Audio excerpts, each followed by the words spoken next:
भगवान की जय हो। श्री बांके बिहारी लाल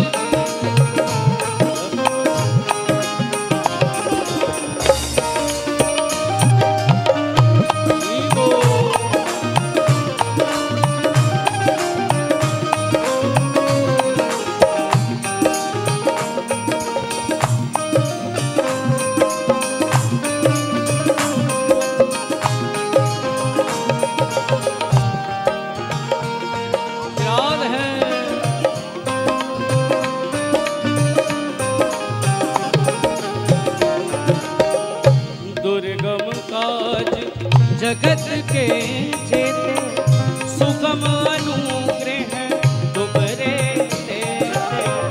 राम तुम्हारे तुम रखवारे होत ना क्या बिनु पैसारे।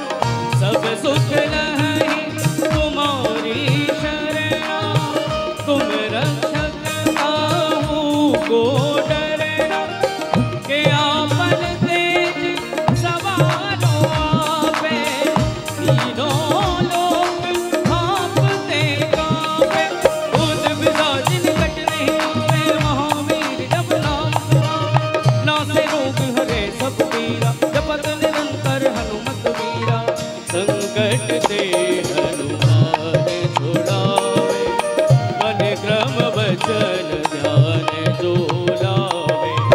सब पर राम तपस्वी राजा।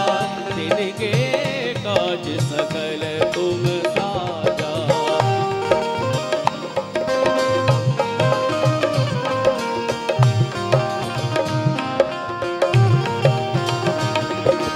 और मनोरथ जो कोई लावे सोई अमित जीवन फल पावे। चारों युग परताप तुम्हारा है प्रसिद्ध जगतो जिया। साधु संत के तुम रखवारे सुर निकंदन राम दुलारे। अष्ट सिद्धि नवनिधि के दाता असवर दीन जानकी माता। हे राम रसायन तुम्हारी आशा सदा रहो रघुपति की दासा। तुम्हारे भजन राम जी मुआवे। जन्म जन्म के दुख बिसरावे। काल रघुवरपुर जाय जहाँ जन्म हरि भक्त कहाय। और देवता चित्त न धरे हनुमत से सर्व सुख करे। संकट कटे मिटे सब पीरा जो सुमिरे हनुमत बलवीरा। जय जय जय हनुमान गोसाई कृपा करो गुरुदेव की नाई। जो सत बारे पाठ करे छोटे बलते महा सुख होई। जोया पढ़े हनुमान चालीसा होए सिद्ध साखी गौरीसा।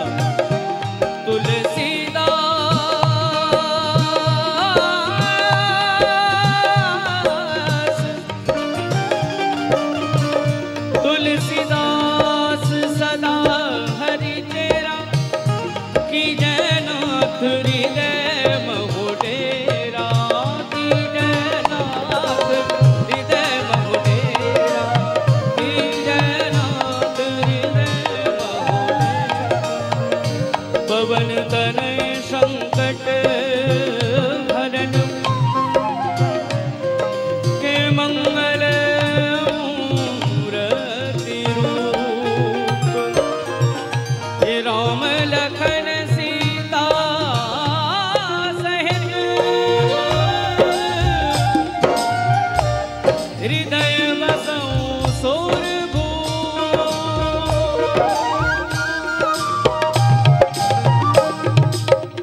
बोली श्री हनुमंत लाल की जय।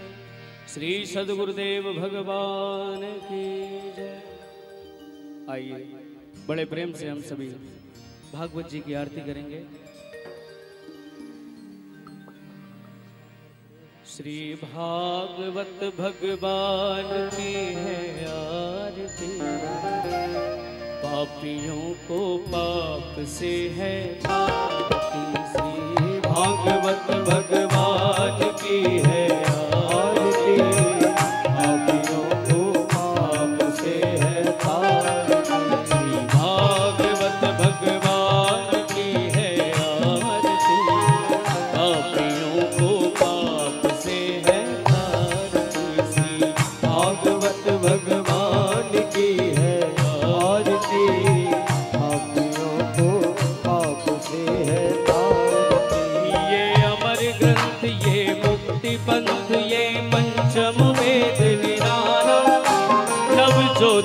जगाने वाला, ये अमर ग्रंथ ये मुक्ति पंथ ये पंचम वेद निराला, ज्योति जगाने वाला। हरि नाम यही हरि ध्यान यही, हरि नाम यही हरि ध्यान यही, जग के मंगल की आरती, पापियों को पाप से है तारती, श्री भागवत भगवान की है आरती, पापियों को पाप से है तारती। ये शांति गीत पावन पुनीत पापों को मिटाने वाला, हरि दर्श कराने वाला। ये शांति गीत पावन पुनीत पापों को मिटाने वाला, हरि दर्श कराने वाला। ये सुख करनी ये दुख हरनी, ये सुख करनी ये दुख हरनी, ओ ये सुख करनी ये दुख हरनी, ये सुख करनी ये दुख हरनी। श्री मधुसूदन की आरती, पापियों को पाप से है तारती, श्री भागवत भगवान की है आरती, पापियों को पाप से है तारती। ये मधुर बोल भगवंत बोल सद्मार्ग बताने वाला, बिगड़ी को बनाने वाला। मधुर बोल भगवंत बोल सद्मार्ग बताने वाला, बिगड़ी को बनाने वाला।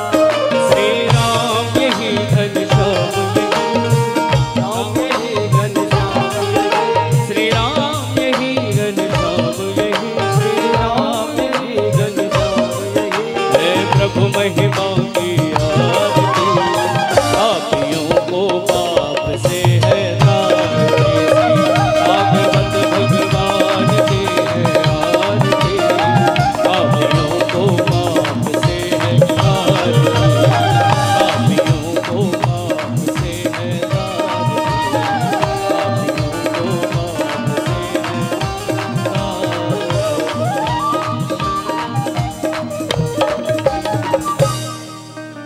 ओम जले शीतलीकरणं देवादिवंदनं मंत्र पुष्पिता, ओम जग्नेन जग्नमय जंत देवा, स्थानि धर्माणि प्रथमान्यासन्नादिहनाकं महिमाना, सचन्त यत्र पूर्वे साध्याः सन्ति देवाः। हरिः ओम एकदन्ताय विद्महे वक्रतुण्डाय धीमहि, तन्नो दन्ति प्रचोदयात्। हरिः ओम नंदनंदनाय विद्महे यशोदानंदनाय धीमहि, तन्नो श्रीकृष्ण प्रचोदयात्। हरिः ओम श्रीभृषभानुजायै च विद्महे श्रीकृष्णप्रियायै च धीमहि, तन्नो राधा प्रचोदयात्। श्रीवन्तिकावकुलचम्पकपाटिलब्जै पुन्नागजातिकरवीररसालपुष्पै, बिल्वप्रवालतुलसीदलमञ्जरीभिः, त्वां पूजयामि जगदीश्वर मे प्रसीद। नानासुगन्धिपुष्पाणि यथा कालोद्भवानि च, पुष्पाञ्जलिर्मया दत्त गृहाण परमेश्वर। ओम पुराणपुरुषोत्तमाय नमः। मंत्रपुष्पाञ्जलिं समर्पयामि।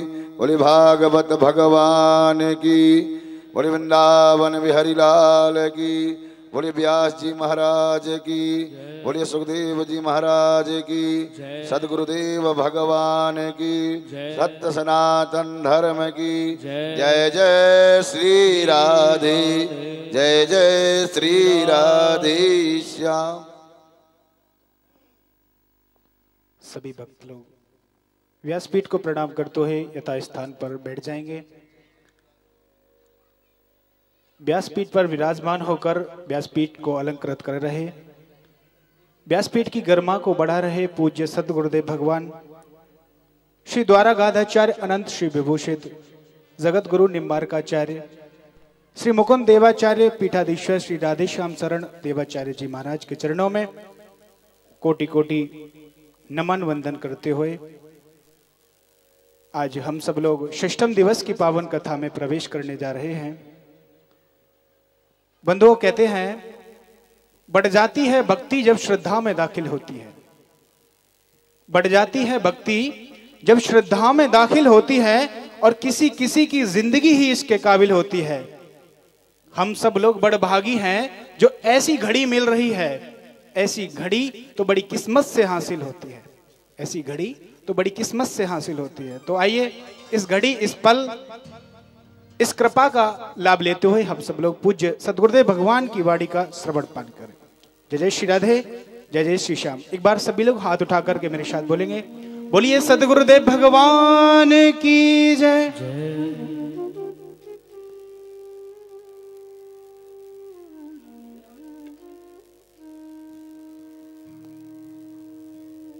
राधे श्याम।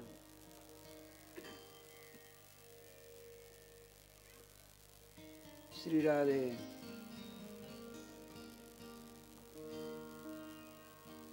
नमस्तस्मै भगवते कृष्णाय कुण्ठमेधसे राधाधर सुधा सिन्धौ नमो नित्यविहारिणे राधां कृष्णस्वरूपां वै कृष्णं राधास्वरूपिणं कलात्मानं निकुञ्जसुतं गुरुरूपं सदा भजे। वाञ्छाकल्पतरुभ्यश्च कृपा सिन्धुभ्य एव च पतितानां पावनेभ्यो वैष्णवेभ्यो नमो नमः। गोविंद जय जय गोपाल जय जय गोविंद जय जय गोपाल जय जय गोविंद जय जय गोपाल जय जय गोविंद जय जय गोपाल जय जय। श्री राधा रमण हरि गोविंद जय जय राधा रमण हरि गोविंद जय जय। श्री राधा रमण हरि गोविंद जय जय राधा रमण हरि गोविंद जय जय। गोविंद जय जय गोपाल जय जय। गोविंद जय जय गोपाल जय जय। गोविंद जय जय गोपाल जय जय गोविंद जय जय गोपाल जय श्री जय। राधा रमण हरि गोविंद जय राधा रमण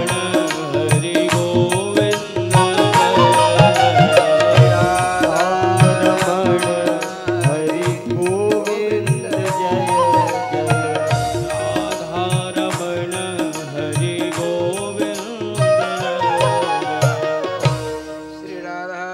सर्वेश्वर भगवान की जय। श्री गुरुदेव भगवान की जय। सकल संत समाज की जय। श्री नाम संकीर्तन की जय। श्री हनुमान जी महाराज की जय। जय जय श्री राधे श्याम नाम महाराज की जय। जय जय श्री राधे श्याम नाम महाराज की जय।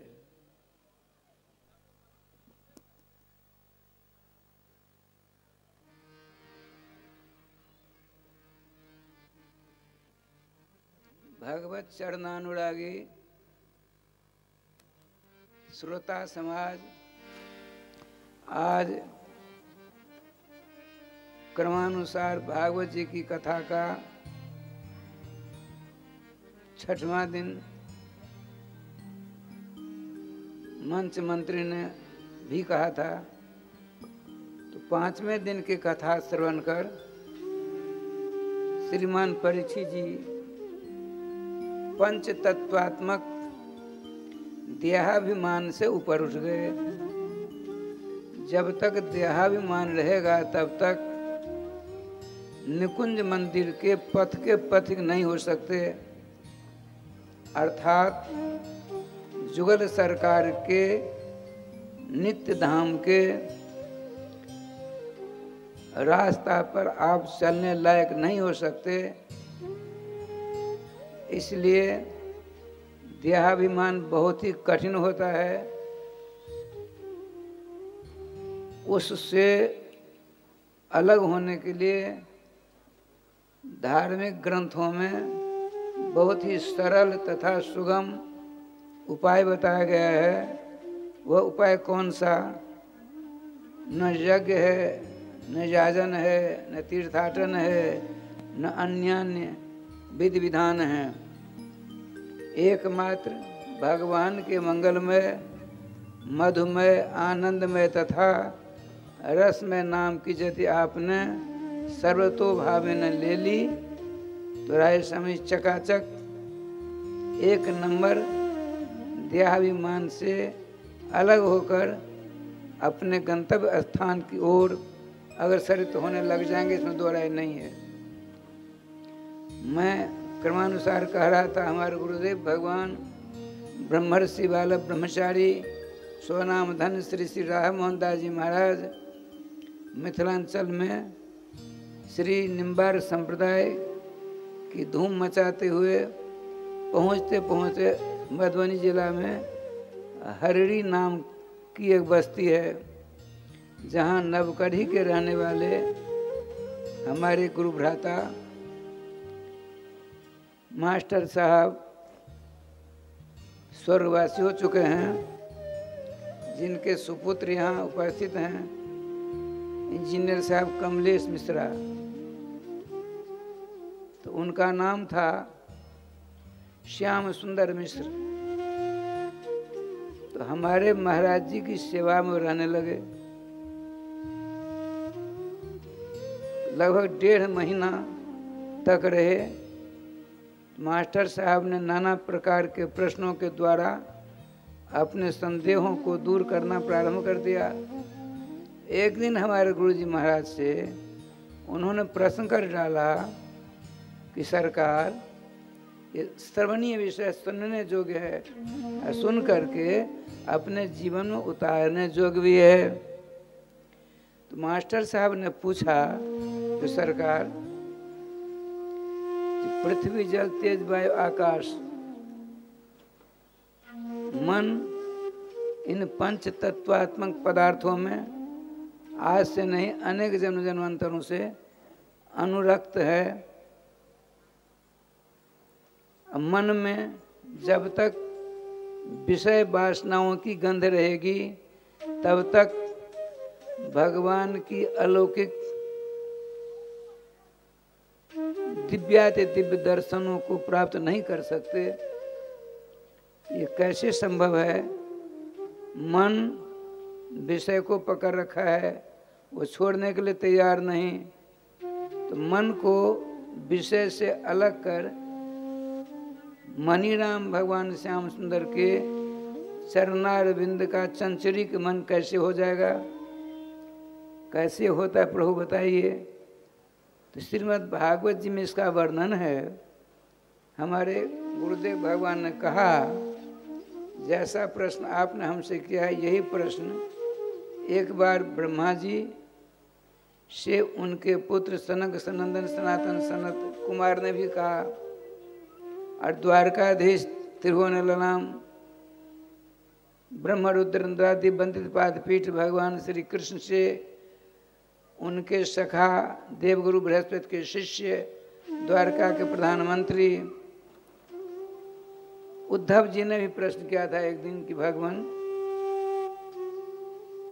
गुणेष्वाभिषते चित्तम, गुणों में चित्त अनुरक्त हो चुका है, तो गुणों से, विषयों से मन को अलग कर सर्वेश्वर श्याम सुंदर के कैसे दर्शन कर पाएगा, बताने का कष्ट करें।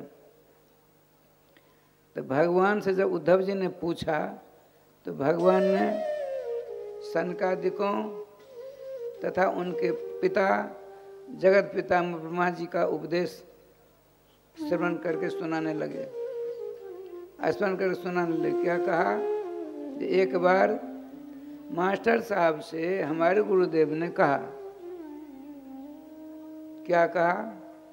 जो ब्रह्मा जी के पास उनके मानक पुत्र सनक, सनंदन, सनत कुमार, सनातन 4 भाई, ये पंचहायन 5 वर्ष की सदा इनकी अवस्था रहा करती है।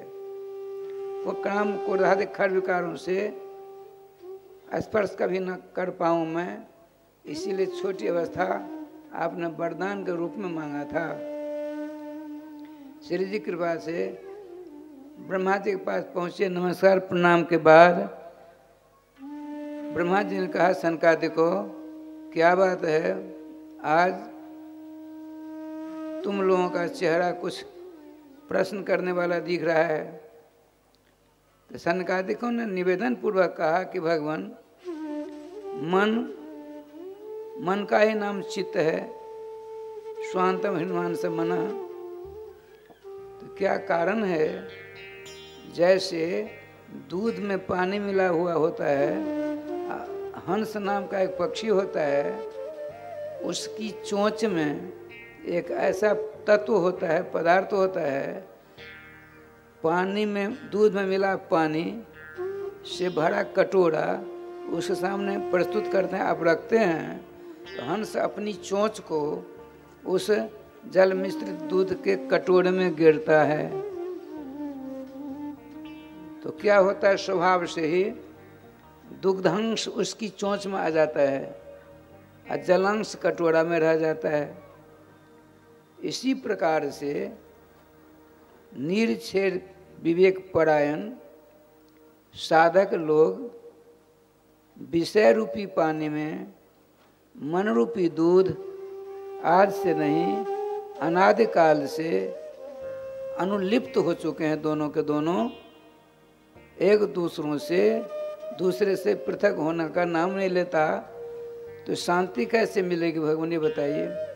कौन सा उपाय, कौन सी युक्ति, कौन सी ऐसी पद्धति है, कौन सी ऐसी सरणी है जिस सरणी का शरण लेकर, जिस सरणी की शरण लेकर वह साधक आगे बढ़ सके और अपने गंतव्य स्थान को प्राप्त कर सके।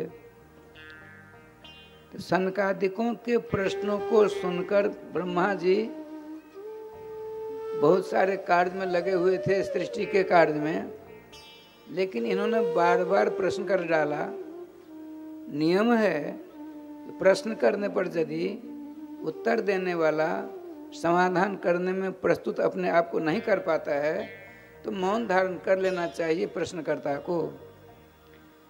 सनकादिकों ने बार बार प्रश्न कर डाला, भगवान पिताजी, हे पिताश्री, साधक रूपी हंस विषय रूपी पानी में मन रूपी दूध मिला हुआ है, किस उपाय से, किस पद्धति से विषय रूपी पानी से मन रूपी दूध को अलग कर अपने गंतव्य स्थान की ओर जाता है, सो बताइए। जब 2-3-4 बार प्रश्न कर डाला तो श्रीमान ब्रह्मा जी ने भगवान सर्वेश्वर श्याम सुंदर के मंगलमय नाम का स्मरण करना प्रारंभ कर दिया। श्रीमद् भागवत जी के 8वें स्कंध में लिखा है, हरिस्मरणम सर्व विपद विमोक्षणम। जब आपके अंतःकरण में किसी प्रकार की शंका जागृत हो या बाहर किसी प्रकार की उथल पुथल आने लगे तो घबराने की जरूरत नहीं है। एकमात्र भगवान के नाम की शरण ले लीजिए, सारी शंकाएं आपको छोड़कर शनै शनै धीरे धीरे दूर होने लग जाएंगी। लेकिन दुर्भाग्य है जब आप शंकालु होने लगते हैं, अपने मरे हुए माता पिता का स्मरण करते हैं, न जाने किन किन का स्मरण करते हैं, ताकि शंका और बढ़ने लग जाती है। कहने का तात्पर्य, कैसी भी मुसीबत, कैसी भी आपत्ति विपत्ति संकट क्यों हो जाए, आ जाए आपके पास, घबराओ मत, धैर्य धारण पूर्वक भगवान के नाम का स्मरण करने लग जाएं, चकाचक हो जाओगे। ब्रह्मा जी ने सोचा क्या किया जाए, ये हमारे बालक हैं, बार बार प्रश्न कर रहे हैं, इनको अभ्यास नहीं करना चाहिए। तो भगवान के नाम का स्मरण किया, राधे कृष्ण कृष्ण कृष्ण राधे राधे, राधे श्याम श्याम श्याम राधे राधे। जो ही आपने मन ही मन नाम स्मरण किया कि नामी श्री राधा कृष्ण जुगल किशोर ने राधा कृष्ण का रूप नहीं धारण किया, निरक्षेर विवेक प्रक्रिया का विवेक सुनना चाहते हैं न सनकादिक, इसीलिए भगवान जुगल किशोर ने हंस का रूप धारण किया। विशाल हंस है, लाल लाल चोंच है, लाल लाल दोनों चरण हैं, बड़ा विलक्षण स्वरूप है। ब्रह्मा जी ने देखा ये तो मेरी सृष्टि के हैं नहीं, ध्यानस्थ हो जाते हैं। अरे राधे राधे, जिनके नाम का मैंने जाप किया हुए जुगल किशोर ही अलौकिक हंस रूप धारण करके पदार्पण कर गए हैं। तो झटपट उठकर लंबी दंडवत साष्टांग करते हैं हंस भगवान के चरणों में। सनकादिकों ने देखा ये भगवान श्री सर्वेश्वर श्याम सुंदर के पुत्र भी हैं और शिष्य भी हैं, तब एक पक्षी को साष्टांग दंडवत करते हैं, ये तो ठीक नहीं है। लेकिन यदि पिताजी ने इनको दंडवत कर ही ली, अब मैं जो नमस्कार नहीं करूँगा तो धीरे धीरे बात फैलेगी, बात को छिपी तो रहती नहीं है, तो दुनिया कहेगी, त्रिलोकी में बात फैल जाएगी कि पिता ब्रह्मा जी ने तो नमस्कार किया हंस भगवान को, और सनक सनातन सनातन सनत कुमार ने नमस्कार नहीं किया। लोग क्या कहेंगे, इस आपदा से बचने के लिए सनकादिकों ने दंडवत करना चाहते हैं। दंडवत से पहले क्या कहा, को भगवान। को भगवान का अर्थ होता है कौन है, आप कौन हैं। भगवान हम सब जानते हैं, लेकिन इनके प्रश्न का उत्तर नहीं दिया, इधर उधर देखने लगे।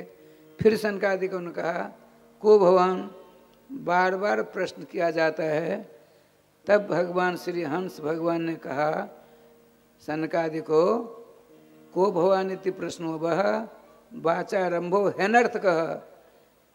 ये सारी की सारी कथा मास्टर साहब नवकरही के श्याम सुंदर मिश्र को हमारे गुरुदेव भगवान हरड़ी बस्ती में सुना रहे थे। सनकादिकों ने सोचा जो अब तक सृष्टि में किसी लोकांतरों में मेरे प्रश्न का तो इस प्रकार से प्रतिवाद कोई करने वाला हुआ नहीं। जब पक्षी होकर कहता है कि आपने जो प्रश्न किया है प्रश्न ही गलत है, जब प्रश्न ही गलत होगा तो उत्तर कैसे दिया जाएगा। इसीलिए सनकादिको आप अपने प्रश्नों को ठीक करके बोलो। सनकादिकों के राजस्थान जो रोंगटे खड़े हो गए, ये ऐसे किस रूप में कौन है ये। आपने कहा हे अपरिचित महापुरुष, मेरा प्रश्न गलत कैसे ये बताइए। तो हंस भगवान ने कहा दो प्रकार के प्रश्न किए जाते हैं, एक आलौकिक दृष्टि से, एक पारमार्थिक दृष्टि से। आलौकिक दृष्टि से यदि आप प्रश्न करते हो तो आप कौन हो, तो पृथ्वी जल तेज वायु आकाश के द्वारा ही आपका शरीर बना और मेरा शरीर बना। इन पांचों तत्वों को छोड़कर ये शकल बन ही नहीं सकती। जिन तत्वों से आपका शरीर है उन्हीं तत्वों से मेरा शरीर है। तो को भगवान जो आपने प्रश्न किया तो गलत हुआ कि नहीं। यदि तत्व दृष्टि से पूछो, ईश्वर अंश जीव अविनाशी, महिमांशो जीव लोके जीव होता सनातन, स्वयं भगवान सर्वेश्वर का डिमडिम उद्घोष है। मेरे ही अंश चेटी से ब्रह्मा पर्यंत मैं ही एक अंश गिर देता हूँ, अर्थात सबों में मैं रहता हूँ।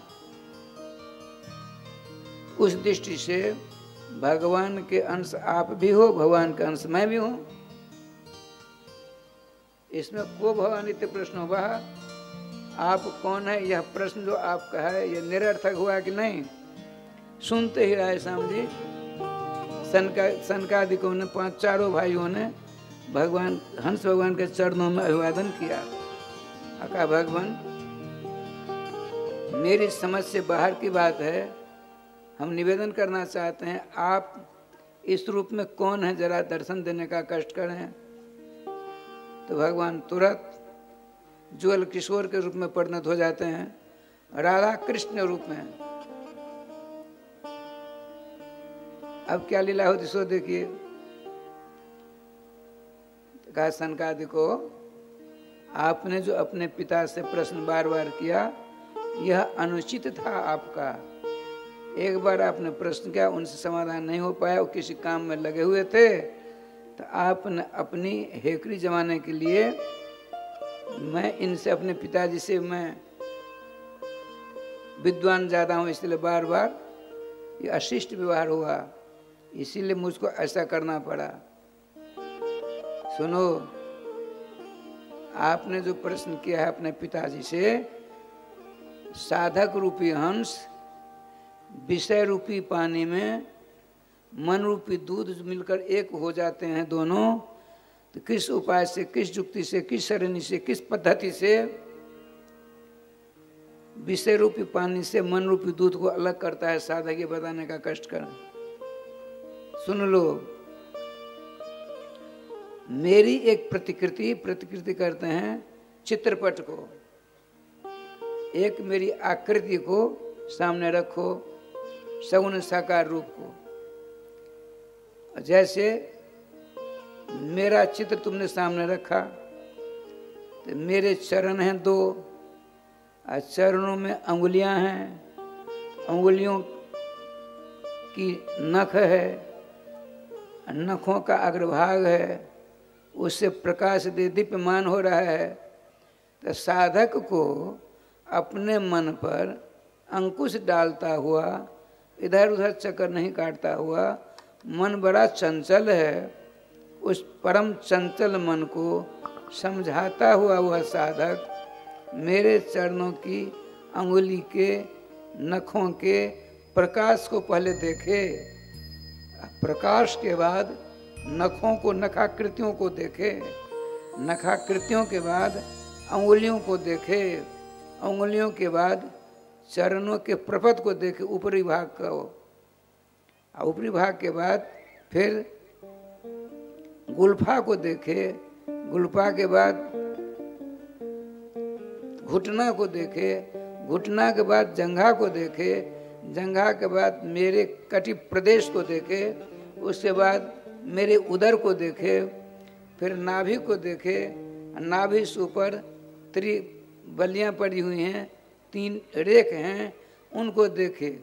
इस प्रकार से गहरा हृदय मेरा है, उसको देखकर आगे बढ़े तो उन्नत वक्षस्थल को देखा, आजान और लंबित दोनों भुजाओं को, मन भग जाता है, संभाल को लाओ, संभाल को लाओ। ये आरोहण प्रक्रिया सुना रहा हूँ सनकादिको। जंघा से नीचे दोनों मेरी भुजाएं चली गई हैं, लंबी भुजाओं को देखे, उसके बाद कंठ को देखे, शंखाकृति कंठ को देखकर आगे बढ़े, चिबुक को देखे, चिबुक में गड्ढा उसको भी देखे, उसके बाद दोनों कपोलों को देखे, फिर दोनों होठ को देखे, फिर तोता के समान नासिका को देखे, आगे बढ़कर आकर्णायत नेत्रों को देखे, कान तक लंबे लंबे दोनों नेत्रों को देखे, उन दोनों नेत्रों में लाल लाल डोरा के चिन्ह पड़े हुए हैं, उनको भी साधक देखे। मन भग गया है तो पुनः उसको पकड़ कर लावे, समझा कर लावे। उसके बाद दोनों कानों को देखे, समौ करनौ, हमारे दोनों कान बराबर होते हैं, मानवों के अन्य देवताओं के कान छोटे बड़े होते हैं कुछ ना कुछ, तो हमारे कान समूह कर्णों बराबर दोनों हैं, उनको देखे। उसके बाद भृगु के धनुषाकार भृगु के देखे, उसके बाद उन्नत भाल को देखे, ललाट को, उससे ऊपर केसा बलियों को देखे, काले काले घुंघराले बाल को देखकर वहाँ कुछ समय ठहर जाए, और ठहर कर आरोहण क्रिया का अवसान होता है, अंत होता है, और फिर जैसे जैसे चढ़ा था वैसे वैसे अवरोहण करे। केशव प्रदेश से नीचे उतरकर दिव्य प्रकार से झिलमिलाता हुआ भाल को देखकर फिर नीचे उतरे, धनुषाकार भौं को देखे, फिर दोनों नेत्रों को देखे, लाल लाल डोरों को देखकर दोनों कान को देखे, फिर नासिका को देखकर, दोनों होठ को देखकर, दोनों कपोलों को देखकर, सुचिकन दर्पण के समान कपोल मेरे हैं दोनों, फिर चिबुक में गड्ढा है उसको देखकर, शंख के समान ग्रीवा को देखे, कंठ को देखे, फिर आजानु बाहु मेरी भुजाएं हैं, उन दोनों भुजाओं को देखकर श्यामला सलोना तो मेरा रंग है ही, फिर उन्नत वक्षस्थल को देखे, उन्नत वक्षस्थल के बाद हृदय में गड्ढा उसको देखे, फिर त्रिबलियों से युक्त उदर को देखे, गहरी नाभि को देखा, कटी प्रदेश, दोनों जंघाओं को देखकर घुटना, गुल्फा, प्रपद को देखकर अंगुलियों को देखे, अंगुलियों की नखाबलियों को, उसके बाद नखों के प्रकाश को देखकर राधा राधा करने लग जाए। इस प्रकार से सनकादि को आरोहण अवरोहण क्रिया के द्वारा अपने मन की चंचलता को दूर कर देगा। अब विषय रूपी पानी से मन को वह साधक अलग कर लेगा, सदा सदा के लिए चिर शांति का पथिक हो जाएगा, अब मेरा नित्य सानिध्य उसे प्राप्त हो जाएगा। इस प्रकार से कथा सुना रहे थे हमारे गुरुदेव जी मास्टर साहब को हरड़े में। कहा देखो अब तो समय हो गया, अब देखा जाएगा दूसरे दिन, तब तो दोबारा नाम लेने का कष्ट करिए। श्री वृंदावन बिहारी लाल की जय, श्री गुरुदेव भगवान की जय, सकल संत समाज की जय, श्री नाम संकीर्तन की जय, श्री हनुमान जी महाराज की जय। जय जय श्री राधे श्याम महाराज की जय। जय जय श्री राधे श्याम नाम महाराज की जय। गोविंद जय जय, गोपाल जय जय, गोविंद जय जय, गोपाल जय जय, श्री राधा रमण हरे गोविंद जय, श्री राधा रमण हरि गोविंद जय जय, गोविंद जय जय गोपाल जय जय, गोविंद जय जय, गोपाल जय जय, राधा रमण हरि गोविंद जय जय, राधा रमण हरि गोविंद जय जय, वृंदावन बिहारी लाल की जय।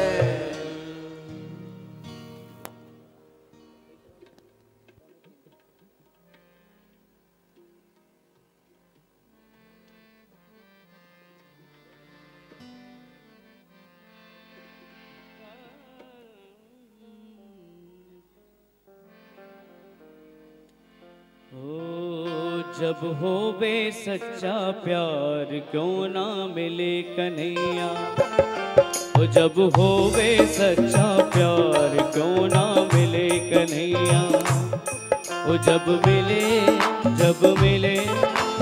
मिले तार से तार क्यों ना मिले कन्हैया, ओ जब होवे सच्चा प्यार क्यों ना मिले कन्हैया, क्यों ना मिले कन्हैया, क्यों ना मिले कन्हैया, क्यों ना मिले कन्हैया, क्यों ना मिले कन्हैया, ओ क्यों ना मिले कन्हैया, क्यों ना मिले कन्हैया, क्यों ना मिले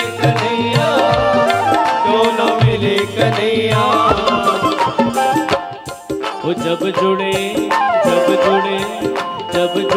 तार से तार क्यों ना मिले कन्हैया, जब होवे सच्चा प्यार क्यों ना मिले कन्हैया, जब होवे सच्चा प्यार क्यों ना मिले कन्हैया।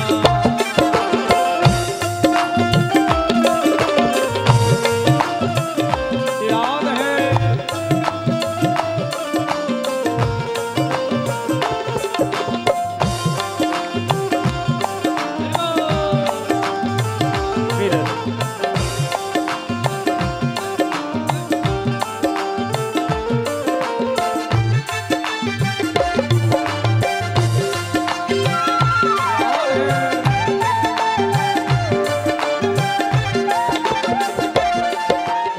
चंचल मन को तू समझा ले, चंचल मन को तू समझा ले, चंचल मन को तू समझा ले, चंचल मन को तू समझा ले, हरि चरणों में प्रीति लगा ले, हरि चरणों में प्रीत लगा ले, हरि चरणों में प्रीति लगा ले, हरि चरणों में प्रीत लगा ले।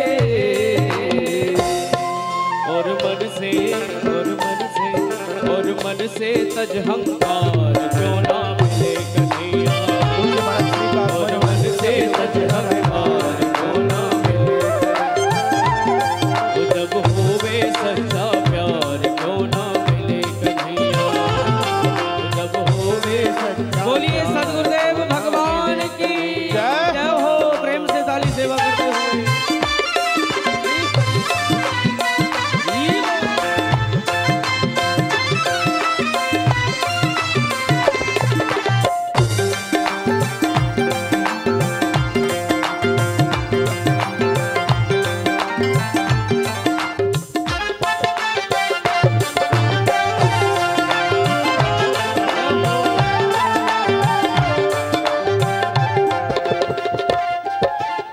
जो तू भजन करे दिन रात, जो तू भजन करे दिन रात, जो तू भजन करे दिन रात, जो तू भजन करे दिन रात, श्याम सुंदर बन जाए साथी, श्याम सुंदर बन जाए साथी, श्याम सुंदर बन जाए साथी, श्याम सुंदर बन जाए साथी। तू शरण में आ एक बार क्यों ना मिले कन्हैया, शरण में आ एक बार क्यों ना मिले, वो जब होवे सच्चा प्यार क्यों ना मिले कन्हैया, जब होवे सच्चा प्यार क्यों ना मिले कन्हैया, वो जब होवे सच्चा प्यार क्यों ना मिले कन्हैया, होवे सच्चा प्यार क्यों ना मिले कन्हैया, जब जुड़े हार से हार क्यों ना मिले कन्हैया। राधे कृष्णा राधे कृष्णा कृष्णा कृष्णा राधे राधे, राधे श्याम राधे श्याम श्याम श्याम राधे राधे, राधे कृष्णा कृष्णा कृष्णा राधे राधे, राधे श्याम राधे श्याम श्याम श्याम राधे राधे, राधे कृष्णा कृष्णा कृष्णा राधे राधे, राधे श्याम राधे श्याम श्याम श्याम राधे राधे, राधे कृष्णा कृष्णा कृष्णा राधे राधे, राधे श्याम राधे श्याम श्याम श्याम राधे राधे, राधे कृष्णा कृष्णा कृष्णा राधे राधे, राधे श्याम राधे श्याम श्याम श्याम राधे राधे, राधे कृष्णा कृष्णा कृष्णा राधे राधे, राधे कृष्णा राधे कृष्णा कृष्णा कृष्णा राधे राधे, राम राधे राम राम राम राधे राम, राधे कृष्णा राधे कृष्णा कृष्णा कृष्णा राधे राम, राधे राम श्याम श्याम राधे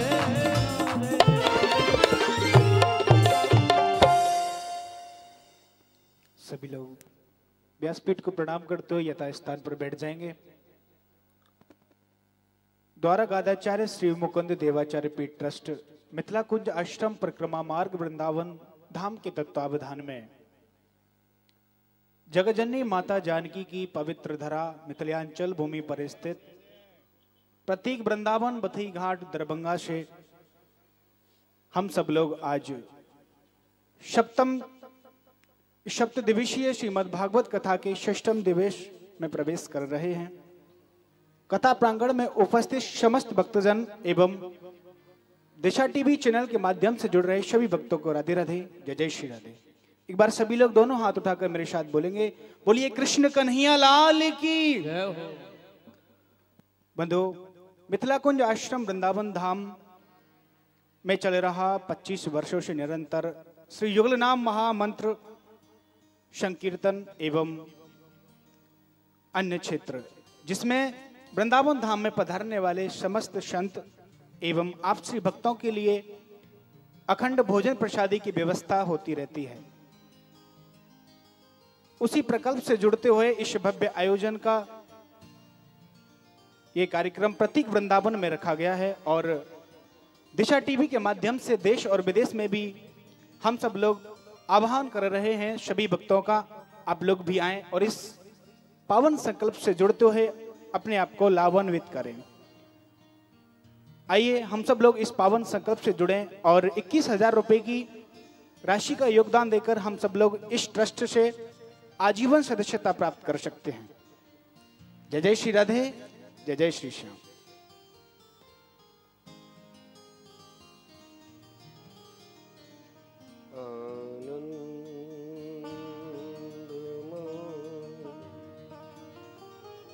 करं प्रसन्नं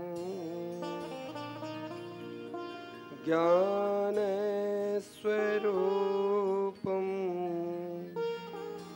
निज भावयुक्तं योगीन्द्रमीड्यं भवरोगवैद्यं श्रीमद्गुरुं नित्यमहं स्मरामि। वाञ्छाकल्पतरुभ्यश्च कृपासिन्धुभ्य एव च पतितानां पावनेभ्यो वैष्णवेभ्यो नमो नमः। राधां कृष्ण स्वरूपाम्बे कृष्णं राधा स्वरूपिणं कलात्मानं निकुञ्जस्थं गुरुरूपं सदा भजे। आइए हम सब मिलकर दो बार प्रभु के मंगलमय, मधुरमय, आनंदमय नाम का रसास्वादन करते हुए तत्पश्चात कथामृत का रसास्वादन करेंगे। राधे कृष्णा कृष्णा कृष्णा राधे राधे। ओ राधे श्यामा श्याम श्यामा राधे राधे। राधे कृष्णा कृष्णा कृष्णा कृष्णा राधे राधे। राधे श्यामा श्याम श्यामा राधे राधे। ओ राधे कृष्णा कृष्णा कृष्णा राधे राधे। राधे श्यामा श्याम श्यामा राधे राधे। राधे कृष्णा कृष्णा कृष्णा कृष्णा राधे राधे। सभी गाइए बड़े भाव से। राधे श्यामा श्याम श्यामा राधे राधे। ओ राधे कृष्णा कृष्णा कृष्णा राधे राधे। राधे श्याम श्याम श्याम राधे राधे। राधे कृष्णा कृष्णा कृष्णा राधे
राधे राधे श्याम राधे श्याम श्याम श्याम राधे राधे राधे कृष्णा कृष्णा कृष्णा राधे राधे राधे श्याम श्याम श्याम राधे राधे कृष्णा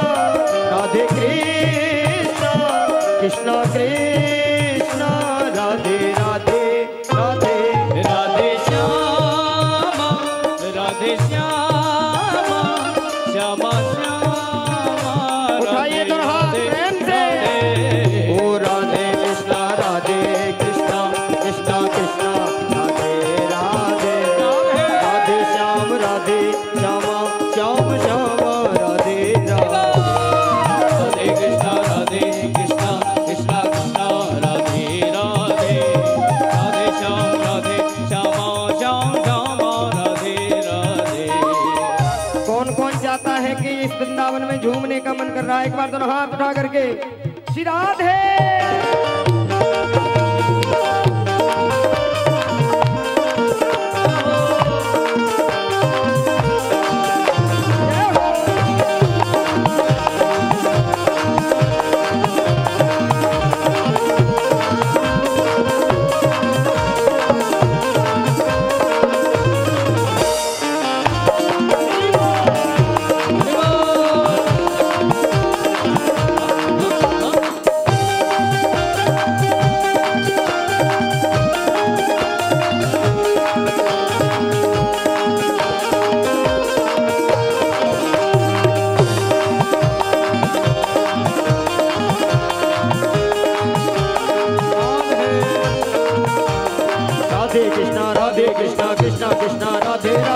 राधे श्याम श्याम श्याम राधे राधे राधे कृष्णा कृष्णा राधे राधे राधे श्याम श्याम श्याम राधे राधे राधे कृष्णा कृष्णा कृष्णा राधे राधे राधे श्याम श्याम श्याम राधे राधे राधे कृष्णा कृष्णा कृष्णा राधे राधे राधे श्याम श्याम श्याम राधे राधे कृष्णा कृष्णा कृष्णा राधे राधे राधे राधे श्यामा श्यामा श्यामा राधे राधे राधे राधे कृष्णा श्याम राधे श्यामा श्याम श्यामा राधे ओ श्याम श्यामा राधे राधे श्याम श्यामा राधे श्याम श्यामा राधे श्याम श्यामा राधे श्याम श्यामा राधे श्याम श्यामा राधे श्याम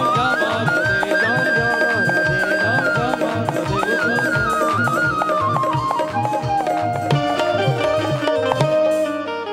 वृंदावन बिहारी लाल की जय। श्री सद्गुरुदेव भगवान की जय।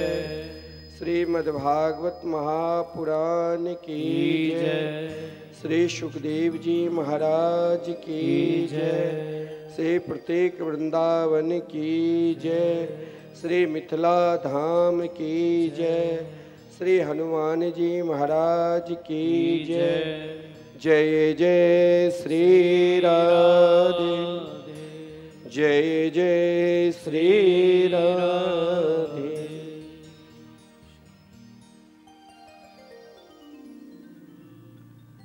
भागवत के प्रेमी रस रसिक जिसका जीवन जिसका कर्म सब कुछ भागवत चिंतन में लगे हुए हैं, ऐसे भागवत प्रेमी जो पंडाल में विराजमान हैं तथा जो अपने घर पे बैठकर दिशा चैनल के माध्यम से अपने घर पे टीवी में देख रहे हैं, ऐसे भागवत प्रेमी श्रोता समाज आज हम सब परम पवित्र भूमि मिथिला की पावन भूमि पे जहाँ प्रत्येक वृंदावन के स्वरूप विराजमान हैं, जहाँ ठाकुर से राधा मोहन बिहारी विराजमान हैं, जहाँ 1 अरब युगल नाम महामंत्र केवल नाम के द्वारा हवनात्मक यज्ञ चल रहे हैं, वहाँ हम सब बैठकर सद्गुरु देव के पावन सानिध्य में जो नित्य सद्गुरुदेव भगवान व्यास पीठ पे आकर व्यास गद्दी पर बैठकर अपने भक्तों को, अपने अनुयायियों को, जिनकी इच्छा थी कि सद्गुरुदेव एक क्षण भी उनके लिए, उनके एक क्षण हम सब के लिए बहुत महत्वपूर्ण है। जितने देर, जितने ही पल व्यास गद्दी पर बैठकर हम सबके आशीर्वचन देते हैं, ये सब हम सब के लिए परम सौभाग्य की बात है। हम सब मिलकर गुरुदेव के सानिध्य में नित्य भागवत की आरती गान करते हैं। तो मैंने कल भी कहा था कि हम सबको भागवत का फल मिल गए, जो परम नाम जापक। क्योंकि आजकल समाज में, लोगों में ऐसी धारणा हो गई है, ऐसे विचार उत्पन्न हो गए हैं कि महाराज संत है ही नहीं। लेकिन यदि ये समाज में ऐसी धारणा है, ऐसे विचार है, संत भेष में जैसे गंगा जी में सबका प्रवेश है, जब हम गंगा जी में डुबकी लगाते हैं तो गंगा जी कभी ये नहीं कहती है कि ये मेरे पास ना आ जाए, ये मूर्ख है, कि विद्वान है, कि अज्ञानी है, कि दुष्ट है, ये पापी है। चाहे गंदे नाले के पानी भी गंगा जी में जाए तो भी गंगा जी में जाते ही गंगा जी अपने समान महत्व प्रदान कर देते। दुर्गंध युक्त पानी को, गंदे पानी को अपने समान महत्वपूर्ण बना देते। तो कभी ये नहीं सोचना कि महाराज कुछ ऐसे लोग होते हैं, हनुमत लाल जी जैसे महापुरुष जो काल नेमी भी संत का रूप धारण किए, तो उसके मतलब ये नहीं जो सब संत, सब साधु संत गलत हो सकते, क्योंकि संत एक गंगा की तरह होती। तो गंगा जी हर जगह हमें नहीं उपलब्ध हो सकता है। गंगा जी जहाँ पर उनके स्थान है, जहाँ पर उनकी धारा बहती है, वहाँ उपलब्ध हो सकता है। लेकिन संत महात्मा, नाम जापक, ऐसे महापुरुष कहीं भी, अगर हम सही में संत खोजने के लिए निकलेंगे तो फिर ढूंढने की जरूरत नहीं। जब हमारे स्वभाव संत की तरह है तो पूज्य सद्गुरुदेव जैसे ऐसे महापुरुष जिनके रोम रोम में भगवान के नाम निकलते हैं, ये बात महाराज बार बार हमें बताने की जरूरत नहीं, क्योंकि जो भी प्राणी उनके पास कुछ क्षण बिता दिया है, महाराज उनको भी लगता है कि महाराज ऐसे सद्गुरुदेव के नजदीक कुछ पल रहो। कोई धन से भी सेवा करता है, कोई मन से भी, कोई तन से भी। कभी भी जिसने अपने जीवन में यदि आप लोग कुछ ऐसे भी जगह हैं जहां दान देते हैं तो स्वयं अपने में, अपने लड़के बच्चे में उपयोग करते हैं, लेते हैं दान किसी और के लिए उपयोग करते हैं अपने घर और परिवार में, लेकिन आप उस महापुरुष के यहाँ दान देते हो जहां स्वयं आपके अंतःकरण में विश्वास हो जाता है कि कितने दिव्य विशाल सुंदर मंदिर, यज्ञशाला और अन्य क्षेत्र चल रहे हैं। ऐसे महापुरुष के सदा निकट रहना चाहिए।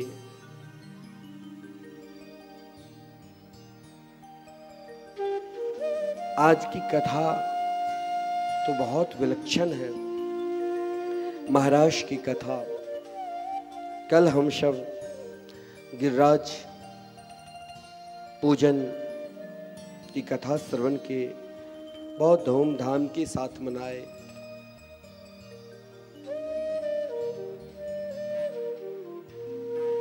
आज हम रासलीला में भी स्वामी जी से कहा कि आप महाराज लीला के दर्शन जरूर करवा दीजिए। लेकिन रास क्या है? रास मेरा चाहते कौन है? क्या स्त्री पुरुष का मिलन रास नहीं है? रास, जिस रास को स्वयं भगवान श्री कृष्ण करे, वो क्या रास कोई स्त्री पुरुष का मिलन हो सकता है? जिसके विषय में कहा गया है रसो विष, जहां केवल रस ही रस है। श्री रास की कथा भागवत के प्राण है, 5 अध्याय में है।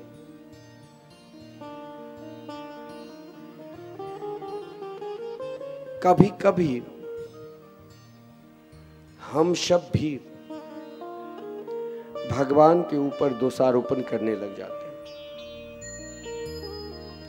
हर पल हर क्षण भगवान को ही कहते हैं, अरे ठाकुर, अरे मेरे गोविंद, अरे गोपाल, मैंने तो तुम्हारे लिए ना जाने कितने बार, कई बार मन बनाए, फिर भी आपने मुझे कभी दर्शन नहीं दिया। लोग कहते हैं कि अगर मन सही है तो सामने वाले पहचान जाते हैं। एक दिखावटी, एक बनावटी यदि प्रेम लेकर जाओगे तो वो भी समझने वाले समझ जाते हैं। और यदि आपके अंदर सच्चाई प्रेम है और ऐसे प्रेम लेकर ठाकुर जी के नजदीक उनके शरण में जाओगे, सही में यदि मन बनाकर, तो आपके मन को भगवान पहचान ले। क्योंकि रास में उन भक्तों को बुलाया जिसने हर सुख में, हर दुख में, हर स्थिति में, हर परिस्थिति में एकमात्र भगवान के थे। कोई तप करते करते करते करते थक गया, उन तप का फल भगवान को दे दिया, साधन स्वरूप ऋषि। किसी ने महाराज जीवन पर्यंत वेद के अनेक ऋचाओं को गान करते करते थक गया, लेकिन फिर भी कृष्ण प्रेम क्या उत्पन्न होता है ये नहीं, तो कन्हैया की आराधना की और उस आराधना का फल भी भगवान को दे दिया।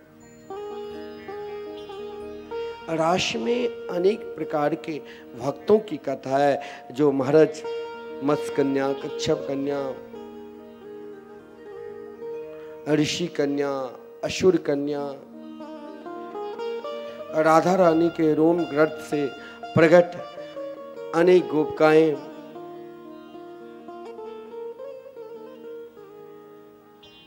वेद स्वरूपा गोपी,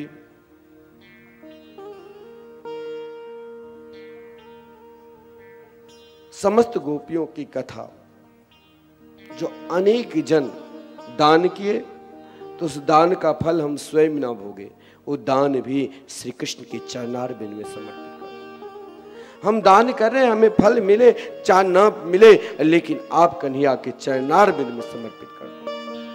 हमने बहुत पुण्य किया, 6 महीने घर, 6 महीने तीर्थ यात्रा में निकल गए, लेकिन उन पुण्य को भी स्वयं नहीं भोगो, उन पुण्य को भी श्री कृष्ण के चरणार बिंद में।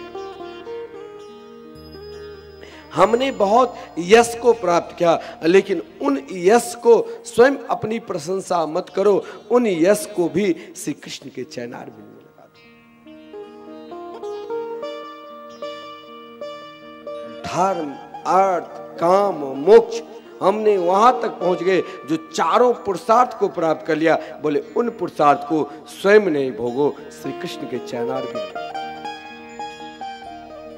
यदि हम अपने चारों पुरुषार्थ को श्री कृष्ण के चरणार बिंद में लगा देंगे, चाहे हमारे अंदर धर्म करने की हो, चाहे हमारे अंदर अनेक प्रकार के अर्थोपार्जन के लिए हम उद्यम करते हैं, वो भी श्री कृष्ण के चरणार बिंद में समर्पित करते हैं।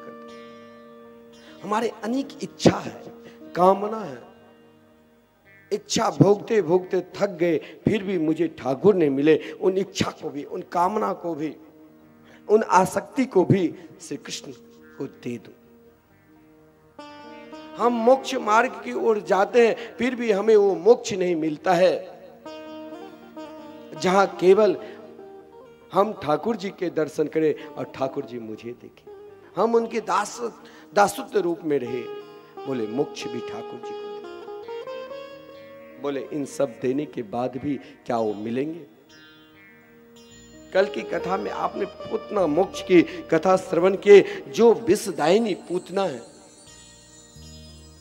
जिसने महाराज कालकूट नाम के विष लगा कर गए, भगवान ने उन्हें स्वीकार किया। और जब हम बार बार अपने जीवन में ना जाने कितने बार उनके लिए हम मन दिए, तो क्या कभी वो हमें मन नहीं दिए? जरूर दिए। आप कहीं किसी के पास सच्चाई से मिलने के लिए जाओ, वो कहीं भी रहेंगे आपसे जरूर मिलेंगे, और किसी कारणवशात नहीं मिले तो कभी न कभी आपको बुलाएंगे आदर के साथ, लेकिन तभी बुलाएंगे यदि आपके अंदर कपट है तो महाराज दूर कर दें, और यदि कपट नहीं है तो उसे अपना लेंगे। इसीलिए भगवान रास से पहले उन गोपियों को वस्त्र चुराकर ने समझाया कि वस्त्र, जब महाराज यमुना जी में हेमंत ऋतु में ठंड के मौसम में स्नान कर रही थी, तो उन समस्त गोपियों के भगवान ने वस्त्र चोरी कर कदम पर रख लिया। यानी कहा यदि जीवात्मा और परमात्मा मिलन करना है, यदि हमसे मिलना है, तो ये वासना रूपी वस्त्र को हटा दो। जब तक वासना रूपी वस्त्र रहेगी तब तक प्रभु नहीं मिलेंगे। यहां कोई स्त्री पुरुष का मिलन नहीं हुआ था, क्योंकि राशि में वर्णन है कि 6 महीने तक, यानी ब्रह्मरात्रों का प्रयोग किया है। तो क्या कोई स्त्री 6 महीने घर परिवार को छोड़कर अकेले भगवान के साथ रमन करे? नहीं, क्योंकि उसने पहले ही वस्त्र को त्याग दिया था। वस्त्र यानी जो हम वस्त्र पहनते वो नहीं, यानी वासना रूपी इच्छा रूपी वस्त्र को त्याग कर अपने आप को, अपने सुंदर मन श्री कृष्ण के चरणार बिंद में समर्पित कर दिए। और जब श्री कृष्ण के चरणार बिंद में समर्पित कर दिए मन, तो उन मन को भगवान फिर कहीं चले ना जाए और मन नाराज ना हो जाए, तो भगवान ने सोचा अब तो इसे मुझे स्वीकार करना पड़ेगा। बहुत सुंदर भाव है। शरद पूर्णिमा के सुंदर रात्रि आदरणीय श्रीमान सुखदेव जी कहते हैं, भगवान पी तारात्रि शरदोत्फुल्ल मल्लिका भिक्षरन्तुं मनश्चक्रे योगमाया मुपाश्रित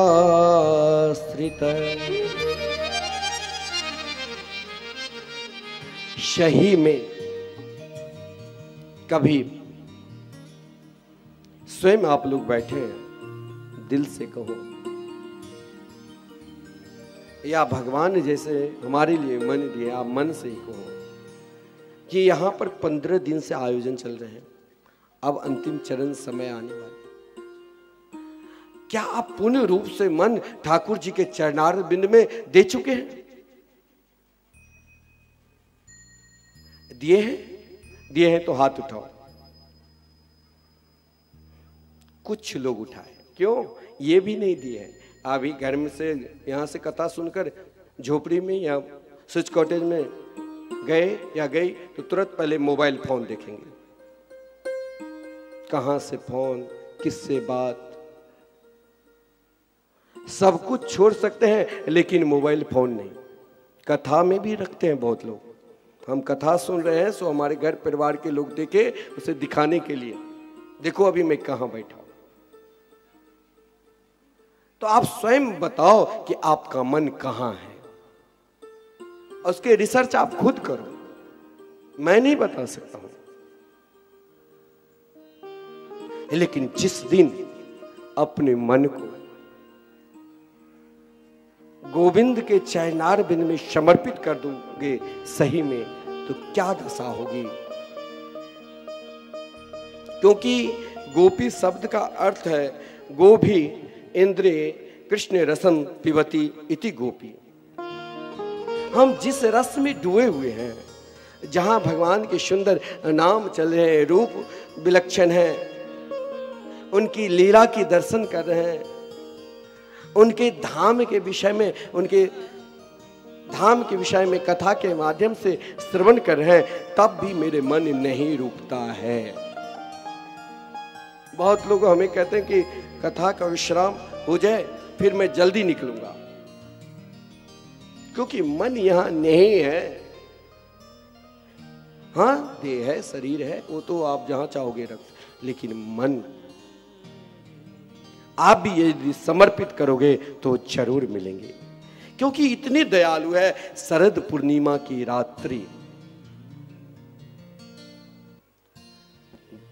जहां पर कहा गया है भागवत में ताह रात्रि, ता शब्द यानी बहुवचन, जो कृष्ण प्रेमी होते हैं, जो एक बार अपने ठाकुर के हो जाते हैं,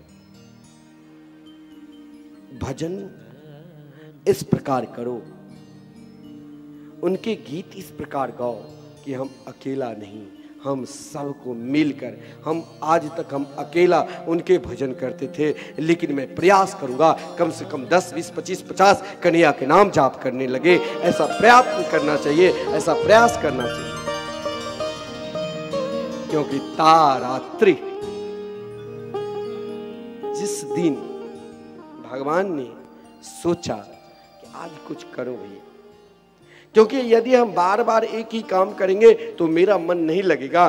भगवान ने कहा मेरे परम प्रिय भक्त बार बार मेरे लिए ही अपने मन को लगा रहे हैं, तो कभी हमें भी, या अपी शब्द का अर्थ है भी, भगवान ने भी विचार किया कि कभी हमें भी अपने परम प्रिय भक्त के लिए मन बनाना पड़ेगा। और जिस दिन भगवान ने मन बनाया शरद पूर्णिमा की रात्रि में, तो ता रात्रि, आज शरद पूर्णिमा की एक रात्रि नहीं कहा, ता समस्त रात्रियों ने कहा। शरद पूर्णिमा की रात्रि से प्रार्थना की कि बहन मुझे भी, आप तो परम सौभाग्यशाली हो, भाग्यशाली हो, जो आज सुंदर रात्रि, हे शरद पूर्णिमा की रात्रि, आज तुम मुझे भी स्वीकार कर लो। यदि घर के एक परिवार भगवान के भजन करने में लग जाए, चाहे चोरी से, छुपके से, शर्माते हुए, तब भी उनके अंदर यह प्रयास चलना चाहिए कि हमारे घर में जितने भी सदस्य हैं, सब एक दिन एक साथ मिलकर, हम सब मिलकर जब कन्हैया को पुकारेंगे तो फिर क्या प्रसन्नता, कितने खुश हो जाएंगे भगवान। तो शरद पूर्णिमा ने सोचा कि आओ बहन, समस्त रात्रि को अपने शरण में ले लिया। और जब समस्त रात्रि को अपने शरण में ले लिया तो रात्रि की शोभा छटा अलौकिक विलक्षण हो गई। जहां लिखा है सरदोत फुल्ल मल्लिका, जब समस्त रात्रि एक जगह एकत्रित है तो समस्त ऋतुओं के फल पुष्प भी यमुना किनारे, जहां पर यमुना की विलक्षण दिव्य धारा बहती है बंसी भट्ट के सहारे। आज महाराज विछावन स्वयं मानो जब यमुना की धारा बहती थी उससे जो तरंग उत्पन्न होता था, लेकिन आज यमुना में समुद्र भी समा गए। बोले यमुना आज मुझे भी कुछ मौका दो। तो महाराज जो बालू का जो खिले हुए थे बालू, उसमें महाराज समुद्र के अंदर जो प्रसन्नता जगी वो यमुना में समाकर अनेक प्रकार के रत्न वो यमुना के ऊपर उस बालिका के ऊपर बींग दिया। जो महाराज यमुना जी से जो बालू में से कण सफेद सफेद मानो एक मोती बिछाकर समुद्र देव चले गए। ऐसी सुंदरता उस रात्रि में और यमुना के किनारे की थी, जहां कमल जो महाराज कमल फूल खिलते हैं जब सूर्य प्रकाश हो, लेकिन कमल का खिलना, मल्लिका, कुमुद, अनेक प्रकार के पुष्प खिले हुए हैं, जहां पक्षी भी श्री कृष्ण के सुंदर रूप को देखकर सब के सब श्री कृष्ण के लिए ही गीत गा रहे हैं। कन्हैया आज इस रास में जहां आप अपने भक्त के लिए अपना मन बनाया, आज मुझे भी हे प्रभु इस रास में सम्मिलित होने के लिए मुझे भी स्थान कहीं ना कहीं दो। इसलिए समस्त ऋतु के फल पुष्प एकत्रित थे। महाराज जहां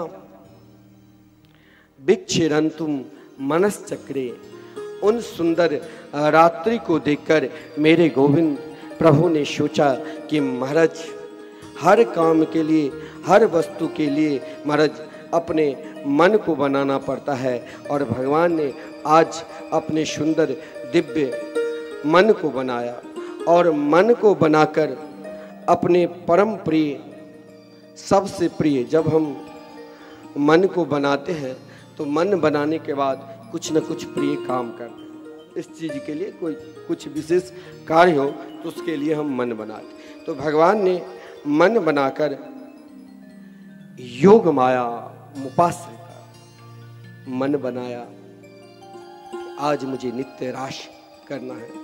तो योग माया के आश्रित लिए योग माया 3 प्रकार के हैं। एक योग माया स्वयं भगवान समर्थ है कर्तुम अकर्तुम अन्यथा कर्तुम में। एक योग माया भगवान के दिव्य बंसी। बेनु गीत में आप जब बंसी के स्वर सुना तो महाराज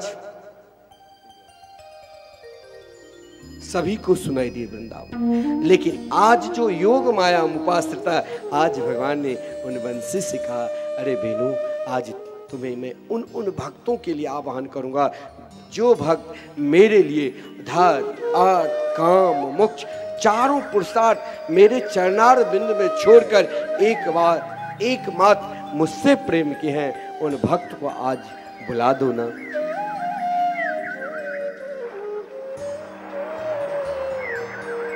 मानो प्रभु के वेणु आज हर्षित है। प्रभु आज मुझे आपने बहुत सुंदर सेवा का मौका दिया। योग माया मुपाश्रिता, योग माया स्वयं रास रासेश्वरी राधा रानी है। भगवान ने सोचा रास रासेश्वरी राधा रानी के बिना हम रास कर ही नहीं सकते हैं, क्योंकि कामदेव के अंदर जो एक अभिमान जग गया था कि मैं भगवान हूं, और कामदेव के अभिमान दूर हुआ तो महाराज केवल दर्शन नहीं किए थे, प्रवेश कर रहे थे उसी समय, क्योंकि रास रासेश्वरी राधा रानी जहाँ की अधिष्ठात्री देवी है। इसलिए भगवान ने एक पत्र लिख दिया राधा रानी, और उस पत्र में क्या लिखा है?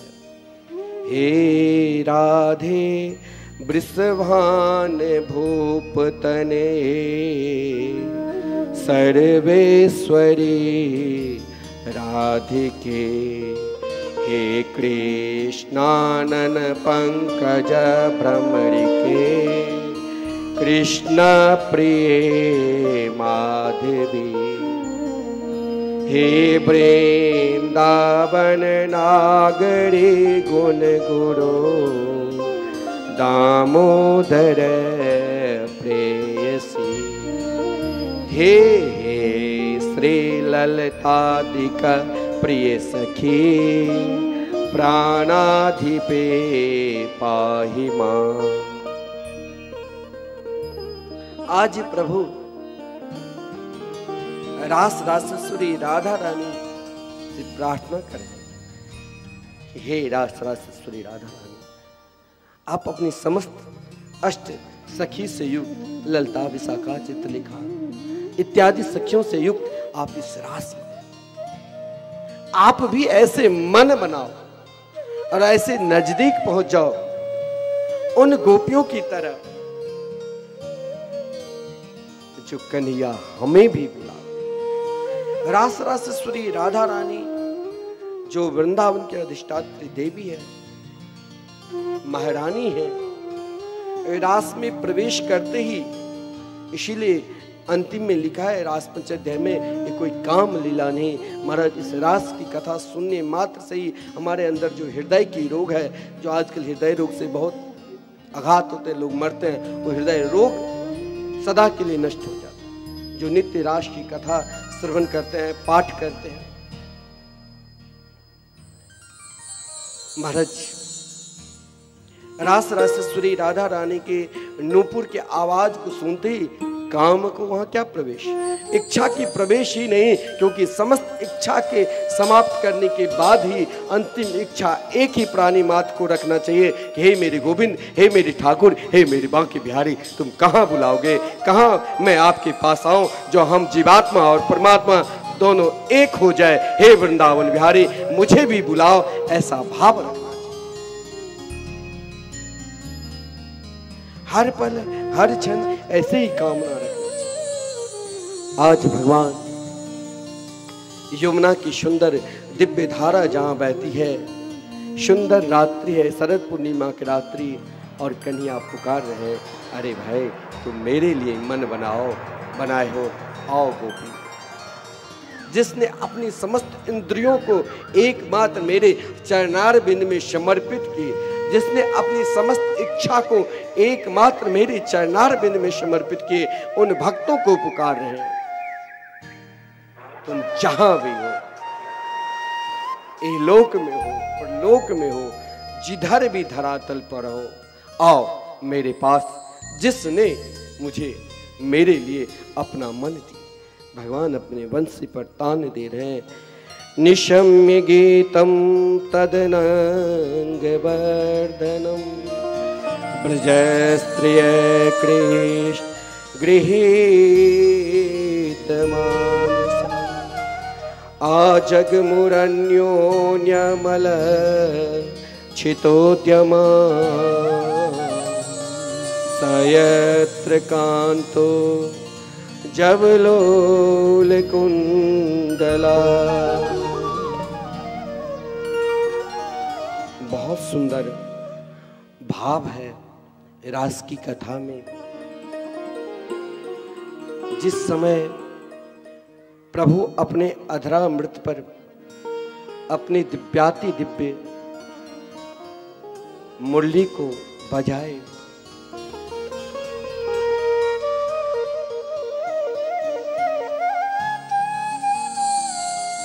आज उनकी सुंदर दिव्य मुरली की धुन को सुनकर ब्रजांगनाएं यहां जीवन में सीखो कि त्याग किसे कहते हैं, समर्पित किसे कहते हैं। हमने अपने जीवन में बहुत बार, कई बार कथा भी सुनी, लेकिन हम कभी अपने जीवन को, अपने आप को ठाकुर जी के चरणारविंद में नहीं समर्पित। हो जाओ, दुनिया को आपने देख लिया। हमसे हमारे सहयोगी जो दिशा टीवी के चैनल की टीम है, बोले महाराज श्री आप विशुद्ध कथा बोलते हैं, आजकल चलाए कथा में खूब हंसाओ, मजाओ, कुदाओ, लोग वो उन चीज को पसंद हमारे कि अपने सिद्धांत से चलो।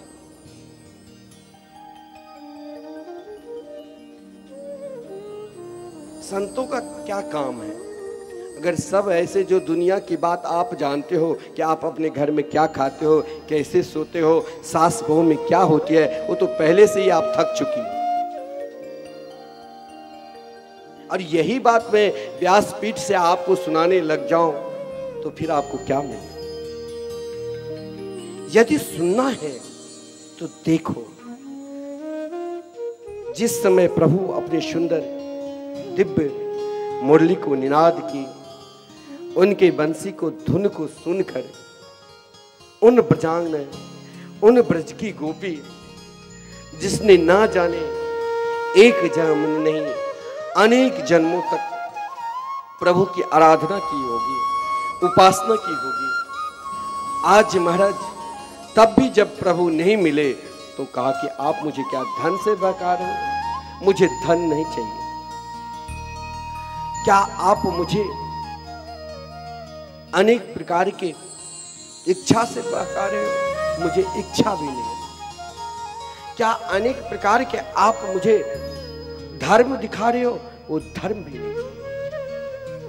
और क्या अनेक प्रकार के जो आपके 4 प्रकार के मुक्ति के साधन है वो हमें सिखा रहे हो? मुझे वो भी नहीं चाहिए। हे गोविंद, जब उस बंसी की धुन को सुनती है तो उस लहर में, उस तरंग में महाराज ऐसे भाव विभोर हो जाती है। कहाँ श्री कृष्ण यमुना किनारे बंसीवट, रात्रि के समय है, सब सो रहे हैं, लेकिन कृष्ण प्रेमी, कन्हैया के प्रेमी वो जगे हुए हैं। हे ठाकुर, आज तुम मेरे ऊपर कृपा कर दो। महाराज, जिस कारण कुछ ब्रजांगनाएं जो अर्थोपार्जन में लगी हुई थी, अपने अर्थ को एक पल छोड़ दिया। हम चाहेंगे कि हम अर्थ से भगवान को प्राप्त कर लेंगे, वहां अर्थ भी नहीं चलता है। बहुत बड़े बड़े दान पेटी में हम दान दे देंगे तो हमें भगवान मिलेंगे, वहां नहीं चलेगा। वहां केवल मन चलता है कि आपके मन पूर्ण रूप से ठाकुर जी के चरणों में समर्पित है। यदि आपके मन ठाकुर जी के चरणों में समर्पित है तो आपने द्वादशी आज तिथि है, कल एकादशी के दान पेटी में गुप्त दान दिए होंगे तो आपके सार्थक। यदि आपके मन शुद्ध नहीं है तो कुछ नहीं। लेकिन मेरा मन कैसे शुद्ध हो सकता है? हम जब दान पात्र में भी गिराते हैं ना, तो कोई बड़े नोट कि महाराज कोई देखे बतावे कि बड़े नोट गिरा है। लेकिन उन गोपियों ने जब ठाकुर जी उन्हें पुकारा तो एक पल में उनके लिए दही जमाना, दूध गर्म करना, माखन बिलोना उनके लिए अर्थोपार्जन की साधना थी। उस साधना को छोड़ दिया कि मुझे नहीं चाहिए ऐसी साधना जिससे मेरे ठाकुर मुझसे दूर हो जाए। मुझे तो वही साध्य चाहिए जो मुझे अपने सुंदर मुरली बजाकर पुकार रहे हैं। आओ, तूने अपने जीवन में बहुत साधना कर ली, बहुत उपासना कर ली, अब तो तू मेरे पास आ जाओ। अब अगर तू एक बार आ गई तो मैं तुम्हें नहीं छोड़ूंगा। दौड़ती हुई, भागती हुई, अर्थ को पीछे छोड़कर भाग रही है श्री कृष्ण की ओर। केवल अर्थ को ही नहीं छोड़ा, धर्म को। जिस धर्म में कन्हैया से प्रेम ना जगे, ठाकुर से प्रेम ना जगे, वैसे धर्म भी यदि आप बार बार करो तो भी वो नहीं पुकारेंगे। लेकिन उन गोपियों ने अपने धर्म को श्री कृष्ण के चरणारविंद में समर्पित कर दिया, अपनी समस्त इंद्रियों को श्री कृष्ण के चरणारविंद में समर्पित कर दिया। लेकिन जब ऐसे धर्म को यदि हम श्री कृष्ण के चरणारविंद में समर्पित कर देते हैं, तभी कन्हैया की बंसी की धुन हमें सुनाई देगी। उन गोपियों को लगता था कि श्री कृष्ण हमें अकेला ही पुकार रहे हैं कि आओ मेरे परम प्रिय भक्त, मैं तुम्हें बुला रहा हूं। वो घर से निकलती है अकेली, दौड़ती हुई जा रही है, उस बंसी की धुन को सुनते सुनते जा रही है, आगे बढ़ रही है, पीछे मुड़कर नहीं देखी कि मेरे साथ एक नहीं लाखों करोड़ों युद्ध है। भागो कन्हैया के पास, अकेले भागो, जाओ, दौड़ते हुए जाओ, जब तक वो मिले नहीं तब तक उस ठाकुर को, उस गोपाल को छोड़ना नहीं कि हे मेरे गोविंद, हे मेरे गोपाल, मैं आपको प्राप्त करके ही छोड़। कोई अपने पति की सेवा, कोई सास की सेवा, कोई बच्चे को दुग्ध पान करा रही थी, सब कुछ छोड़कर, उस धर्म को छोड़कर बोले धर्म का फल मिल गए, मेरे ठाकुर, मेरे गोविंद, मेरी कन्हैया मुझे पुकार रहे हैं। दौड़ती हुई, भागती हुई जा रही है कृष्ण की ओर। कृष्ण आज तुम मुझे अपना लो, मैंने सारी धर्म को छोड़कर उन धर्म को आपके चरणारविंद में लगा दिया, मुझे अपना लो मेरे गोविंद, मेरे कन्हैया मुझे अपना लो। ऐसे भाव लेकर दौड़ती हुई जा रही है, जहां उन्हें वही धुन, मुरली की धुन ऐसे सुनाई देती थी, जो दौड़ती हुई, भागती हुई कृष्ण की ओर बढ़ रही है। इतना ही कुछ ब्रजांगनाएं ऐसी थी जिसने अपने जीवन में, हमारे जीवन में इतनी इच्छा है ना, इतनी कामना है ना, जो हम मंदिर भी जाते हैं, दान भी करते हैं, कीर्तन भी गाते हैं, कथा भी श्रवण करते हैं, अनेक प्रकार की साधना भी करते हैं। हमारी अनेक इच्छा है कि भारतवर्ष के हर तीर्थ स्थान में भी मैं जाऊं, लेकिन वहां भी तीर्थ स्थान में जाकर वहां भी हम ढूंढते हैं कि हमें कोई सम्मान नहीं किया, हमें आदर नहीं। चलो तीर्थ स्थान जाना ठीक, लेकिन वहां भी हम ढूंढते कोई बढ़िया सुंदर होटल मिले। आश्रम में भी जाते हैं आजकल तो उन्हें आश्रम में के रूम प्रिय नहीं लगता है, उन्हें चाहिए वीआईपी व्यवस्था। अरे भाई, हम इसी कमरे में रहने वाले हैं, अब कैसे मैं बाहर में। इतनी इच्छा है हमारे अंदर, इतनी कामना है हमारे अंदर, तो उन इच्छा, उन कामना को, ठीक है हम भगवान को भजते हैं, हम उनके हो गए, लेकिन उनके साथ साथ हमारी जो इच्छा है, हमारी जो कामना है, उस कामना को तो पहले वो ठाकुर पूर्ति करेंगे ना। लेकिन उन गोपियों ने कहा, हे गोविंद, आज आप मुझे पुकार रहे हैं, बुला रहे हैं, अब ऐसी कामना लेकर क्या करूं, ऐसी इच्छा लेकर क्या करूं। उन समस्त इच्छा को, यदि हमारी कामना भी है, हमारी इच्छा भी है, हमारी वासना भी है, तो उन वासना को लेकर भी श्री कृष्ण के पास चले जाओ, उन कामना को लेकर भी श्री कृष्ण के पास चले जाओ। उन गोपियों ने जो कोई श्रृंगार कर रही थी, श्रृंगार करना उनकी इच्छा, उनकी वासना, वस्त्र पहन रही थी, वो भी उनकी इच्छा, काजल लगा रही थी, वो भी अपनी सुंदरता की इच्छा बढ़ाने के लिए, लिपस्टिक लगा रही थी, वो भी उनकी इच्छा।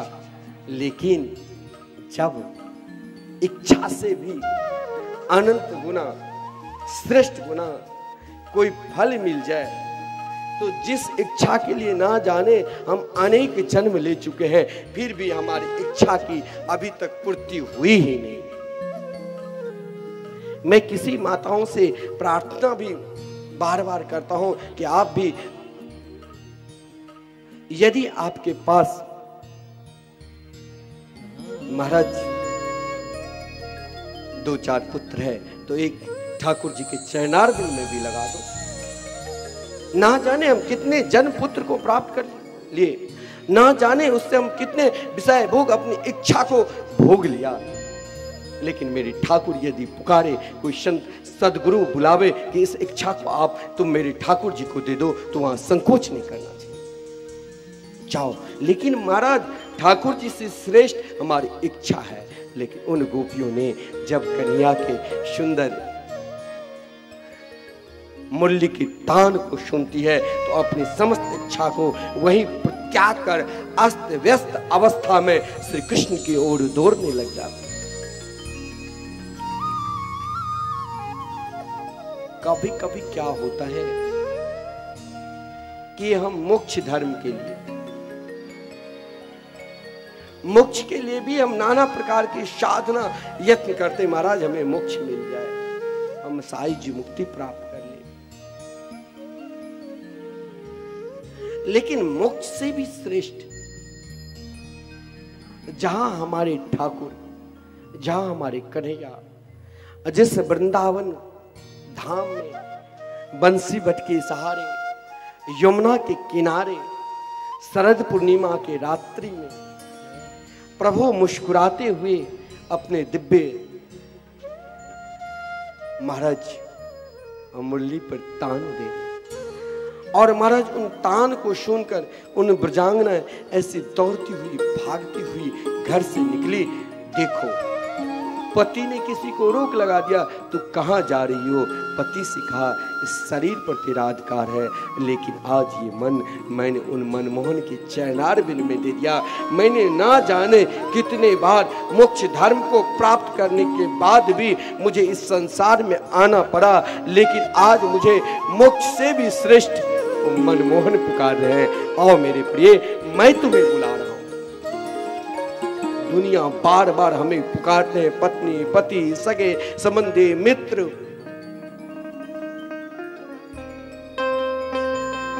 लेकिन जिस दिन ठाकुर पुकार ले, कन्हैया पुकार ले, उस दिन दुनिया कुछ दिखाई ही नहीं देती। उन गोपियों को हो सकता है उनके पति ने उन्हें घर में बंद कर दिया हो। महापुरुष लोग कहते हैं जो महाराज दरवाजा बंद कर दिया था, लेकिन जिसने अपने जीवन में मोक्ष धर्म की साधना की है, लेकिन कभी आज उन मोक्ष धर्म को भी वहीं प्रत्याग कर श्री कृष्ण के चरणार बिंद की ओर भाग ली। चारों पुरुषार्थ को छोड़ो।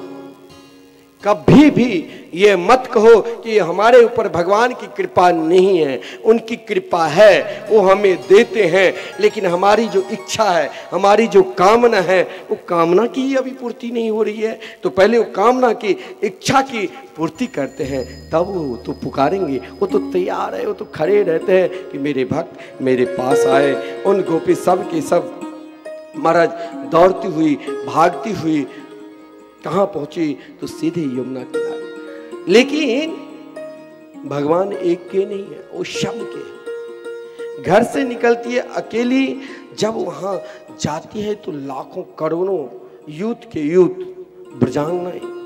रास पंचाध्याय तो ऐसे विलक्षण चरित्र है, इस पर यदि हम विशेषकर प्रकाश डालें तो महाराज आगे की कथा रख जाए। सद गुरुदेव ने एक एक प्रसंग पर, जब उनकी इच्छा होती थी, रात के 12 बजे 1 बजे तो मुझे उठाकर बैठा देते थे कि इस प्रसंग को विशेषकर सुनो। कभी कभी मैं नहीं सुनता तो अपने, हम तो सो भी जाते तो स्वयं वो लिखने लग जाते थे और लिख कर मेरे लिए रख देता था। और जब कभी मुझसे फिर बुलाकर कहते थे लो इसे पढ़ो। इसमें क्या आनंद है कि कैसे प्रभु के चरणार बिंद में किस तरह जाना चाहिए, कैसे भागना चाहिए। महाराज परीक्षित जैसे महापुरुष भी भगवान सुखदेव जी के उन गोपियों की स्थिति देखकर प्रश्न करते थे, लेकिन आगे परीक्षित जी के समाधान अवश्य हो जाएंगे, क्योंकि रास पंचाध्याय की कथा ही बहुत विलक्षण है। जब समस्त ब्रजांगनाएं वहां पर पहुंचती है तो देखो प्रभु तिरस्कार नहीं करते हैं, दुनिया हम सबको छोड़ सकते हैं, लेकिन वो कितने दयालु है। वो महाराज यदि हमें अपने पास बुलाते हैं तो हमें कहते आओ। जैसे उन गोपियों को भगवान ने स्वागत की, और स्वागत करते हुए क्या कहा, स्वागतम वो महाभागा प्रियम किम करवाणि ब्रजस्या नामयम क्वचि भूतागमन कारिकम। जब हम झोली माला लेकर, जब हम कभी एकांत में उन्हें पुकारने लग जाते हैं तो मेरे गोविंद को बहुत प्रसन्नता होती है। और महाराज ऐसी प्रसन्नता होती है, उन भक्त को स्वागत करते हैं कि परम महाभागशाली। और परम महाभागशाली उन ब्रजांगनाओं को देखकर भगवान ने सोचा कि आज इसे क्या दो। भगवान हम सबको, ये नहीं हम रोज ठाकुर श्री राधा मोहन बिहारी के दर्शन करने के लिए, बांके बिहारी के दर्शन करने के लिए जाते हैं तो क्या हमें वो कुछ नहीं देंगे? वो देने के लिए तैयार है, वो पूछते भी है तुम्हें क्या चाहिए। जैसे उन गोपियों को पूछा क्या चाहिए, हे देवी प्रियम किम करवाणी, कौन से प्रिय कार्य करूं। अब जब भगवान पूछे ना कि मैं कौन से कार्य कर दूं, तो ध्यान देना उन गोपियों के भाव की ओर। हम जब हमें भगवान पूछते हैं, जब हम उनके भजन करने लग जाते हैं तो हम सब से पूछते हैं। आजकल लोगों को तो विचित्र आदत है, मैं देखता हूँ मंदिर में भोले बाबा की जो मंदिर है ना, एक लोटा जल चढ़ाता है और महाराज वो तो केवल अपने लिए नहीं, अपने बच्चे के लिए कि आज अभी गाँव आए हैं, बहू के लिए, पोता के लिए, पोती के लिए, इतना ही नहीं भैंस भी उसके घर पे है, उसके लिए भी भोले बाबा से मांगने लग जाते। अब जब आपकी इच्छा ही उतनी बढ़ी हुई है तो पहले वो इच्छा की पूर्ति होगी, चाहे अब हो जाए, चाहे 100 वर्ष के बाद हो जाए, चाहे 100 जन्म के बाद हो जाए। लेकिन जब कोई कृष्ण प्रेमी से, जो मेरे ठाकुर के हो गए, जो मेरे कन्हैया के हो गए, उससे जब भगवान पूछते हैं, उन गोपियों को, अपने परम प्रिय भक्त, उन रसिक संतों से जब पूछते हैं, उन नाम जापक से जब पूछते हैं, तो यही कहते हैं। भगवान स्वयं थक जाए सब कुछ देकर, वो कहते हैं ठाकुर जी मुझे इस दुनिया के सुख वैभव मत दिखाओ। कोई भक्त ऐसे भी है जो ठाकुर जी के लिए समर्पित हो गए, खूब दान पुण्य करते हैं, लेकिन हम लोगों से पहले ही मना कर देते, आप कभी मेरे नाम मत लीजिए, हम तो उनको दिए हैं, हम आपको थोड़े दिए। देकर हम महाराज बार बार वही चीज को गुणगान गाते हैं तो वो भी एक व्यर्थ मान। हाँ, नाम लेना चाहिए। अब आप लोग कोई नहीं गुणगान करते हैं, क्योंकि यहाँ तो हम पुकारते इसीलिए लोगों का और श्रद्धा जगे। लेकिन भगवान मेरे ठाकुर जी ने जब उन गोपियों से कहा क्या चाहिए, ब्रजस्यानामयम क्वचित, घर में सब कुशल से तो है ना, किसी को कुछ चाहिए तो मुझसे मांग लो। जो भी इच्छा है, ये मत कभी कहना कि मैं ठाकुर जी के चरणार बिंद की में समर्पित हो गए तो मुझे नहीं देते। वो तो बहुत कुछ देने के लिए तैयार है, वो तो अपने आप को होने के लिए तैयार है। और वो यहाँ तक पूछते हैं वृतागमन कार्यक्रम, क्या इच्छा है, क्या कामना है, मुझे बताओ। लेकिन हम क्या कहते हैं, हमें अभी बहुत इच्छा है। अब इच्छा महाराज हम सबके कितने हैं वो तो हम लोग ही जानते हैं। अगर हम फिर भी नहीं मांगते हैं, जैसे उन गोपियों ने प्रभु से मांगा नहीं, प्रभु दिखा रहे हैं, देखो तू यदि मेरे हो गए ना तो मैं तुम्हें बहुत कुछ दूंगा। अब समझाते हैं भगवान, कभी कभी स्वयं वक्ता बनकर कथा सुनाते हैं। पहले तो उन्हें भाई दिखाता है, जैसे ये घबराना नहीं, हम भगवान के भजन करते हैं, कोई हमें भाई दिखावे, अगर हम सही में अपने ठाकुर जी के हो गए हैं, अपने कन्हैया के हो गए हैं तो उस भाई से मत घबराना, क्योंकि प्रभु की इच्छा है कि तुम्हारे अंदर अभी तक वो प्रेम जगा या तुम किसी के द्वारा जग कर आए हो।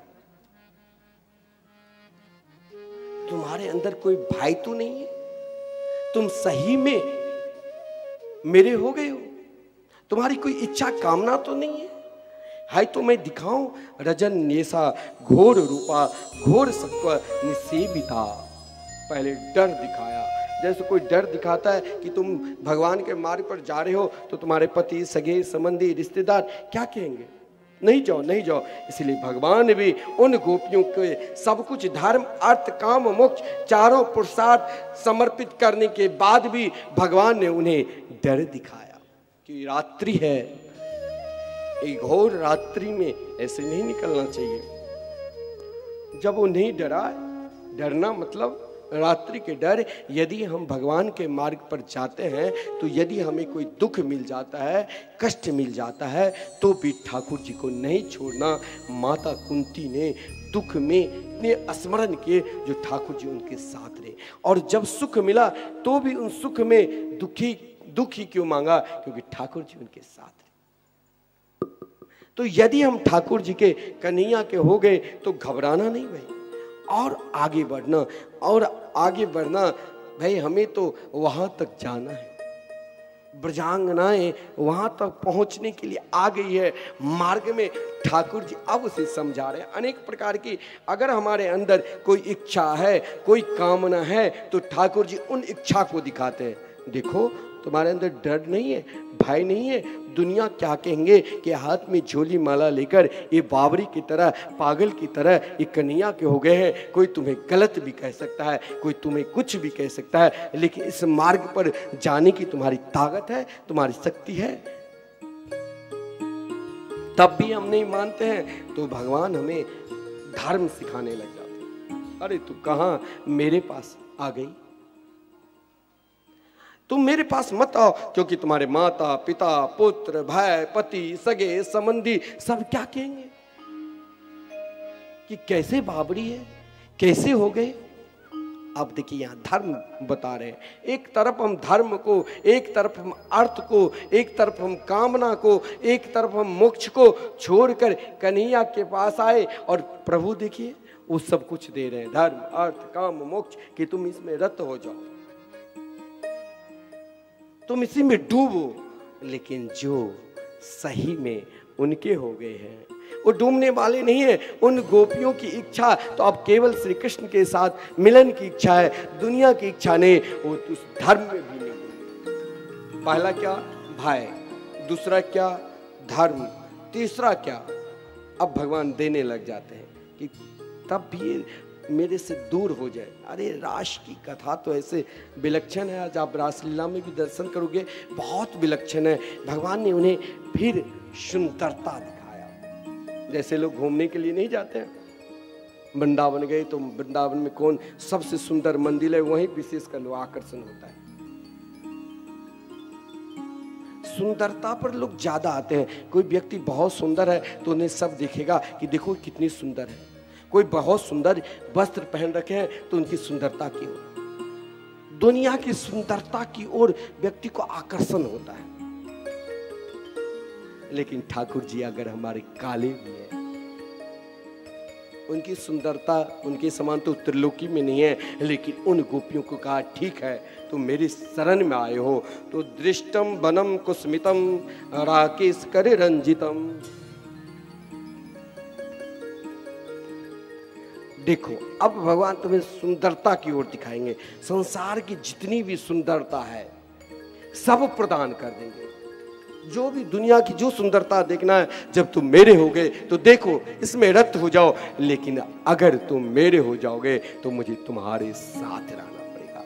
तब वहां दोनों का मिलन हो जाएगा, जीवात्मा और परमात्मा का मिलन हो जाएगा। फिर हम दोनों एक हो जाएंगे, फिर हम कभी अलग हो ही नहीं सकते हैं। इसीलिए यदि अलग होना है तो वहां सुंदरता की ओर दिखाते हैं। लेकिन उन ब्रजांगनाएं ने कभी उस सुंदरता की ओर नहीं, महाराज कृष्ण के चरणारविंद की ओर देख रही थी। वाह कन्हैया, मैंने सब कुछ छोड़कर आपके चरणारविंद प्राप्त करने के लिए आई हूँ। अब भगवान ने मोक्ष धर्म नहीं कहते हैं, जो स्त्री पति धर्म सही से निभाते हैं उसे मोक्ष मिलता है। अब भगवान यहाँ सोचा कि धर्म अर्थ काम इन तीनों को मैं दिखा दिया, इन तीनों से अभी तक ये ऊपर उठ चुकी है। अब दिखता हूं चौथा। हर व्यक्ति मोक्ष के लिए साधना करता। अब चौथा धर्म ऐसे दिखाया कि महाराज उस धर्म में बहुत लोग डर जाते हैं, भयभीत हो जाते हैं कि महाराज स्त्री धर्म, जिसमें कहा दुशीलो दुर्भगो वृद्धो जडो रोग्यो धनो पिवा पति स्त्री भीर न हातव्यो। चाहे पति कैसे भी हो, दुशील हो, भागहीन हो, जड़ की तरह हो, मंद बुद्धि हो, अनेक प्रकार के दिखाया कि तुम जाओ अपने पति की सेवा करना। लेकिन जब सही में पति मिल गए, बोले कन्हैया तुमने, ओ कन्हैया तूने अपनी बंसी बजाकर हमारे दिल को ऐसे मोहित कर लिया, मेरे नींद को ऐसे चोरी कर लिया, जो अब मुझे मैंने जो कुछ आप अभी दिखा रहे हो वो सब मैंने त्याग करा है। क्योंकि प्रणय गीत में यही है, क्योंकि उन गोपियों ने जब भगवान ने उसे अनेक बार कहा धर्म अर्थ काम मोक्ष को उपदेश दिया, तो प्रणय गीत करने लगे। आप मुझे कहां क्या दिखा रहे हो? हे विभो मई वम विभो रति भगवान गद तुम निरसंशय। हे विभो मैंने सब कुछ त्याग करा है, सब कुछ छोड़ दिया हूं। संतज्य सर्व विषयाम तब पाद मूलम। मैंने समस्त विषयों को, समस्त आसक्ति को, वो सब तो जो कुछ आप दिखा रहे हैं उन सब से हम थक गए हैं, उब चुके हैं। अब तो हे कन्हैया, जिस बांसुरी के धुन ने मेरी नींद को चोरी कर लिया, ओ कान्हा, ओ मेरी श्याम सुंदर, ओ कान्हा तेरी बांसुरी नींद चुराए, ओ कान्हा तेरी बांसुरी नींद चुराए, नींद चुरा के मुझे अपना बनाए, नींद चुरा के मुझे अपना बनाए, नींद चुरा के मुझे अपना बनाए, नींद चुरा के मुझे अपना बनाए। ओ कान्हा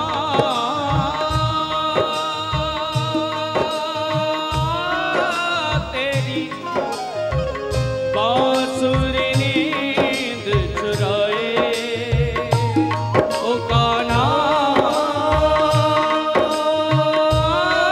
तेरी बांसुरी नींद चुराए, चुरा के मुझे अपना बनाए, नींद चुरा के मुझे अपना बनाए।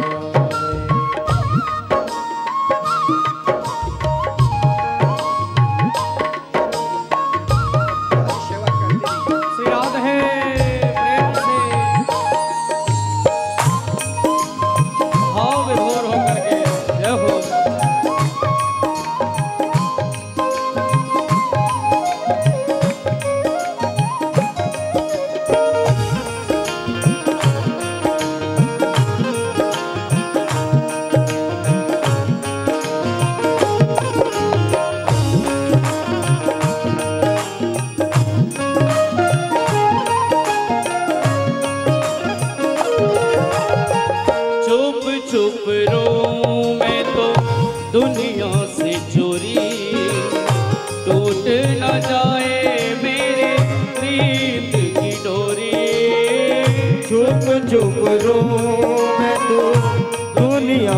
चोरी छूट न जाए कहीं प्रीत की डोरी। ओ चुप चुप रहूं मैं तो दुनिया से चोरी, टूट न जाए मेरी प्रीत की डोरी। नैना भर भर आए रे कि तेरी याद सताए रे, नैना भर भर आए रे कि तेरी याद सताए। ओ नैना भर भर आए रे कि तेरी याद सताए रे, नैना भर भर आए रे वो तेरी याद सताए। ओ कान्हा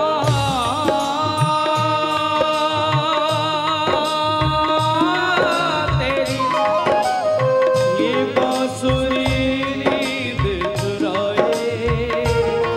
ओ कान्हा तेरी बांसुरी नींद चुराए। नींद चुरा के मुझे अपना बना रे, नींद चुरा के मुझे अपना बना। ओ नींद चुरा के मुझे अपना बनाए। नींद चुरा के मुझे अपना बना।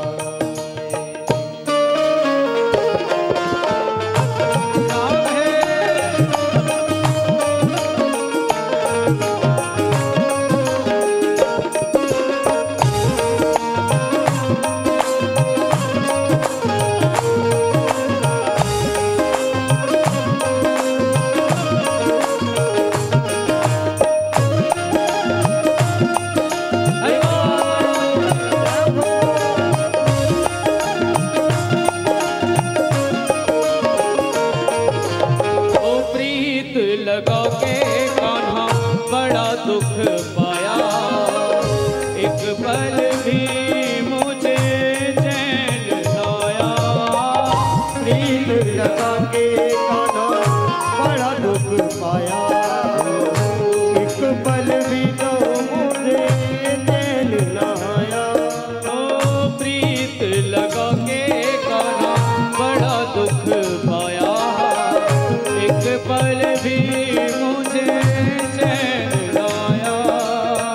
प्रीत लगा के कान्हा बड़ा दुख पाया, एक पल भी तो मुझे चैन न आया। जिया बोरा घबराए रे कि एक पल चैन आए रे। या मोरा घबराए एक पल चैन न आए। जिया बोरा घबराए रे एक पल चैन आए। या मोरा घबराए एक पल चैन न आए। ओ कान्हा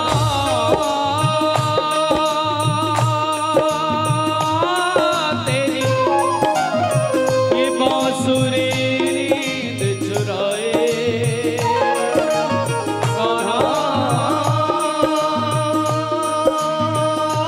तेरी बांसुरी नींद चुराए। नींद चुरा के मुझे अपना बनाए, नींद चुरा के मुझे अपना बनाए, नींद चुरा के मुझे अपना बनाए, नींद चुरा के मुझे अपना बनाए। ओ नींद चुरा के मुझे अपना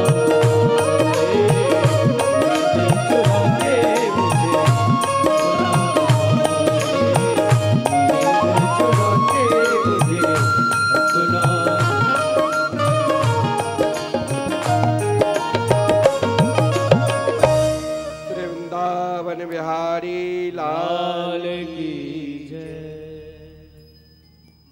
उन गोपियों ने यही कहा, प्रभु जब हम, हे विभो, जब हम आपके हो गए, अब मुझे दुनिया के कोई भी किसी प्रकार के सुख सुविधा नहीं चाहिए, केवल आप चाहिए। अब जो ही कहा आप चाहिए तो भगवान ने कहा मैं तो मिल गया, देख लो मुझे, लौट जाओ। लेकिन दुनिया के कौन ऐसे अभागे होंगे, जो एक बार उन ठाकुर से, गोपाल से प्रेम कर ले और फिर प्रेम करके उन्हें छोड़ दे। यज्ञ पत्नी ने भी प्रभु से मिले थे, लेकिन उन यज्ञ पत्नी को जब उनके पति ने कुछ दिया नहीं, भगवान गोचारण करने के लिए गए थे और यज्ञ पत्नी ने अनेक प्रकार के व्यंजन लेकर भगवान को स्वागत किया, तो भगवान ने कहा अब तुम सब जाओ, तुम्हारे पति, सगे संबंधी सब स्वीकार करें। लेकिन यहां जब उन गोपियों से भगवान ने कहा तो यही कहा, पादो पदम न चलते तब पाद मूला याम कथम ब्रजमतो करबाम किंबा। हे मेरी ठाकुर, अपने स्वामी के आदेश तो मानना पड़ेगा। ठीक है, यदि आप कहते हो तो मैं चले जाऊं। भगवान ने कहा चले जाओ, लेकिन मैं कैसे जाऊंगी, मेरे पैर नहीं उठते हैं। क्या घुटना में तकलीफ है? नहीं श्याम सुंदर, सदा के लिए तकलीफ हो गई। अब ये पैर उठने वाले ने, भगवान ने कहा मैं तुम्हारे लिए व्यवस्था करके अभी आता हूं, मुझे जानने की जरूरत नहीं। अभी नंद बाबा को सूचना देकर हजारों बैलगाड़ी पर बैठाकर तुम सबको जहां से आई वो वहीं भेज देंगे। अब उन ब्रजांगनी ने कही, महाराज सब के सब उस समय उनकी जो स्थिति है, उनकी जो परिस्थिति है, एक तरफ समस्त पुरुषार्थ को छोड़कर श्री कृष्ण के चरणार बिंद को प्राप्त करने के लिए आई, और एक तरफ महाराज जब श्री कृष्ण मिल गए तो उन्हें भी पुनः चारों पुरुषार्थ दिखाने के बाद स्वयं अपने आप को दिखा दिया और कहा मेरे को प्राप्त कर, अब आप सब के सब यहाँ से लौट जाओ। और महाराज उनकी व्यवस्था भी गाड़ी के भी कर लिया। लेकिन ब्रजांग ने, ब्रज की गोपी ने कही, यामा कथम ब्रज मत हो। हे श्याम सुंदर, आप यदि मुझे भेज भी दिया, ठीक है, आप हम पे नाराज हैं, हमें स्वीकार नहीं करेंगे, हमारे अंदर अनेक प्रकार के अवगुण हैं, और यदि आप भेज भी दिया तो करवाम किंबा। अब वहां जाकर मैं क्या करूं,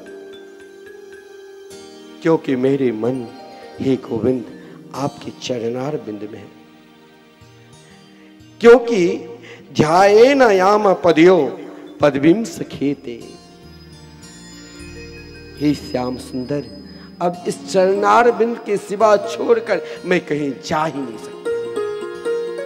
जब ये बात भगवान ने से कही तो उन भगवान उन जीवात्मा को, उन गोपी को अपना लिया, उनकी इच्छा की पूर्ति की। महाराज रास प्रारंभ हुए, जितने गोपी उतने कृष्ण। उसी समय महाराज कभी कभी होता है वहां तक पहुंचने के बाद भी ऐसे ऐसे संत महात्मा हैं वृंदावन में, जीवन पर्यंत वहां पर वास किए रहे। अभी अभी घटना है वृंदावन के, जो एक महात्मा वृंदावन वास करते थे, अनन्य नाम जापक थे, उनकी इच्छा थी कि मैं अब यहाँ से कभी जाऊं ही नहीं। महाराज बीमार पड़े, शिष्य लोग ले गया, वहीं पर बगल में हॉस्पिटल है, लेकिन डॉक्टर ने वहां से मना कर दिया। आगे बढ़े, मथुरा की ओर जाने लगे। वृंदावन से कुछ दूर बाहर हुए, अक्रूर घाट से आगे गए, समाप्त। वहां जाने के बाद भी यदि कहीं भी आपके अंदर कुछ भाव जगेगा तो लौटा देंगे। जैसे उन गोपियों के अंदर उनकी सुंदरता के क्या भाव होंगे, ये महाराज रास रासेश्वरी राधा रानी के मान को बढ़ाने के लिए लिखा है भागवत में, तत्रैवांतर धीयत, भगवान अंतर्धान हो गए रास रासेश्वरी राधा रानी के साथ महाराज उनके मान बढ़ाने के लिए, और हो सकता है उनके अंदर कहीं अभिमान हो जाए। उन गोपियों ने ब्रज के गली गली में प्रयास कभी छोड़ो नहीं। अगर कभी हो सके, जैसे होता है हमने बहुत माला फेर लिया, बहुत भजन कर लिया, एक दिन हम बहुत भजन कर लेते हैं, एक दिन कुछ करते ही नहीं, ये गलत है। प्रयास छोड़ो नहीं। यदि हो सकता है छूट जाए तो भी जिस स्थिति में, जिस परिस्थिति में, जहां हो, जिस संग में हो, जिस कोना में हो, जहां ध्यान करते हो, उपासना करते हो, जिस धर्म में लगे हो, वहां भी अपने कन्हैया को ढूंढो, अपने कृष्ण को ढूंढो। उन गोपियों ने यही काम किया। ब्रज की एक एक गली में जब वो अनन्य प्रेम उत्पन्न होता है, तो प्रेम उत्पन्न होने से ही महाराज, पंखा बंद करवा दो। अनन्य प्रेम उत्पन्न होने से ही महाराज भाव वही हो जाता है। जैसे भाव उन गोपी को विराग्नि में चलने लगी।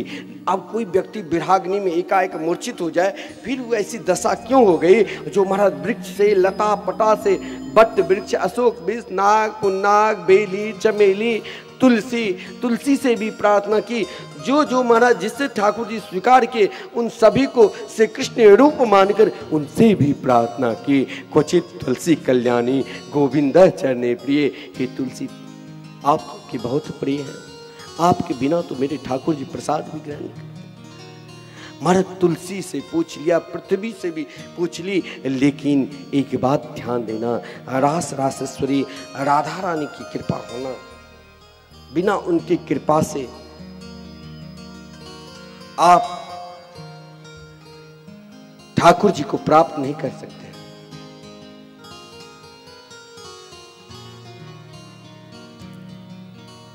ऐसे विलक्षण भाव है। अब इधर श्री जी की सेवा कर रहे हैं महाराज ठाकुर जी, उनके बाल को सुंदर श्रृंगार कर रहे हैं, अनेक प्रकार के फूलों से कुंज से निकुंज की ओर ले जा रहे हैं। लेकिन एक भक्त जब उनके लिए पुकारते हैं तो श्री जी एक पल के लिए, एक क्षण के लिए कोई विलक्षण लीला करके ठाकुर जी से अलग हो जाते हैं। जो ही अलग हुए, भगवान वहां से भी अंतर्धान यानी रास रासेश्वरी राधा रानी में समा गए। अब राधा रानी की कृपा से ही उन गोपियों को ठाकुर जी के दर्शन मिलेंगे। और महाराज जब रास रासेश्वरी राधा रानी ने उन गोपियों को दर्शन दिया, मिला, तो महाराज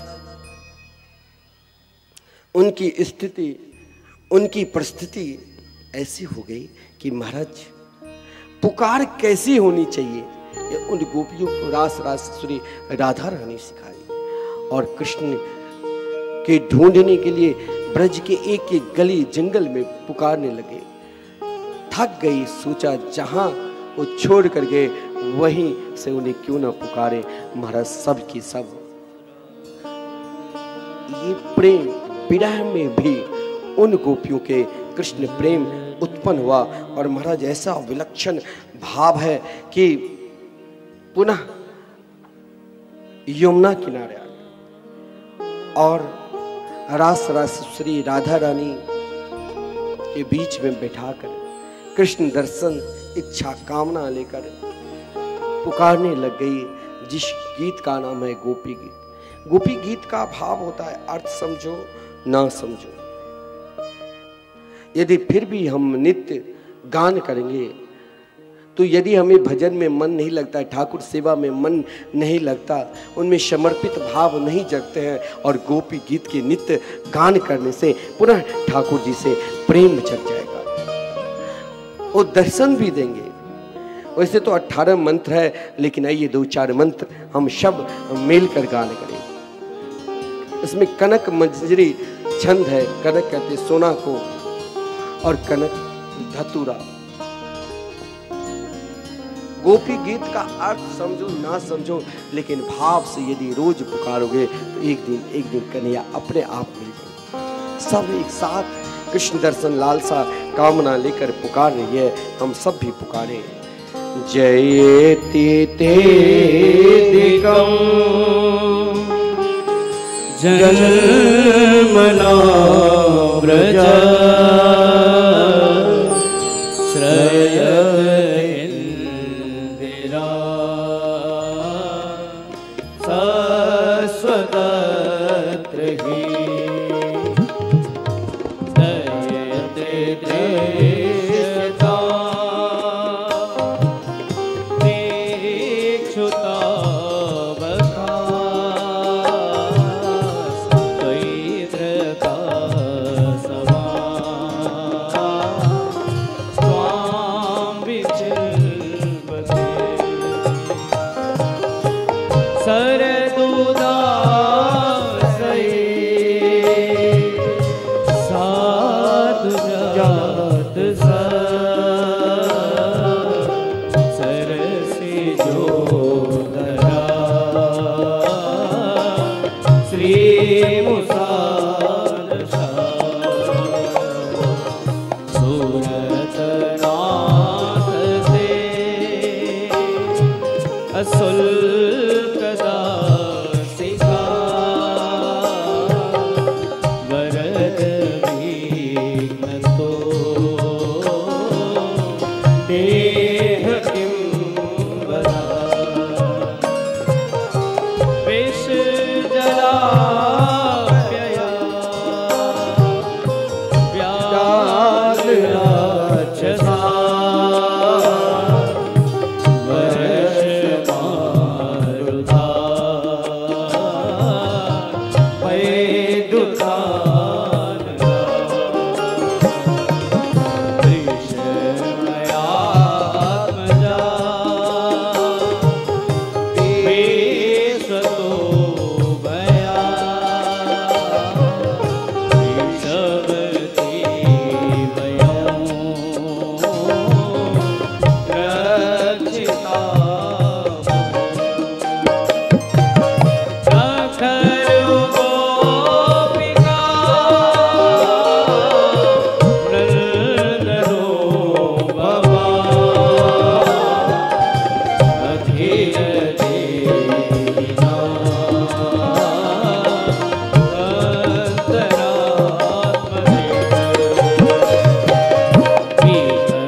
गोपी गीत का बहुत विलक्षण भाव है।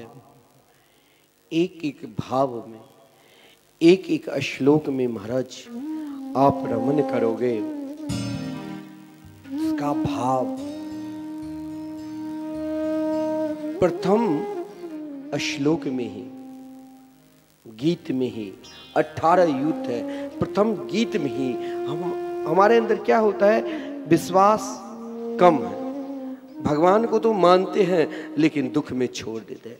लेकिन यहाँ पर ब्रजांगनाएं केवल उपासना ही नहीं की, माना ही नहीं, एक संबंध बना लिया। और जब हम किसी से अधिक संबंध बना लेते हैं तो वहाँ एक इच्छा जग जाती है, एक कामना जग जाती है कि ये हमारे हैं, ये मेरे पति, ये मेरे पुत्र, ये मेरे सगे संबंधी। वहां अनेक प्रकार की कामना जग जाती है, इच्छा जग जाती है। लेकिन कामना है तो संबंध है, लेकिन वहां फिर समर्पित भाव नहीं होगा, वहां समर्पित हो ही नहीं सकता। लेकिन ब्रजांगना है, जब गोपी गीत गाई तो एक श्लोक का मैं भाव बता देता हूं, फिर इसी भाव को प्रणाम करते हुए फिर हम आगे चलेंगे। मानो ब्रजांगना कहती है, जयति ते धीकं जन्मना प्रज श्रयत इंदिरा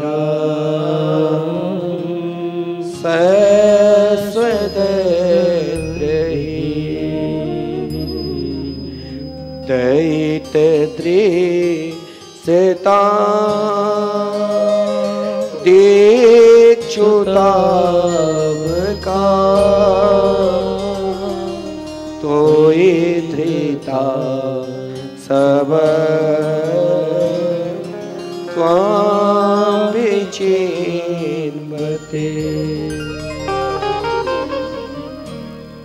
पहला, समर्पिति से चालू करो। आज तक मैं विश्वास, संबंध और समर्पित, आज समर्पित देखो क्या उनकी समर्पित एक भावना थी, कैसे उनके अंदर समर्पित भाव था। अपने गुणगान कभी नहीं किए। हम लोग हमेशा हर पल अपने गुणगान करने लग जाते हैं। हम कैसे लग रहे हैं, मेरे चाल, मेरे बोलने की शैली, अपने गुणगान। मैंने अमुक जगह दान दिया, मैं बहुत बड़े बड़े कार्य किया, मुझे बहुत सुंदर बंगला है, फ्लैट है, मैं अपने गुणगान में ही दिन रात निकाल देता हूं। कभी कभी जब हम ठाकुर के भी गुणगान करते हैं तो उन गुणगान में भी मुझे लगता है कि मैं स्वयं के गुणगान गाऊं। मेरे मकान, मेरी पत्नी, मेरे पति, मेरे सगे, मेरे संबंधी, लेकिन उन भुजांगनाएं ने ध्यान देना जिसने अपने जीवन में सब कुछ त्याग ही त्याग किया, धर्म को, अर्थ को, काम को, मोक्ष को, और उन चारों त्याग के बाद भी भगवान से ये कभी नहीं कहे कि मैंने आपके लिए सब कुछ त्याग दिया, फिर भी आप मुझे स्वीकार नहीं किए। अगर ऐसे भाव है तो फिर प्रेम है ही नहीं। वह त्याग नहीं दिखाओ। जब आप उससे प्रेम किए हैं, उनमें समर्पित हो गए हैं, तो फिर उनका गुणगान गाओ। वहां अपना गुण मत देखो। यही तो बात ब्रजांगनाएं कहती है, हे श्याम सुंदर क्या गुणगान गाओ। सरहित इंद्रा सस्वदत्त रही।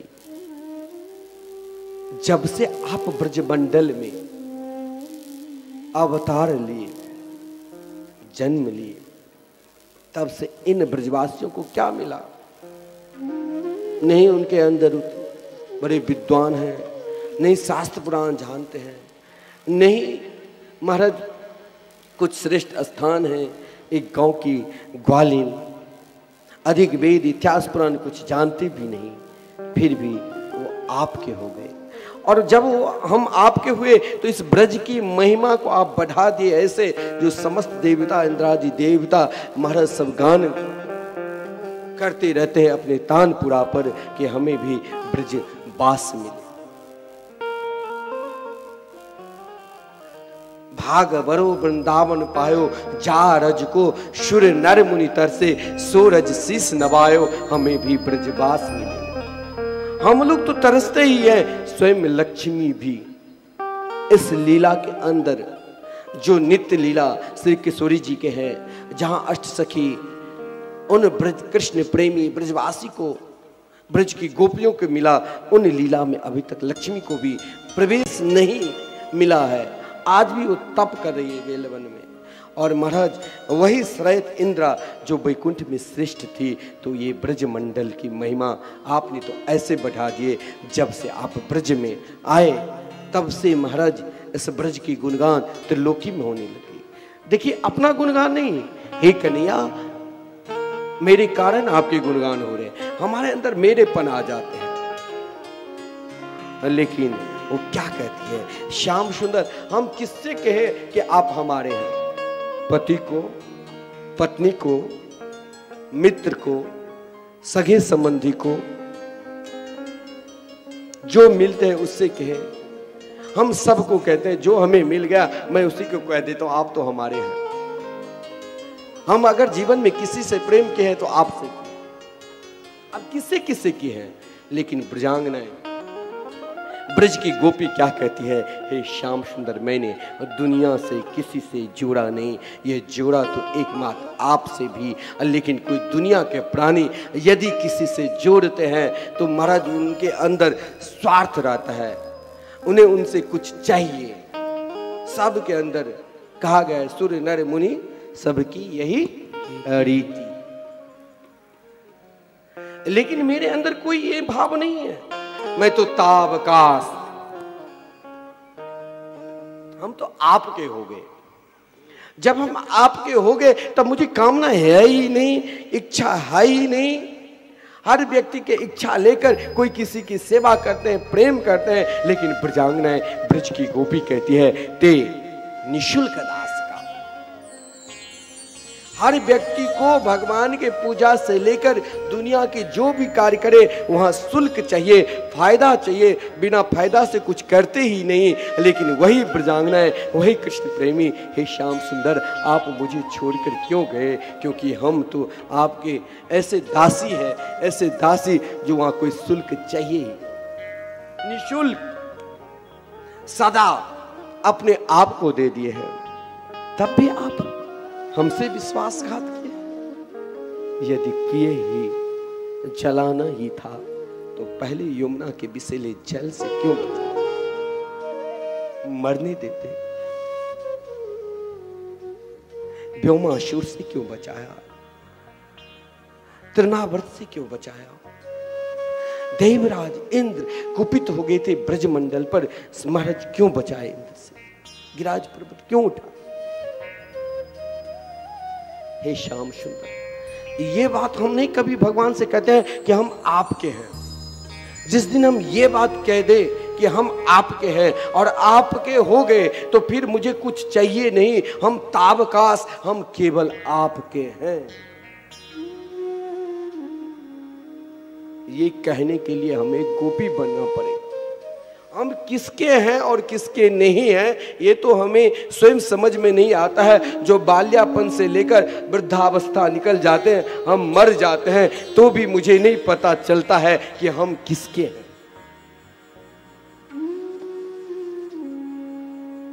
लेकिन जिस दिन उन गोपियों की तरह ये भाव जग जाएंगे, हे श्याम सुंदर, हे मेरे गोविंद, हम केवल आपके हैं। और जब हम आपके हो गए तो मुझे कुछ चाहिए ही नहीं। अगर चाहिए तो केवल आप ही चाहिए श्याम सुंदर, और मुझे कुछ नहीं चाहिए। ऐसे भाव लेकर जब प्राणी चलते हैं तो मेरे प्रभु, मेरे गोविंद कहीं भी रहे, उनकी पुकार। महाराज गोपी गीत में जो पुकार है, कभी भी गोपी अपनी विशेषता उस गोपी गीत में नहीं की। हर श्लोक में, हर भाव में श्याम सुंदर के ही गुणगान गा रही है। ब्रजांगनाएं ब्रज की गोपी कहती है, आप यशोदा के लाडले लाल नंद नंदन हो। मानो भगवान ने कह दिया मैं किसी का नहीं हूं। बोले आप किसी के नहीं है तो भी मैं, हे गोविंद, मैं आपको नहीं छोड़ूंगी, क्योंकि आप समस्त प्राणी के अंतरात्मा में निवास करने वाले हो। हे प्रभु, आप अपने सुंदर सुकोमल चरणार बिंद मेरे हृदय सिंहासन पर रखो, मेरे हृदय पर रखो।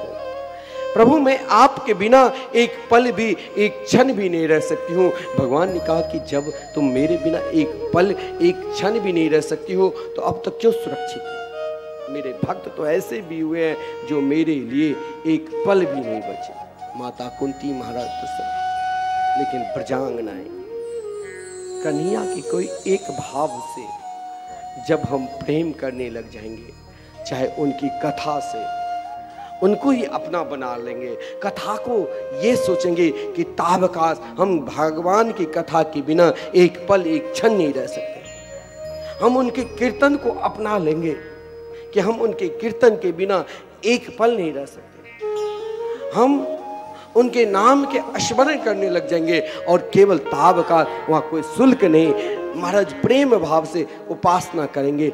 महाराज कोई एक भाव में डूब जाओ। ब्रजांगना कहती है मैं डूब चुकी हूँ। भगवान ने कहा कहाँ डूबी हो, किस पानी में, कौन सा जल में? जमुना जी में। बोले नहीं श्याम सुंदर, आपकी कथा में। यही कहते हैं तब कथामृतम तप्ते जीवनम कविभिदीतम कल्मषापहम् श्रवणमङ्गलम्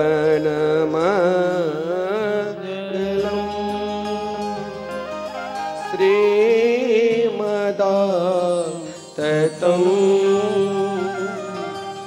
भुवि गृह्णन्ति ते भूरिदा जना।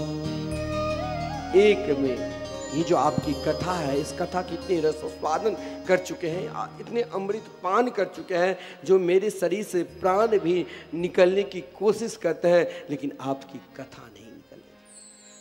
ऐसा भाव है, ऐसा भाव है इन गोपी गीत को। यही इस भाव को ही हम प्रणाम करते हुए आगे मुझे बढ़ना पड़ेगा, क्योंकि गोपी गीत का भाव बहुत विलक्षण है। महाराज जो कृष्ण के लिए, हम दुनिया के लिए तो कई बार रो चुके हैं, कभी कन्हैया के लिए रो कर देखना। जब हम उनके लिए रोने लग जाएंगे तो मेरे गोविंद कहीं भी रहे, किसी भी स्थान में रहे, आना पड़ेगा। समस्त ब्रजांगनाएं उनके लिए ही रुदन करने लगे। इति गोप्य प्रगायन्त्य प्रलपन्त्यश्च चित्रधा रोरुदो स्व शरण राजन् कृष्ण दर्शन लालसा। ऐसे भाव में रुदन करने लग गई जो स्वयं भगवान को, वही लगता है रसिक संतों को, महापुरुषों के सिद्धांत है कि जब उन गोपी के हृदय में ऐसे भाव आई और कृष्ण के लिए रोने लग गई, जैसे करमेती बाई सब कुछ छोड़कर वृंदावन आई थी और वृंदावन में ब्रह्म कुंड के पास एक बट कदम के वृक्ष है, वहाँ पर महाराज ऐसे रुदन की श्री कृष्ण के लिए जो उनके आंख से अश्रुपात झरझर गिरने लग गई और वो अश्रुपात सीधे यमुना जी में मिल गई। हे यमुना जी, आप मेरे ऊपर कृपा करो और मेरे कृष्ण से मिला दो। ऐसे ही दशा उन गोपियों की भी हो गई। महाराज भगवान उन गोपियों के मध्य में ही प्रकट हो गए, जिसने कभी कामदेव को भी मोहित कर दिया था, मूर्छित हो गए थे। आज उन गोपियों ने, लेकिन यहाँ प्रभु के रूप लगता है इसीलिए कि लिखा है नीलांबर धरा राधा। नील वस्त्र, नीलांबर वस्त्र जो रास रासेश्वरी राधा रानी धारण करती है, वही वस्त्र ओढ़कर भगवान प्रकट हो गए। मानो उन भक्त के बीच में ही भगवान थे। बहुत सुंदर भाव है। उन गोपियों ने प्रेम के विषय में ही कई प्रकार के प्रश्न कर दिए। उनके प्रश्नों के उत्तर देकर भगवान महाराज के नेत्र सजल हो गए। उनके भाव को महाराज, इस भाव को प्रणाम करते हुए मुझे आगे के भाव बताना पड़ेगा। महाराज उन गोपियों की इच्छा को देखकर भगवान ने दिव्य रास लीला की। महाराज रास की कथा तो ऐसे विलक्षण है, जो श्रद्धा के साथ श्रवण करते हैं। आज हम रास लीला के दर्शन भी रास के माध्यम से करेंगे रात्रि में। महाराज उनके हृदय में भक्तिम पराम भगवती प्रतिलभ्य कामम, अगर उनके हृदय में कामना इच्छा है और नित्य रास के एक भी श्लोक का गान करते हैं तो उसे श्री कृष्ण के चरणार विंद की प्राप्ति होती है और उनके हृदय रोग नष्ट हो जाते हैं। तो एक बार आइए भाव के साथ हम सब रास बिहारी के पुकारे ताली बजाते हुए कीर्तन करें और कहे रास रचो है, रास रचो है, कि पूर्णमासी शरद की रचो कन्हैया रास वृंदावन में है सखी घर घर यही विचार कि गोकुल में देखो वृंदावन में देखो गोकुल में देखो वृंदावन में देखो मुरली बाजे रे श्याम संग राधा नाचे गोकुल में देखो वृंदावन में देखो रे मुरली बाजे रे श्याम संग राधा नाचे। गोकुल में देखो वृंदावन में देखो गोकुल में देखो वृंदावन में देखो मुरली बाजे रे श्याम संग राधा नाचे रे ओ श्याम संग राधा नाचे। आहा श्याम संग राधा नाचे ओ नाचे रे श्याम संग राधा नाचे। जय हो सभी ताली सेवा करते हुए प्रेम से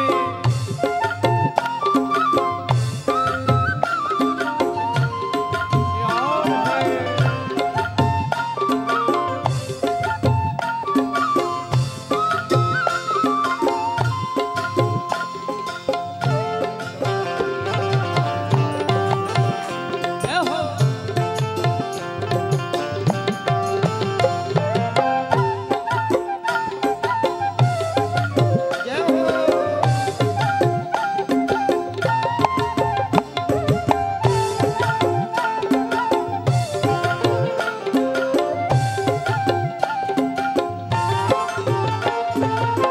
छम छम नाचे राधा रानी सुन के मीठी मुरलिया छम छम नाचे राधा रानी सुन के मीठी मुरलिया। श्याम छवि पे सब बलिहारी गोपी ग्वाल और गैया श्याम छवि पे सब बलिहारी गोप ग्वाल और गैया।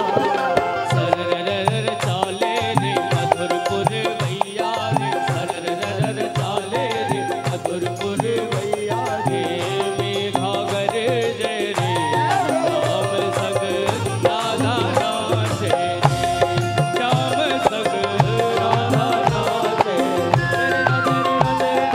गोकुल में देखो वृंदावन में देखो गोकुल में देखो वृंदावन में देखो मुरली बाजे रे श्याम संग राधा नाचे रे श्याम संग राधा नाचे बोलो रास बिहारी भगवान की जय हो।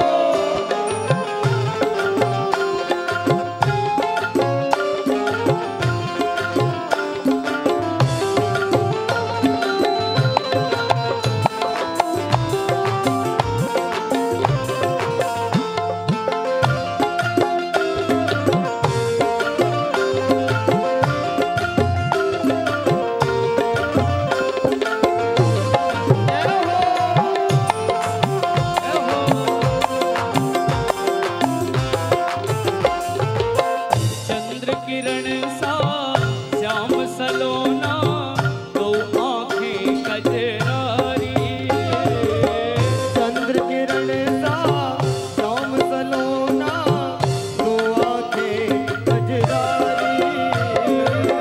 गोपी बनकर शंकर आए गोपेश्वर कहलाए गोपी बनकर शंकर आए गोपेश्वर कहलाए। रास बिहारी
पे मंडल उमंग महाकाल जी के तट पे मंडल उमंग महाकाल जी के तट पे ऐसी सभी छाई अली सरत जुनाई देखो सभी छाई बनाई के मुकट में ऐसी सभी छाई बनाई के ऐसी सभी छाई बनाई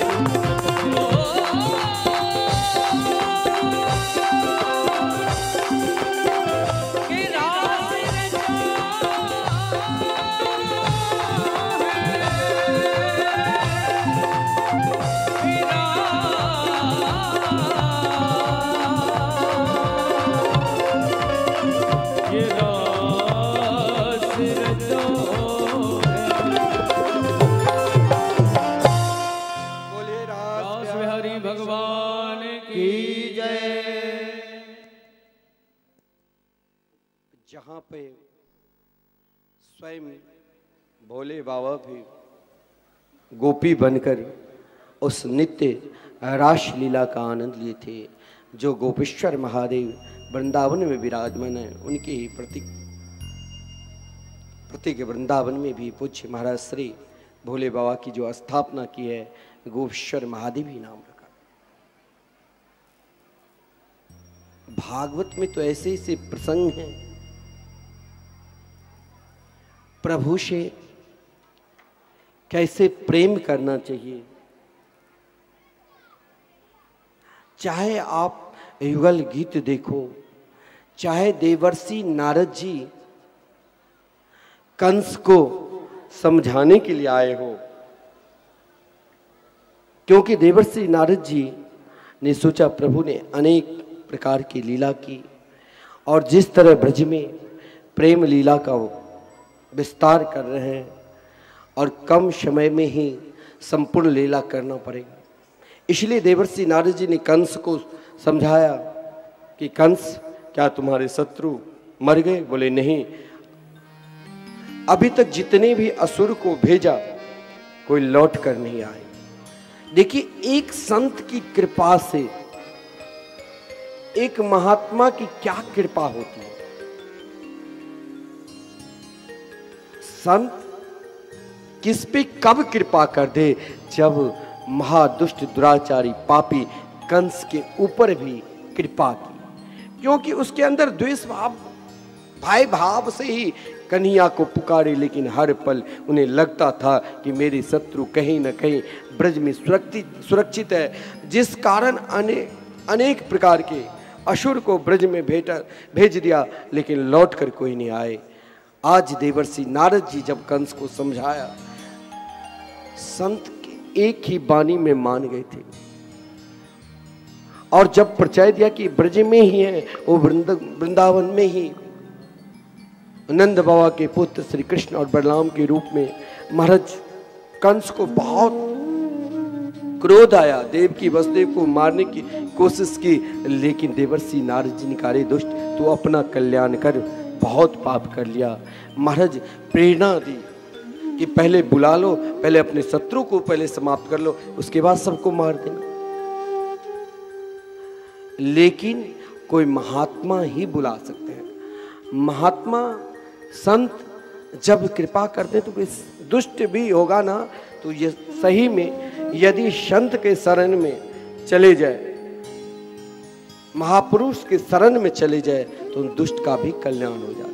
अक्रूर जी जैसे महात्मा के शरण में एक संत ने पहचान करा दिया कि तुम जिसे आज तक भय भाव से भजते हो, भयभीत हो, वो भय निकाल कर सीधे उनके शरण में तू जा नहीं सकते हैं, तो युक्ति बता दी, सारी योजना बना दी कि तुम्हारे पास एक विशाल धनुष यज्ञ करो, जो धनुष आज भी सुरक्षित है। यदि पूर्ण सफलता मिल गई तो तू अमर हो जाओगे, लेकिन तुम जैसे दुष्ट को, पापी को अगर कोई कार्य करता है उसमें सफलता नहीं मिलती है। देवर्षि नारद जी जानते थे इनका उद्धार मेरे प्रभु कर देंगे। एक महात्मा ने युक्ति बता दी कि तुम हो जाओ संत के शरण में, यहां तुम्हारे दुष्ट दुराचारी चाणूर मुष्टिक शल्य तोषक कोई नहीं काम करेगा। और जब एक महात्मा अक्रूर जी के शरण में गए, स्वयं रात्रि के समय में कंस जैसे दुष्ट अक्रूर जी के चरणारविंद में नमन किए। अक्रूर जी को आश्चर्य लगे, क्योंकि दुष्ट यदि नमन करे तो भी महाराज, जो कल तक नमन नहीं करता था आज एकाएक नमन करने आ जाए। तो अक्रूर जी ने पूछा, तो अक्रूर जी को कंस यही कहा कि मैंने आज देवर्षि नारद जी जैसे महात्मा मुझे बता दिया कि मेरे शत्रु मेरे काल आज भी सुरक्षित है, जो ब्रज में अनेक प्रकार के लीला कर रहे हैं, और वो नंद बाबा के पुत्र देवकी के साथ में संतान भी पुत्र ही था, वो भी सुरक्षित है, जो रोहिणी के पुत्र बनकर गोकुल में बलराम जी के रूप में दोनों को नंद बाबा अपना पुत्र के समान प्यार करते हैं। किसी तरह आप उन्हें ला दो, ये काम कोई महात्मा ही कर सकते। अक्रूर जी ने बहुत समझाया, लेकिन कंस जैसे दुष्ट दुराचारी पापी नहीं मान सकता था। अंत में अक्रूर जी मान गए और रथ पर तीव्र गति रथ पर बैठकर जा रहे। लेकिन याद ऐसे करो, ये नहीं कि हम बहुत पूजा कर ली। अक्रूर जी महात्मा ऐसे समर्पित हो गए, जो मार्ग में देखिए कृष्ण प्रेम क्या होता है। प्रातः काल चलने वाले अक्रूर जी संध्या समय में गोधूलि के वक्त में, जिस समय श्री कृष्ण गोचारण करके लौट रहे थे गौशाला, उस समय अक्रूर जी वहां पर पहुंचे महाराज। और जब अक्रूर जी प्रभु के दर्शन किया, साष्टांग प्रणाम करने लगे। लेकिन मार्ग में यदि आप भगवान के प्रति, ठाकुर जी के प्रति पूर्ण रूप से समर्पित है, तो जैसे आपके अंतरात्मा में भाव उत्पन्न होगा, वही भाव मेरे प्रभु पूर्ण कर देंगे। अक्रूर जी के अंदर जो जो भाव जगा था, क्या श्री कृष्ण हमें स्वीकार करेंगे? क्या हमें हृदय से लगाएंगे? क्या हमें चाचा कहेंगे? क्या हमारी बात वो मान जाएंगे? जो जो मन में संकल्प किया, उन बात आज सब कुछ ठाकुर जी ने पूर्ण के साष्टांग प्रणाम करने लग गए थे। तो ठाकुर जी हृदय से लगा लिया। अक्रूर जी ने कहा, कंस की योजना भी बता दी। इससे पहले देवर्षि नारद जी ने भगवान की स्तुति की, लेकिन स्तुति करने के बाद यही कहा था कि प्रभु उस दुष्ट दुराचारी को एक संत ने वचन दे दिया था, इसलिए भगवान विलंब नहीं किए। परसों ही कि मैं परसों फागुन मास की बात है, चतुर्दशी एकादशी को आए थे, और चतुर्दशी को भगवान कंस के उद्धार करते। अक्रूर जी ने बता दिया, फिर भी भगवान मुस्कुराने लगे, बोले मुझे उनका उद्धार करना पड़ेगा, क्योंकि एक संत का वचन है। संत के वचन को भगवान कितने मानते हैं। देवर्षि नारद जी जैसे भजनानंदी का वचन। लेकिन अक्रूर जी से कहा कि जहाँ प्रेम प्रकट होता है वहाँ दुख मत दे देना, क्योंकि वो रह नहीं पाएंगे। इसलिए अक्रूर जी को भगवान ने जैसे समझाया वैसे ही किए। नंद महल में भी गए, नंद बाबा ने अक्रूर जी को सम्मान किया। यशोदा जी ने अनेक प्रकार के व्यंजन बनाए। लेकिन जब नंद बाबा ने अक्रूर जी से प्रश्न किए, तो अक्रूर जी के मुख से निकल गया कि आप सत्य को कितने भी छुपाओ, सत्य के लिए लाखों असत्य बोलो, फिर भी सत्य सत्य ही रहेगा। अक्रूर जी ने बार बार छुपाने की कोशिश की। अंत में अक्रूर जी को निकल ही गया कि मैं कृष्ण के लेने के लिए आया। माता यशोदा जो ही शब्द सुनते ही मूर्छित हो गई, गिर पड़ी और कहा, अक्रूर ये होता है प्रेम। मेरे प्राण चाहिए तो मैं अपने प्राण को भी दे सकती हूं, लेकिन मेरे प्राण से प्रिय मेरे लाल को मत ले जाओ।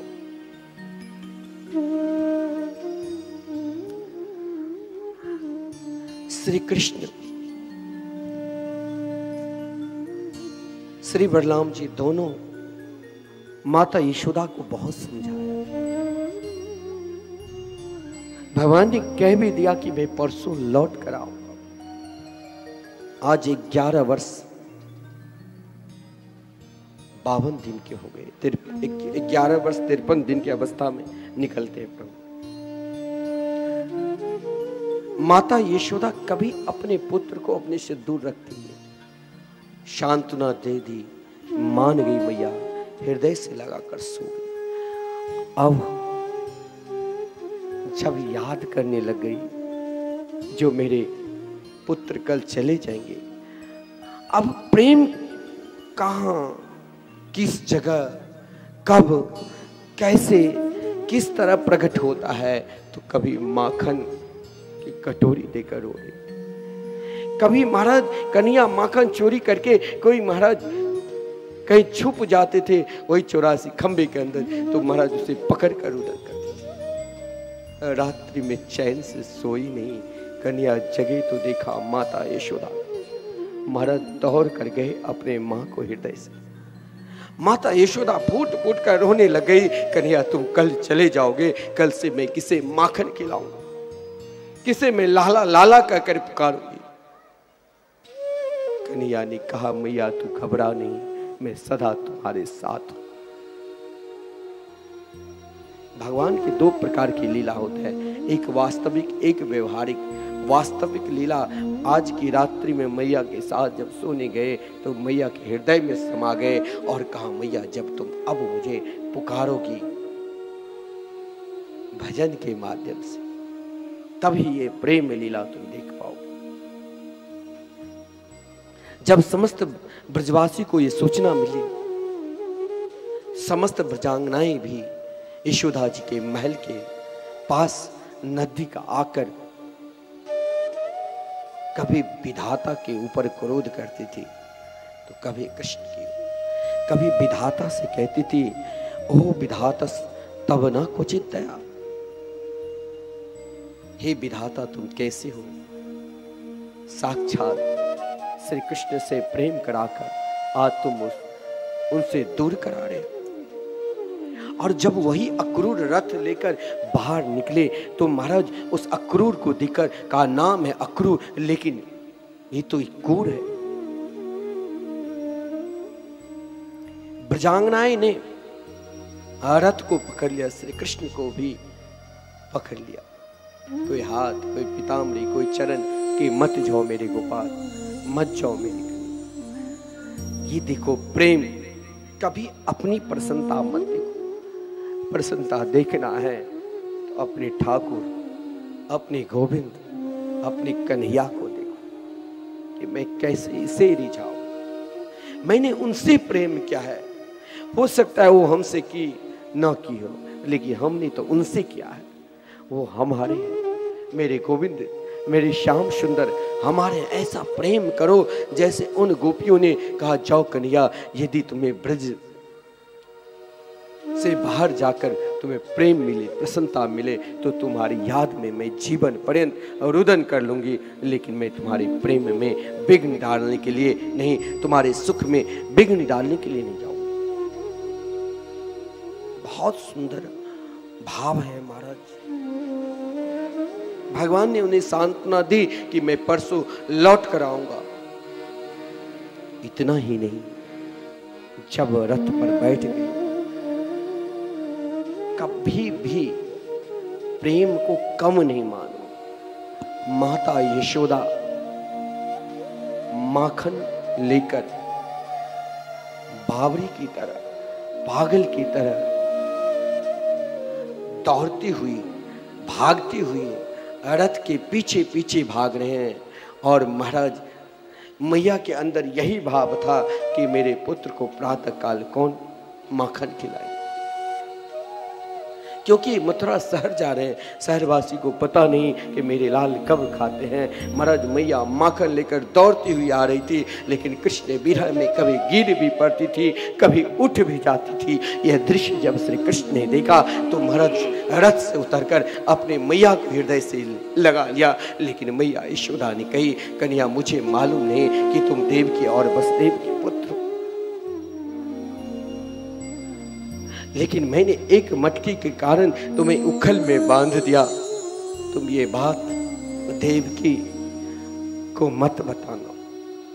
लेकिन श्री कृष्ण ने देखी, कृष्ण प्रेम जन, प्रेम क्या हो।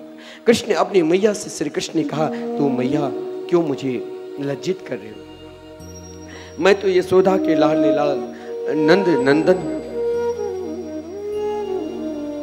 बहुत सुंदर भाव है महाराज। इस भाव में ही हम डूबते हुए आगे बढ़े। रथ पर श्री कृष्ण विराजमान हो गए। उन गोपियों की यही दशा हुई कि जाओ श्री कृष्ण, तुम्हें मथुरा में जाकर यदि सुख मिले, प्रसन्नता मिले तो मैं तुम्हारी याद में रो लूं। रथ जा रहे हैं, श्री कृष्ण रथ पर विराजमान हो गए। समस्त गोपियों की दृष्टि एक मां श्री कृष्ण की ओर। आज उनके गोपाल की विदा हो रही है। आज कोई रोकते भी नहीं। जो कल तक उनके साथ सदा जो ग्वाल बाल ब्रजांगनाएं सबके सब प्रेम में लीला में मग्न रहा करते थे, आज वो छोड़कर जा रहे हैं तो क्या दशा हो। महाराज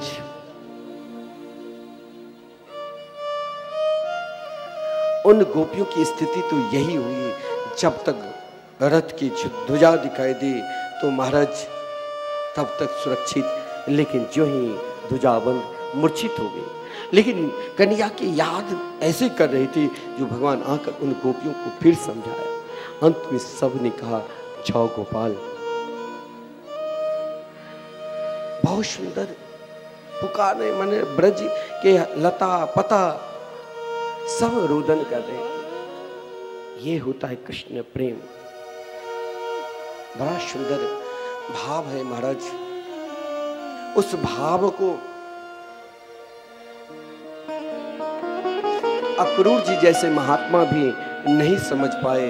उस भाव को महाराज जिस कारण अक्रूर जी ने अक्रूर घाट में आज भी है वृंदावन में प्रभु की वो रूप ईश्वर और माधुर रूप जिस समय संध्या वंदन कर रहे थे, भगवान ने अपने ईश्वर भी दिखा दिया और माधुर रूप में कहा मुझे देख लो, मैं तो सदा वृंदावन में ही रहता। मथुरा पहुंचे महाराज, बड़ा विलक्षण मथुरा की भी लीला अति सुंदर है। मथुरा में जहां पर समस्त मथुरा के नर नारी को लग रहा है कि आज मेरे भगवान आ रहे हैं, अब भगवान हो गए, अब लाला नहीं। महाराज चाहे कंस ने मना भी कर दी तो भी मथुरा के नर नारी उन्हें स्वागत सत्कार में तैयार है। अपने अपने अटारियों पर महल पर खड़े होकर वहां के बालकों के साथ भगवान ने मित्रता भी की। लिखा है भागवत में, धोबी के ऊपर भी कृपा की, मानो उसने वस्त्र से मना की, भगवान को गाली देने लगे, फिर भी भगवान कृपा की, करह स्पर्श से उनका उद्धार किया। वही वस्त्र अपने ग्वाल वालों और अपने सखा को मार। दर्जी के ऊपर भी कृपा की, सुदामा नाम के माली के भी ऊपर कृपा की, कुब्जा के ऊपर भी कृपा की। वो तो सदा अपने परम प्रिय भक्त के ऊपर कृपा ही कृपा करते हैं। महाराज एक दिन पूर्व ही 13,000 सैनिकों को उद्धार कर जिस धनुष यज्ञ के लिए कंस के अभिमान था, पहले उनका अभिमान को ही तोड़ दिया। कंस घबरा गए। महाराज प्रातःकाल जहां पर मल्ल युद्ध की तैयारी चल रही थी, जहां चान और मुष्टिक शल्य तोषक, महाराज महावत कुबलियापीठ हाथी को मुख्य द्वार पर तैयार कर दिया था, लेकिन श्री कृष्ण देखते ही देखते कुबलियापीठ हाथी को समाप्त कर दिए। चाण और मुष्टिक शल्य तोषक उनको देखते ही देखते श्री कृष्ण बलराम समाप्त कर दिए। इतना ही नहीं, जो कंस विशाल सिंहासन पर बैठा हुआ था वहां छलांग लगाकर पकड़ लिया कंस को बाल और नीचे धराम से पटक दिया और कहा याद करो तूने मेरी मैया को कैसे कष्ट दिया। और देखते ही देखते कंस को भी समाप्त कर दिए। बोले कृष्ण कन्हैया लाल की जय। महाराज और अपनी मैया देवकी वसुदेव जी को कारागार से मुक्त किया। महाराज उग्रसेन जी को भी कारागार से मुक्त किया। समस्त मथुरा में विलक्षण उत्सव होने लग गए। स्वयं उग्रसेन जी को राज्याभिषेक कर दिए और मथुरा की सुरक्षा में स्वयं रह गए। नंद बाबा को ग्वाल वालों को भी सांत्वना देकर कहा आप सबके सब जाओ। बहुत विलक्षण भाव। गुरुकुल गए शांतिपन ऋषि के यहाँ विद्या अध्ययन किए। 64 दिन में 64 प्रकार के विद्या से निपुण होकर जहाँ पर सुदामा जी जैसे परम भक्त, कल हम सुदामा चरित्र श्रवण करेंगे, मित्रता की और दक्षिणा में गुरु के मरे हुए पुत्र समर्पित कर दिए। गुरुकुल से जब लौट कर आए महाराज, अब देखिए प्रेम। आज मथुरा में जिस दिन लौट कर आए उत्सव चल रहा था, लेकिन जिसके उत्सव वो रो रहे थे किसके लिए? तो ब्रजवासी के लिए, माता यशोदा के लिए, नंद बाबा के लिए, उन ग्वाल वालों के लिए, उन गोपियों के लिए जिन्हें सांत्वना दिया था कि मैं परसों लौट कर आऊं। मथुरा में श्री कृष्ण को मन ही नहीं लगते थे। माता देवकी ने अनेक प्रकार के व्यंजन बनाकर प्रथम बार अपने हाथ से ले गई थी महल में।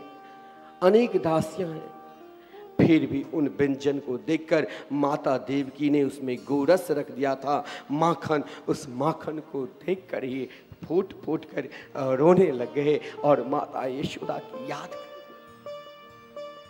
देवकी घबराकर वसुदेव जी के पास दौड़ती हुई गई। वसुदेव जी ने कहा, मुझे उनके विषय में कुछ पता नहीं। महाराज कंस के उद्धार किया, उपनयन संस्कार हुए, गुरुकुल चले गए, गुरुकुल से लौट कर आए। मुझे उनके विषय में कि बाल्यापन में कैसे हो रहते थे। हाँ, उनके एक मित्र है यहाँ पर, वो उद्धव जी, जो परम ज्ञानी श्रेष्ठ।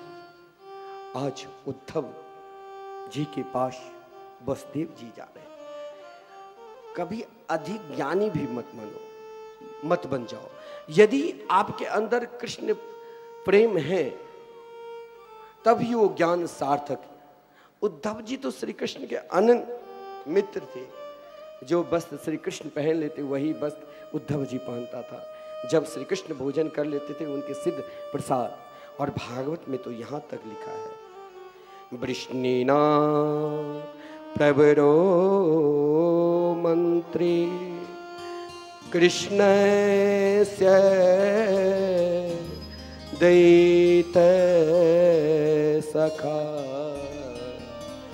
शिष्यो बृहस्पते साक्षात् उद्धव बोधि सतमा।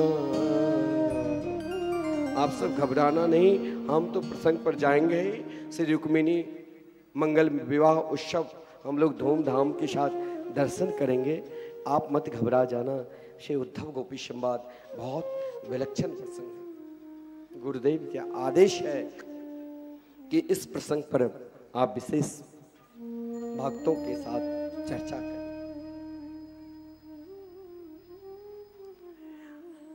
महाराज, जब जो उद्धव जी वृष्णि वंश में श्रेष्ठ मंत्री, श्री कृष्ण के प्रिय सखा, साक्षात बृहस्पति जी के शिष्य, और महाराज हम सब के एक बुद्धि है, लेकिन ब्रह्मा की सृष्टि में ब्रह्मा जी का उद्धव जी के पास 100 बुद्धि। आज जब वसुदेव जी ने उद्धव जी से कहा कि वर्षों बाद आए, उनकी माता स्वयं उनके हाथ से अनेक प्रकार के व्यंजन लेकर उनके कक्ष में गए, लेकिन उसने व्यंजन को देखते ही, थाल को देखते ही रुदन करने लगे। कारण क्या है? आप जरा उनके पास जाओ। उद्धव जी, आज महाराज एक संत कहते थे कि जिस दिन आए श्री कृष्ण गुरुकुल से लौटकर, जैसे हम लोग जन्मदिन अपने बच्चे को मनाते हैं, आज वहाँ उत्सव चल रहा था श्री कृष्ण। अब महाराज 16 वर्ष के हो गए, वहाँ उत्सव चल रहा था, लेकिन जिनके उत्सव वो उनके लिए रो रहा था। यदि हम कन्हैया के लिए रोते हैं, हम उनके याद करते हैं, तो वो भी हमारी याद करते हैं। वो हमें छोड़ नहीं सकता है। हर पल हर क्षण वो मेरी याद करते रहते। उद्धव जी जब श्री कृष्ण के कक्ष में, महल में गए, श्री कृष्ण उदास रो रहे। उद्धव जी ने कहा, मित्र, घूमने के लिए नहीं चलोगे? श्री कृष्ण कुछ नहीं बोले, उद्धव जी के साथ चल पड़े। कहां? तो यमुना किनारे मथुरा विश्राम घाट पे बैठ गए। यमुना की सुंदर धारा को उद्धव जी भी देख रहे थे और श्री कृष्ण भी वही धारा से बहते हुए एक सुंदर कमल के पुष्प, पीले पुष्प प्रभावित होता हुआ वृंदावन की ओर से सीधे मथुरा की ओर आ रहा था। लेकिन श्री कृष्ण को देखकर वो ठहर गया। फूल मानो आज श्री जी ने कन्हैया के जन्मदिन है तो पुष्प ही भेंट किया। अरे पुष्प कन्हैया को दे दे। मानो कन्हैया को संवाद दी। कन्हैया, क्या आप भूल गए हम सब ब्रजवासी को? क्या आप कभी हमें याद नहीं करते? यही प्रेम, यही समर्पित भाव। उद्धव जी को लगा कि यमुना जी में ये अलौकिक फूल कहां से छलांग लगाए और उस फूल को उद्धव जी ले आया। लेकिन फूल को लेते ही श्री कृष्ण के हाथ में दी। लेकिन ज्यों ही हाथ में दिया, श्री कृष्ण उस फूल को लेते ही उनके नेत्र सजल हो। मानो उस फूल में एक संवाद था। उस संवाद को देखते ही श्री कृष्ण ने उसे अपने मस्तक पर लगाकर नासिका से स्पर्श की। महाराज मूर्छित अवस्था को प्राप्त कर गए। यहाँ पर जीव गोस्वामी बहुत सुंदर एक भाव भी करते हैं और भागवत के एक टीकाकार श्री विश्वनाथ चक्रवर्ती ने उस फूल का जो भाव प्रकट किया भागवत में। महाराज ज्यों ही नासिका से लगाए श्री कृष्ण मूर्छित अवस्था को प्राप्त। अब उद्धव जी को लगा कि फूल क्या था? कोई विषैले कीड़ा तो नहीं थे। उद्धव जी एक ज्ञानी थे, वो अपने ज्ञान बल से उस फूल पर शंका करने लगे। लेकिन श्री कृष्ण ने कहा, उद्धव जिस दिन तुम प्रेम बल पर आ जाओगे उस दिन मालूम पड़ जाएगा कि इस फूल में क्या प्रेम भरा, क्या इसमें सुगंध है। 10 मिनट के बाद जब श्री कृष्ण नेत्र खोलते हैं, उद्धव जी ने चरण पकड़कर रुदन करने लगे, भगवान मुझसे गलती हो गई, मुझे मालूम नहीं था कि इस फूल में कोई विषैले कीड़ा थे। लेकिन भगवान फूट फूट कर रोने लगे उद्धव जी से, उद्धव ये तुम क्या बोल रहे हो? ये तो रास रासेश्वरी राधा रानी के द्वारा प्रकट फूल है। हे उद्धव, एक बार आप वृंदावन जाओ और वृंदावन में जाकर मेरी मां यशोदा से एक बार मिलकर आना। बहुत भोली भाली थी, किस अवस्था में कैसी होगी मैया यशोदा, जरा एक बार उन्हें सांत्वना देकर उद्धव आओ। आप बहुत बड़े ज्ञानी हैं, जरा मेरी मैया को समझा कर आओ। लगता है मेरी मैया सब कुछ छोड़ दिया होगा, क्योंकि जिस दिन मैं निकला वृंदावन से, लगता है मेरी मैया अन्न जल को छोड़कर केवल मेरी याद में ही रोती होगी। एक बार आप उद्धव जाओ, मेरे बाबा से भी मिलना। इतना ही नहीं, आदि श्लोक में आदरणीय श्रीमान सुखदेव जी माता यशोदा नंद बाबा के वर्णन के और 3.5 श्लोक में उन गोपियों की, जिन गोपियों की याद स्वयं भगवान क्या करते थे। कहा जाओ एक बार उन गोपियों के भी सांत्वना देना। रासेश्वरी राधा रानी से मिलना, उनकी कृपा होगी। उद्धव जी ने अपने ज्ञान योग के बल से कहा कि आप मुझे कहां भेज रहे हो, कहीं और भेजो। लेकिन भगवान ने कहा, उद्धव तुम मेरा हो, मेरे मित्र हो, मैं तुम्हें सर्वोपरि प्रेम देना चाहता हूं। यह प्रेम मेरे पास नहीं है, यह प्रेम है तो उन ब्रजवासी के पास, तुम वहां एक बार जाकर दो। अपना रथ, अपना वस्त्र। उद्धव जी आज्ञा को स्वीकार नहीं की, स्वीकार करके तैयार भी हो गए।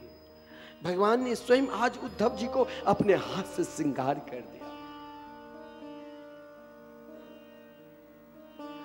उद्धव जी ने कहा कि ब्रजवासी, ब्रज की गोपी मुझे कैसे पहचानेंगे? कोई मुझे सांत्वना तो दो, कोई पत्र तो दो। भगवान ने कहा मैं क्या पत्र लिखूं? महाराज रास रासेश्वरी राधा रानी के लिए, उन गोपियों के लिए जो भगवान पत्र लिखा है बहुत विलक्षण है। कुछ भाव हम बता देते हैं क्योंकि समय भी हो रहा है। बड़ा विलक्षणता उसमें दो भाव है। भाव ऐसे ही एक कवि ने कहा कि प्रार्थना भाव, देखो भगवान ने प्रार्थना की, किशोरी मोहे दर्शन दीजय हो, चित नहीं चैन नैन भय व्याकुल, चित नहीं चैन नैन भय व्याकुल, कैसे जी हो श्री राधे दर्शन दीजय हो। बिरह बिकले भई, बिरह बिकले भई, बाबरी डोलूं, बिरह बिकल भई बाबरी डोलूं, कैसे जी हो श्री राधे दर्शन दीजय हो। ऐसा भाव है, केवल कामना करो, इच्छा करो, दर्शन मात्र नहीं। अब वहां पर इच्छा लेकर ये नहीं जाओ कि मैं रास रासेश्वरी राधा रानी के दर्शन करूं तो मुझे धन दौलत चाहिए। वहां तो ब्रजवास करना है, तो यहाँ यही भाव करो कि नित्य रास लीला के दर्शन करूं। और महाराज ब्रजवासी के घर में महाराज एक टोकरी मांगकर, एक रोटी मांगकर, मिले तो भी ठीक, नहीं मिले तो भी ठीक। महाराज कहीं नहीं महल चाहिए, अटारी चाहिए, मुझे तो कोई यमुना किनारे एक कुटिया छोटी सी हो जाए जहाँ पर रास रासेश्वरी राधा रानी नित्य लीला की हो। वहाँ एक और भाव भगवान बदल दिया, वहाँ प्रार्थना करने लगे। क्या?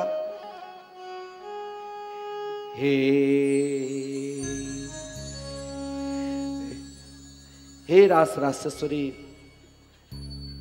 हे राधे वृषभान सुते ललिते, मैंने कौन कियो अपराध तिहारो, काढ़ दियो ब्रज मंडल ते,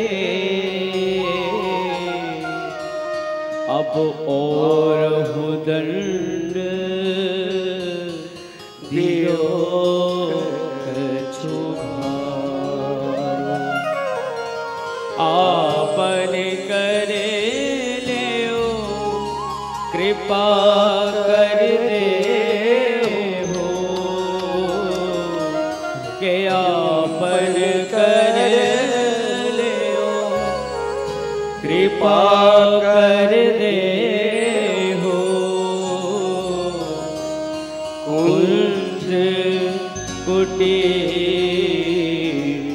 यमुना किनारे, कुंज कुटी यमुना के किनारे, यह जिए जाने कृपा की निधान, यह जिए जान कृपा की निधान, भई सो भई अब बेगी सोबारो, भई सो भई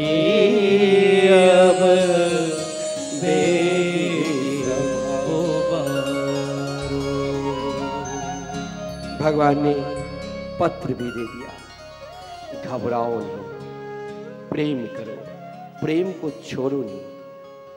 दुनिया से यदि हम किसी व्यक्ति से करते हैं तो उस प्रेम में स्वार्थ छुपा है, लेकिन जिस दिन प्रिया प्रीतम ठाकुर जी से, श्री ठाकुर श्री राधा मोहन बिहारी से प्रेम करने लग जाएंगे, वो अपनाएंगे।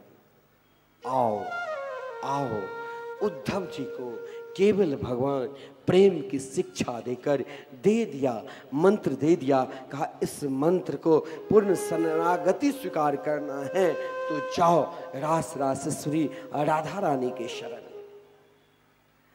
जब तक रास रासेश्वरी राधा रानी की कृपा नहीं होगी तब तक महाराज कृष्ण प्रेम उत्पन्न ही नहीं हो सकता है। महाराज पत्र को दे दिया, उद्धव जी ने उस पत्र को ले लिया, रथ पर बैठ गए, जा रहे हैं, लेकिन भगवान फिर रोने लगे। माता यशोदा की याद, पिता नंद बाबा की याद, जिसने उन्हें अंगुली पकड़कर चलाया। कभी कहते उद्धव मेरी मैया को जरूर समझा देना कि मैया मुझे आज भी ब्रज की याद, बाबा नंद की याद आ गई। हे उद्धव, तो मेरे मैया से पहले मिलना, तब किसी से मिलना। महाराज क्या माता यशोदा से प्रेम थे, उनकी प्रेम देखो, क्या भाव सूरदास जी ने गाया कि उद्धव मैया को सुनियो कि तेरो लाला दुख पावे, मैया को सुनियो उद्धव मैया को सुनियो, उद्धव मैया को सुनियो तेरो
उद्धव जी को समझा रहे हैं। उद्धव जी ने कहा अब तो आप लौट जाओ, क्योंकि अब ब्रज की सीमा प्रारंभ होने वाले हैं। श्री कृष्ण की इच्छा थी कि मैं भी उद्धव जी के साथ चलूं, लेकिन लौट गए, क्योंकि यदि वहां जाते तो फिर नहीं आ पाते, आगे की लीला नहीं हो पाती। लेकिन ब्रज में एक भाव देखा जाए तो वहां कृष्ण प्रेम में ऐसे मस्त थे, जो महाराज कोई संध्या वंदन कर रहे थे, कोई कृष्ण के गीत गा रहे थे, कोई महाराज कृष्ण के लिए कीर्तन गा रहे थे, कोई कृष्ण की याद कर रहे थे, महाराज कोई चर्चा कर रहे थे कृष्ण के। लेकिन एक भाव यदि देखा जाए तो वहां ऐसी दशा हो गई थी, लोग सब कुछ छोड़कर केवल कृष्ण कृष्ण पुकारते थे। चाहे वो ग्वाल बाल हो, चाहे कोई भी ब्रज में हो। वृंदावन के तो महात्मा लोग, संत लोग, कथाकार यहां तक कहते हैं कि महाराज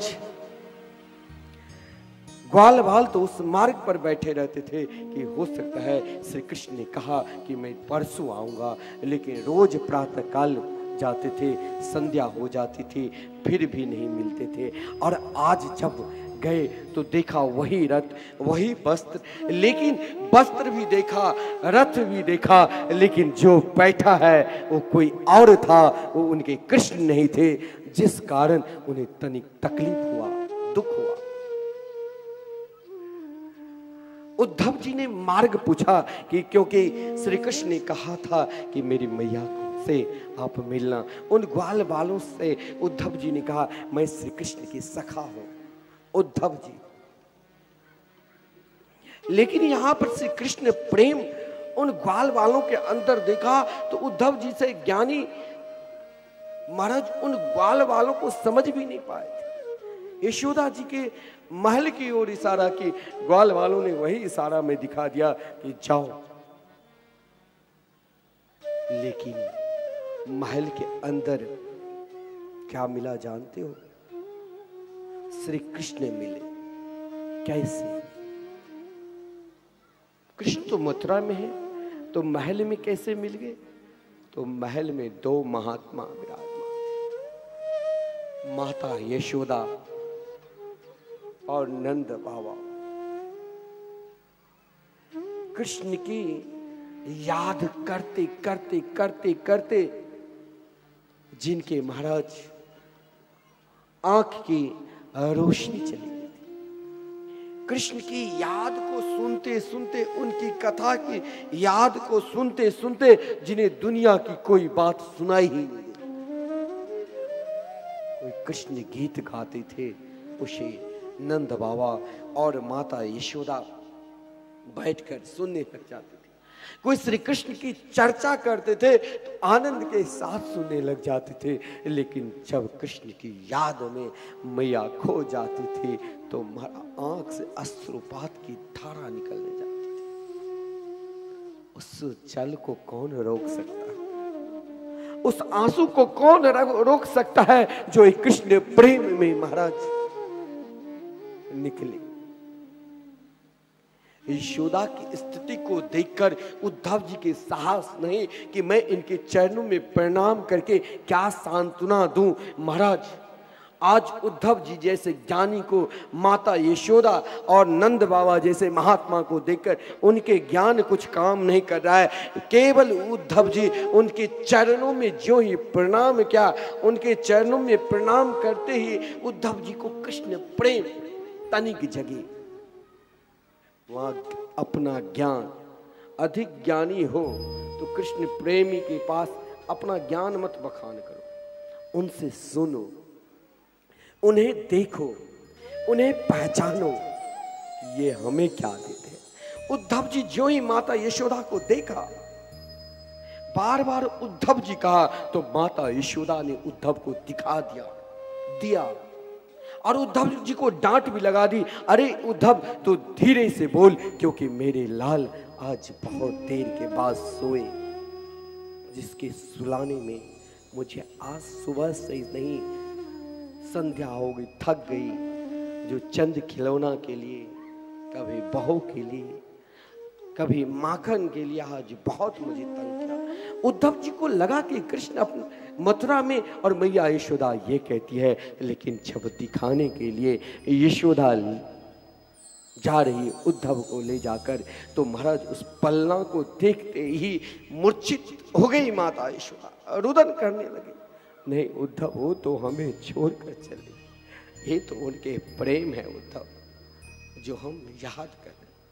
महाराज कृष्ण प्रेम में याद करते करते करते महाराज उनकी आंख से जो अश्रुपात हो रही थी, उस अश्रुपात में उद्धव जी जैसे ज्ञानी श्री कृष्ण प्रेम में ऐसे डूब गए जो उद्धव को पता ही नहीं कि हम एक श्री कृष्ण के संवाद लेकर, पत्र लेकर और माता यशोदा को सांत्वना देने के लिए आए।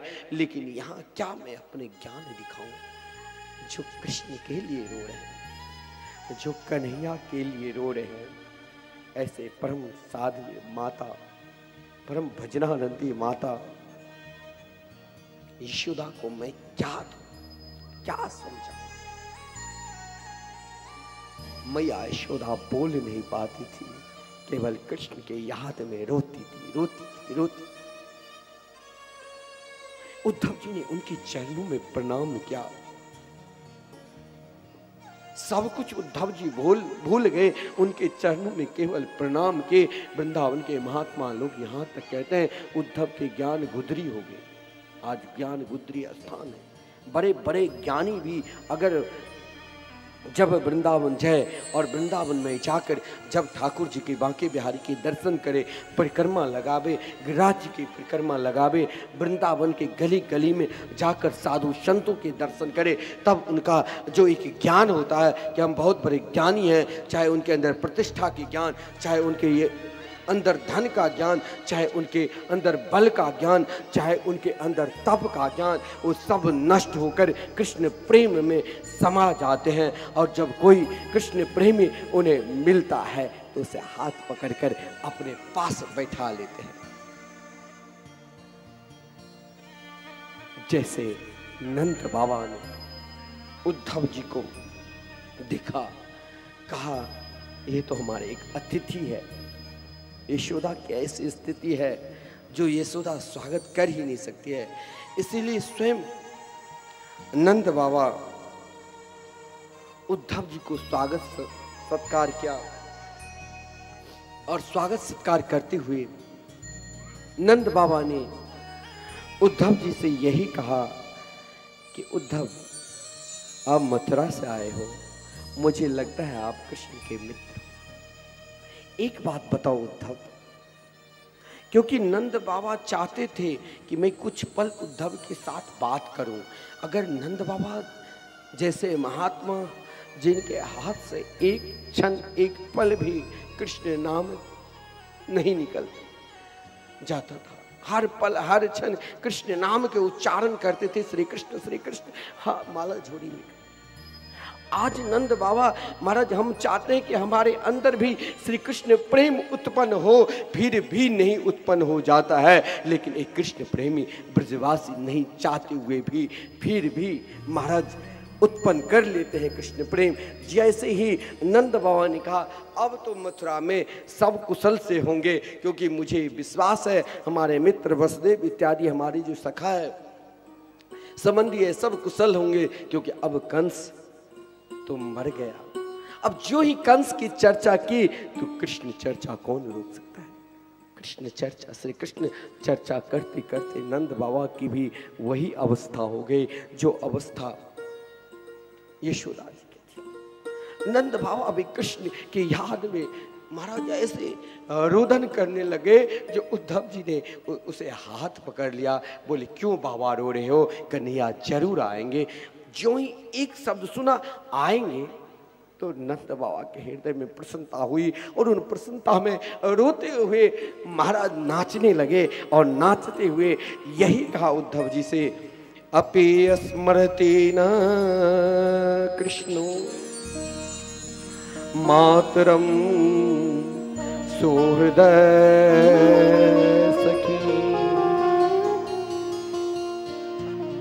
हे उद्धव जी, क्या वो अपनी माता यशोदा, अपने पिता और इन ग्वाल बालों के, ब्रजवासी के, अपने सुहृद के, जिसे अपना बनाया, जिसके लिए गौ भी रुदन कर रही है, क्या उनके याद करते हैं? उद्धव जी ने कहा हाँ, उनके वो तो ऐसे याद करते हैं जो आप सबके लिए रात्रि दिवा रोते रहते हैं। ये शब्द सुनते ही नंद बाबा ने कहा अच्छा याद करते हैं तो आप्या सती क्या श्री कृष्ण एक बार आ जाएंगे। जो ही ये बात कहा कि आप्या सती गोविंद स्वजन सकृद दिदीक्षुतुम, क्या मेरे गोविंद एक बार आएंगे? अपनी माता यशोदा की याद करते हैं। उद्धव जरा आप देखो यशोदा की स्थिति, जिसकी स्थिति ही ऐसी हो गई, जो चाहती है कि मैं अपने लाल को माखन खिलाऊं लेकिन खिला नहीं पाती है, जाती है माखन खिलाने के लिए तो महाराज धड़ाम से गिर पड़ती है। चाहती है कि मैं अपने लाल को डांटूं लेकिन डांटने के लिए जाती है तो ये जितने भी 84 खंभे हैं चारों तरफ घूमकर मूर्छित होकर गिर पड़ती है।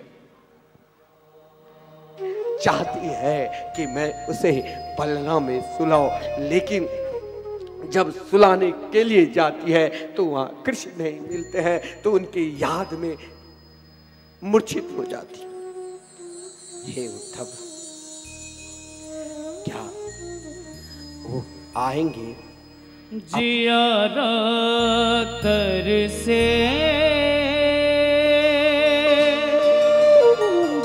दर्शन को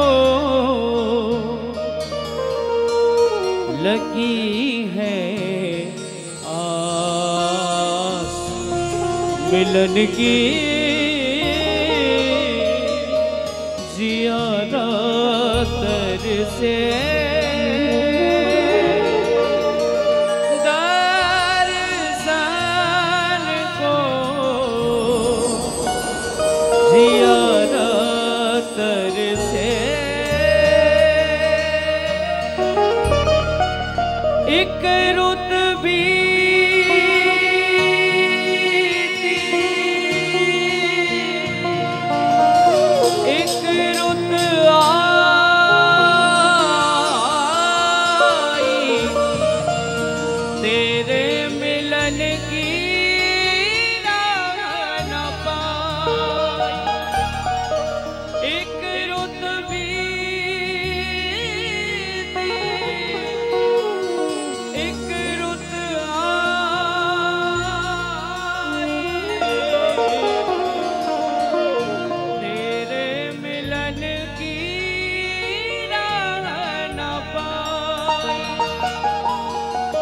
ज्योति जगाई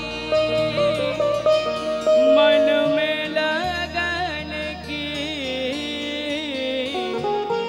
जिया रातर से दर्शन को, जिया रातर से दरस की प्यासी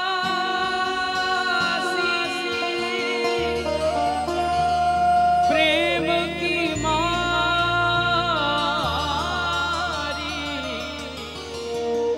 सारी नगरिया तक तक हारी। दरस की प्यासी प्रेम की मारी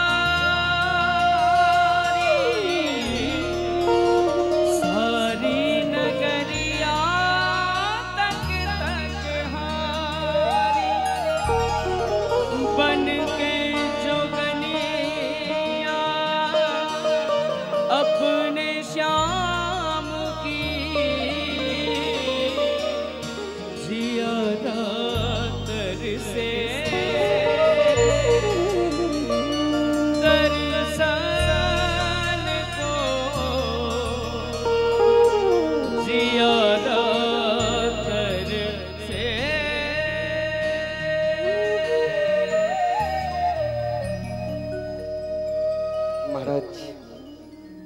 नंद बाबा बार बार एक ही शब्द कि कन्हैया याद करते हैं उद्धव, तो आप्यायति गोविंद कभी वो आएंगे। उद्धव मैं चाहता हूं कि वो एक बार आ जाए और मैं उसे एक बार, जिसके पास 11 वर्ष 53 दिन रहे हैं, ये होता है प्रेम। प्रेम में थकान नहीं होते हैं। प्रेम जब कृष्ण प्रेम ठाकुर जी से प्रेम प्रकट हो जाता है प्राणी मात्र को, तो उस प्रेम में ऐसा ऐसा भाव जगता है, ऐसा भाव आ जाते हैं। जैसे नंद बाबा ने कहा, उद्धव मैं इसलिए दुखी हूँ, रोता हूँ, एक बार वो आ जाए। वो तो हम दोनों के सौभाग्य प्रदान करने के लिए मेरा पुत्र बने। मैं चाहता हूँ कि एक बार आकर उसे देख लूँ भर नयन, और अपने अंतिम जीवन अवस्था तक उसी के सहारा जी लूं। वो तो कोई देवता थे, वो तो मेरे सौभाग्य प्रदान करने के लिए मेरा पुत्र बना। हे उद्धव, एक बार आएगा कि नहीं? अब एक ही शब्द 10 बार 12 बार अनेक बार बोलते रह गए। अंत में नंद बाबा को स्थिति को देखकर, कोई व्यक्ति किसी चीज को लेकर, किसी वस्तु को लेकर दुखी है, तो उसे यदि वो भूलना चाहे तो उस वस्तु को छोड़कर कहीं और किसी शहर में, कहीं किसी और जगह में, कहीं किसी और स्थान पे चले जाना चाहिए, ताकि जिस चीज के लिए, जिस प्रेम के लिए हम हर पल हर क्षण रोते रहते हैं, उनकी याद भूल जाए। लेकिन जो सही में कृष्ण प्रेमी हो जाता है। एक बात ध्यान देना, यहाँ की श्रोता तो बहुत महाराज भक्त है, बड़े शांत होकर सुन रहे हैं। हमारी इच्छा है कि मैं इस प्रसंग को विस्तार से सुनाऊं, और हम लोग नाचेंगे भी, झूमेंगे भी, सब कुछ होगा श्री कृष्ण रुक्मिणी विवाह में। लेकिन इस प्रसंग को यदि आप सब श्रवण करेंगे, क्योंकि अभी सदगुरु, ये सदगुरुदेव का स्थान है, और ये प्रसंग आज अपने हृदय में ऐसे प्रकट हो रहा है कि लगता है ये सब आप सभी के समक्ष पुरस्कारी करूं, और ऐसे पुरस्कारी करूं कि इस प्रेम को अपने हृदय में ऐसे उतार लो कि हमें भी कृष्ण मिल जाए। तो चाहिए तो उठाइए हाथ और मांगिए हमसे कि हमें पुरस्कारी चाहिए।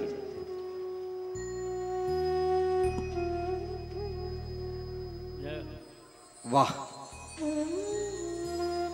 यहां तो हर प्रकार के श्रोता है।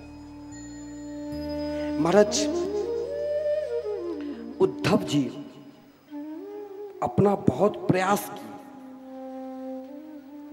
लेकिन बाबा की स्थिति को देखकर उद्धव ने सोचा तनिक इनका मन बदल देना चाहिए, मन बदलना जरूरी है।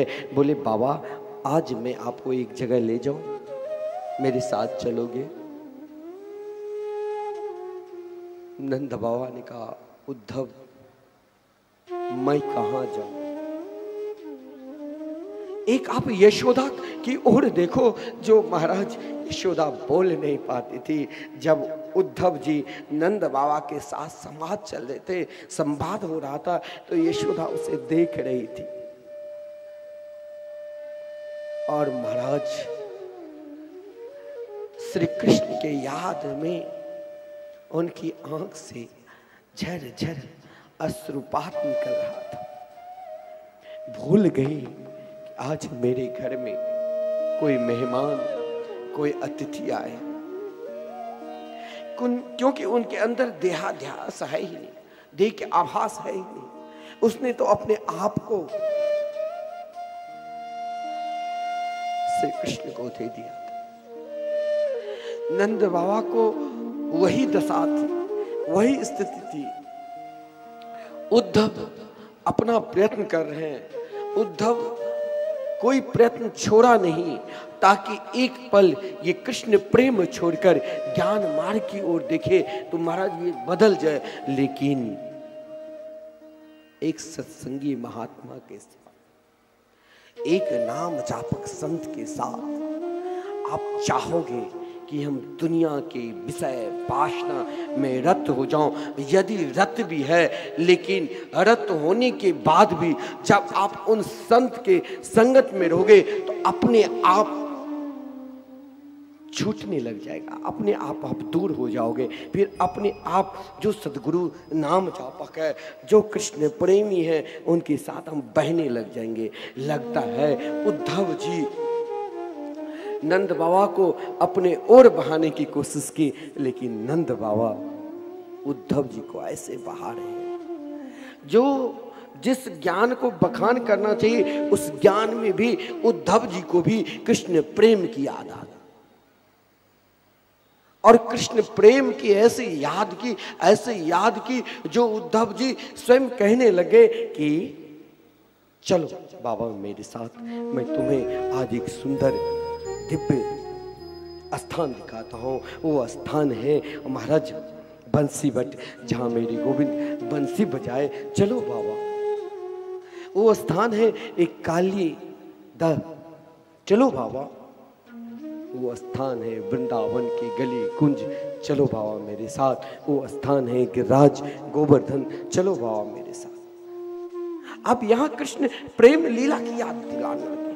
जो ही उद्धव जी ने कृष्ण प्रेम लीला की याद दिलाने लग गए तो महाराज बाबा और फूट कर रोने लग गया कि उद्धव, जहाँ तुम मुझे ये याद दिलाते हो, जहाँ तुम मुझे कहते हो चलो, वहाँ मैं जाकर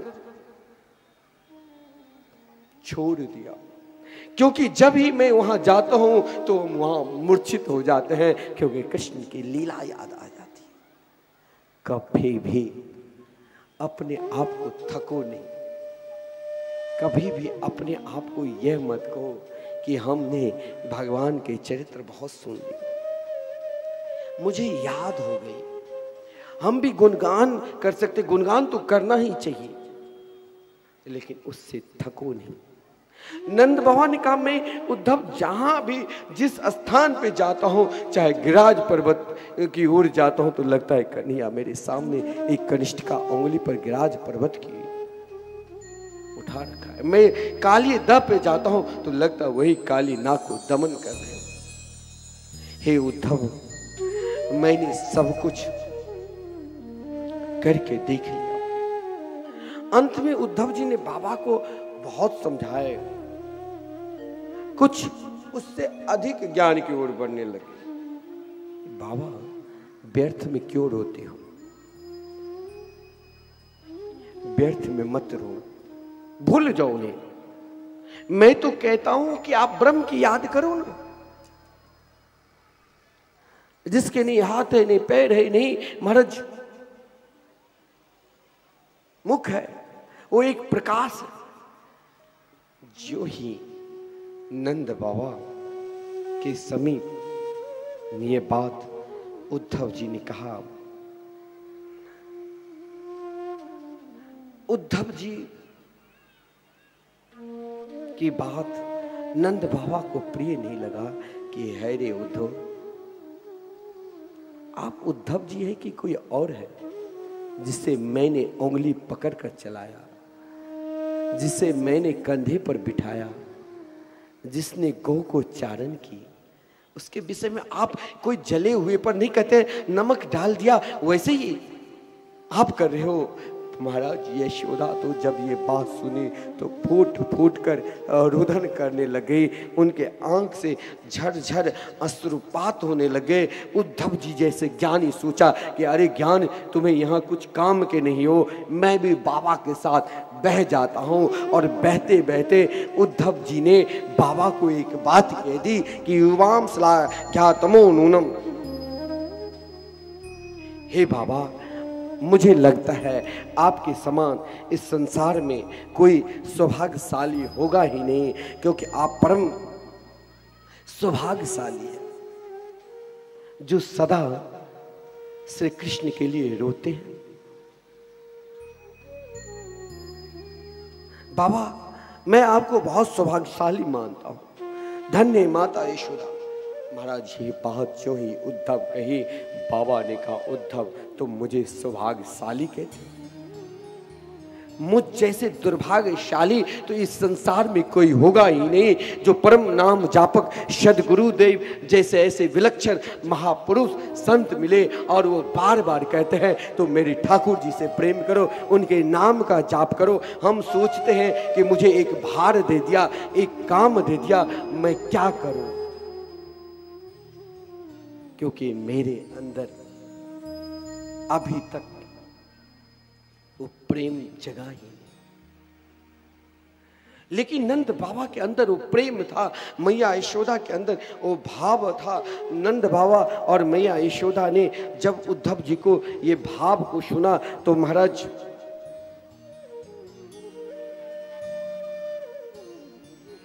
बात करना छोड़ दिया, क्योंकि जो ही उद्धव जी पहले भी कह दिया था उनके नहीं कोई माता है, नहीं पिता है, नहीं सगे है, नहीं संबंधी है, और बाद में कह दिया आप बहुत सौभाग्यशाली है, आपके तरह सौभाग्यशाली इस संसार में कोई नहीं होंगे। तो नंद बाबा ने कहा कि आप मुझे सौभाग्यशाली कहते हैं। श्री कृष्ण जैसे पुत्र को प्राप्त कर जिनके साथ में सदा रहे, उन पिता को तुम सौभाग्यशाली कहते हो। उद्धव, यदि मुझे दुर्भाग्यशाली, मुझ जैसे दुर्भाग्यशाली तो इस संसार में कोई नहीं हो।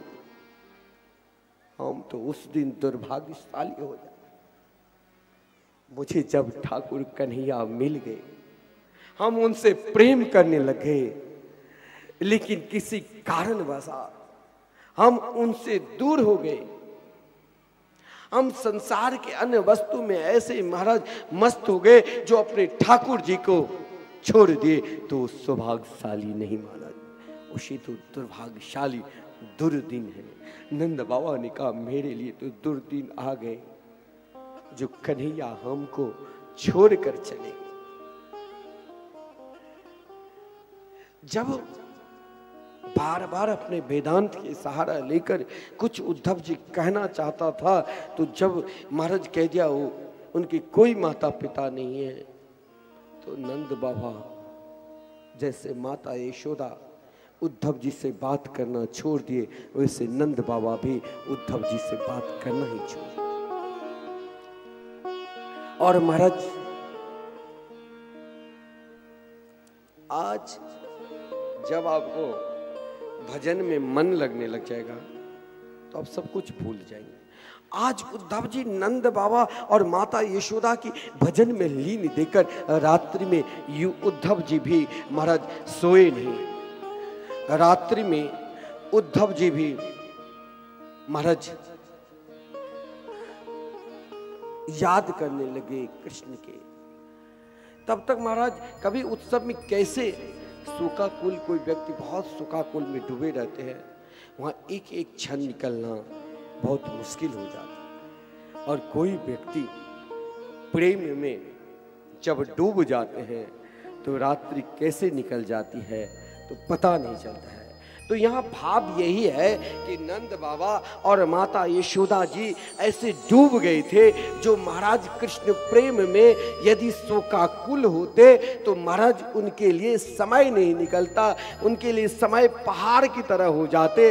लेकिन महाराज कृष्ण प्रेम में ऐसे खो गए थे, ऐसे डूब गए थे, उनकी याद करते करते करते करते ऐसे मग्न रहती थी जो उन अवस्था में भी, उन विरह अवस्था में भी उन्हें कृष्ण ही कृष्ण दिखाई देते थे, जिस कारण उस प्रेम को देखकर आज उद्धव जी जैसे महापुरुष को भी नींद नहीं आई। प्रातः काल हुआ, ब्रज में ब्रजवासियों का एक ही काम था, श्री कृष्ण के लिए गीत गाना। निरूप्य दीपान, दीपक जलाई और दीपक जलाकर माखन बिलोने लग गई, प्रारंभ कर दिया। और जब दीपक जलाई और माखन बिलो रही है तो महाराज उसी समय कृष्ण गीत गाते गाते महाराज ऐसे महाराज वहां पर सुंदर सुगम तरंग उड़ती है, जो वहां से एक विलक्षण संगीत प्रकट ऐसे लगता है कि उन गोपी के साथ दे रहे हैं समस्त देवता देवांगनाएं। और दीपक जलाकर रोज दादी मंथन करने के पश्चात सब के सब एक साथ ब्रजांगनाएं एकत्रित हो जाती थी और कृष्ण की याद करने लग जाती थी, और याद करते करते नित्य यशोदा जी के महल को प्रणाम करती थी। उन्हें लगता था अंदर नहीं जाती थी, अंदर महल के अंदर इसीलिए प्रवेश नहीं करती थी कि यशोदा की ऐसी अवस्था दयनीय अवस्था थी, जो उनकी दयनीय अवस्था को देखकर सब के सब श्री कृष्ण विरह में ऐसे रुदन करने लग जाती थी, ऐसी रुदन करने लग जाती थी, जो वृंदावन के महापुरुष लोग कहते हैं कि वहाँ एक उन गोपियों की अश्रु की धारा और माता की यशोदा की अश्रु की धारा एक नदी की तरह बहने लग जाती थी। इसीलिए महल को ही प्रणाम करके सीधे रास रासेश्वरी राधा रानी के शरण में चली जाती थी, और जब वहां जाती थी तो मार्ग में भी कृष्ण की याद करती हुई, क्योंकि उनके जीवन में श्री कृष्ण के सिवा कुछ थी ही। कृष्ण की याद करते करते करते करते मार्ग में जा रही है, कोई कृष्ण की चर्चा लेकर चलने लग जाती थी। हाँ, देखा कि वहाँ रथ भी खड़ा है, वही रथ जिस रथ पर श्री कृष्ण को ले गए महाराज। एक पल के लिए वहाँ भी श्री कृष्ण चर्चा चला दी, और ऐसी श्री कृष्ण चर्चा चला दी जो महाराज उस चर्चा में उद्धव जी भी खोने लग गए। उद्धव जी उन गोपियों के पीछे पीछे होने लगे, क्योंकि वही रथ है। रथ को देखकर एक ब्रजांगना कहती है कि लगता है कि कंस तो मर गया, अब उनसे उनके पिंड दान करने के लिए फिर अक्रूर जी आए हैं, लेकिन अब यहाँ क्या बचा है? बचा होगा, सोचा है कृष्ण विरह में सब की सब जल गई होगी, उनके ही शरीर की आत्मा से पिंड दान कर दो कंस के। ऐसे चर्चा कर रही है कि अब कृष्ण हमें कन्हैया क्यों याद करेंगे, क्योंकि अब वो मथुरावासी हो गए, अब वहाँ तो ऐश्वर्य है, हम लोगों की क्या याद करेंगे। लेकिन एक गोपी कहती थी नहीं, हमने तो उसे स्वप्न में देखा, स्वप्न की याद। देखिए कृष्ण चर्चा को कैसे बढ़ा रही है, और जिस चर्चा को उद्धव जी जैसे महात्मा उन चर्चा में सम्मिलित हो गए। जब कहीं भी किसी कोना में भी किसी स्थान में भी जब कृष्ण चर्चा होने लग जाए तो उनमें कोशिश करना चाहिए कि हम भी सम्मिलित हो जाए। उद्धव जी उन गोपियों के पीछे पीछे चल पड़े। इधर गोपी उन्हें भान ही नहीं कि मेरे साथ कौन आ रहे हैं, यदि कोई उनके साथ भी चलेंगे तो वो भी कृष्ण प्रेमी होगा, जिस कारण समस्त ब्रजांगनाएं आपस में चर्चा कर रही। किसी ने कहा मैंने आज स्वप्न में देखा, किसी ने कहा कि मैं तो कोशिश करती हूं लेकिन देख नहीं पाती हूं। एक गोपी ने कहा कि वो ऐसे निराला है, मैं चाहती हूं कि उसे भूल जाओ, जितनी चाहती हूं उतनी ही याद आ जाती है। अब कोई गोपी तो यहाँ तक अपने भाव को प्रकट करती है कि मेरे को तो लगता है कि अब नहीं घर की कोई काम कर सकती हूँ, नहीं कहीं जा सकती हूँ, नहीं किसी को देख सकती हूँ, जिसे देखता हूँ उसमें भी अपने कृष्ण की याद आने लग जाते हैं। और जब अपने कृष्ण की याद आते हैं तो फिर रुदन करने लग जाते हैं। लगता है ऐसी ही याद कृष्ण करे तब उन्हें पता लगेगा कि प्रेम क्या होता है। ये गोपी की भाव है। जब आपस में चर्चा हो रही थी, किसी ने कहा मैंने स्वप्न में देखा, किसी ने कहा जब मैं अपने पुत्र को सुला रही थी उस समय लगा मैं अपने पुत्र को नहीं बल्कि कृष्ण को ही सुला रही। किसी ने कहा मैं जब माखन भिगो रही थी तो लगा मेरे पीछे कन्हैया खड़े हैं। ऐसे भाव प्रकट कर रही है। लेकिन एक गोपी तो यहाँ तक कह देती है कि लगता है मैं अपने शरीर को ही क्यों न परित्याग कर दूं। बोली कैसे परित्याग करोगी? क्या विश्वास है कि अंत समय में हम भगवान के नाम ले सकते हैं? अंत समय में हम जिससे प्रेम करेंगे, जिस वस्तु से, चाहे धन दौलत से, चाहे अपनी इच्छा से, अगर किसी से प्रेम करेंगे तो अंत समय में वही सब निकलेगा। वही कोई बड़भागी है जो अंत समय में ठाकुर जी को नाम ले ले। और यदि वो ठाकुर जी के नाम अंत समय में ले लिया तो महाराज क्या होगा, क्या मिलेगा? वो ब्रजांगना कहती है मुझे विश्वास है कि मैं उनके नाम लेते लेते ही मरूंगी, और जब मैं मरूंगी तो मैं उनके ही चरणारविंद में लीन हो जाऊंगी। किसी ने कहा कि तुम्हारे शरीर तो पंच तत्व से बना है, ये पंच तत्व को कोई फेंक देगा, कोई जला देगा। लेकिन कहा चाहे इसे जला दे, चाहे इसे नष्ट कर दे, चाहे इसे किसी को खिला दे जीवात्मा को, लेकिन मुझे विश्वास है हम तो कृष्ण से प्रेम किए, हमने तो कन्हैया से प्रेम किए। और मेरे शरीर में जो भी अंग है, मेरे शरीर में आकाश तत्व है, वो उस मठाकाश में मिल जाएंगे जिस महल में श्री कृष्ण निवास करते हैं। मेरे शरीर में यदि जल तत्व है तो उस जल में, उस पानी में मिल जाए जिस जल से श्री कृष्ण स्नान करते हैं। मेरे शरीर में यदि वायु तत्व है तो उस हवा में मिल जाए जिस हवा से, पंखा से श्री कृष्ण को हवा दी जाती है। मेरे शरीर में यदि महाराज अग्नि तत्व है तो उस दर्पण में मिल जाए जिस दर्पण से श्री कृष्ण अपना मुख देखते हैं। मेरे शरीर में यदि मिट्टी तत्व है तो उस धूल में मिल जाए जिस मार्ग से श्री कृष्ण चलते हैं। यही ये पंच तत्व को ही, जिस शरीर से हम बने हैं, इस शरीर को ही दान दे दो श्री कृष्ण के चरणारविंद में। और जब हम दान दे देंगे तो दान देकर लेना नहीं चाहिए। जब हम कन्हैया के हो गए तो फिर हम दुनिया के बन ही नहीं सकते। हाँ शरीर है, शरीर ठीक है, जब तक है शरीर मिल सकता है, लेकिन हम नहीं तो अपने आप को श्री कृष्ण को दे। महाराज यही भाव में विभोर होकर ब्रजांगना जा रही थी। जो भी कोई पक्षी भी देख लिया उसमें भी श्री कृष्ण के संवाद, ये संवाद नहीं, ये पक्षी संवाद नहीं, ये कोई कोए की संवाद नहीं, ये पीछे पीछे जो उद्धव जी जैसे महापुरुष चल रहे हैं उनको कृष्ण प्रेम प्रकट करवा रहे हैं। क्योंकि ब्रजांगना सब के सब मस्त है श्री कृष्ण प्रेम में। उद्धव जी को समझा रहे हैं, अरे मानो कौए के देख कर भी कहा कौआ तुम मथुरा जा रहे हो तो एक संवाद लेते जाना। मथुरा में यदि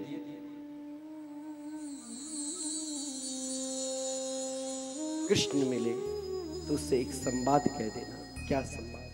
तो किसी मालिक के महल में आग लग जाए तो उस मालिक का क्या कर्तव्य है, क्या करना चाहिए? और सामने पशु जंजीर में बंधा है तो मालिक का कर्तव्य क्या है, वो जरा कृष्ण से पूछना। मानो ब्रजांगनाएं उद्धव जी को समझा रहे हैं, उद्धव मैं आपको क्या समझाऊं, यहाँ तो केवल श्री कृष्ण प्रेम है, और वो प्रेम कैसे जल रहे हैं वो उद्धव आप नहीं समझ पाओगे। क्योंकि जब आप भी कृष्ण प्रेम में डुबकी लगाओगे, जब उस रस में डूब जाओगे, तभी आपको कृष्ण प्रेम मिलेंगे। क्योंकि मेरे महल ही श्री कृष्ण के घर है, मेरे शरीर ही। देखिए उनके अंदर विश्वास, श्री कृष्ण के महल है। इसमें जो आग लगा है वो विराग्नि रूपी आग लगा है। इसमें जो पशु बंधा हुआ है वो प्राण रूपी पशु बंधा है। इसमें जो जंजीर लगा हुआ है वो सांत्वना रूपी जंजीर लगा है, जो श्री कृष्ण ने कहा था कि मैं आऊंगा। इस सांत्वना रूपी जंजीर यदि वो खोल देते तो अच्छा होता। बस इसी कारण हम चिंता है। महाराज इस भाव को उद्धव जी जैसे महात्मा कुछ समझ गए। अब उस प्रेम में लगता है उद्धव जी समाने वाले थे।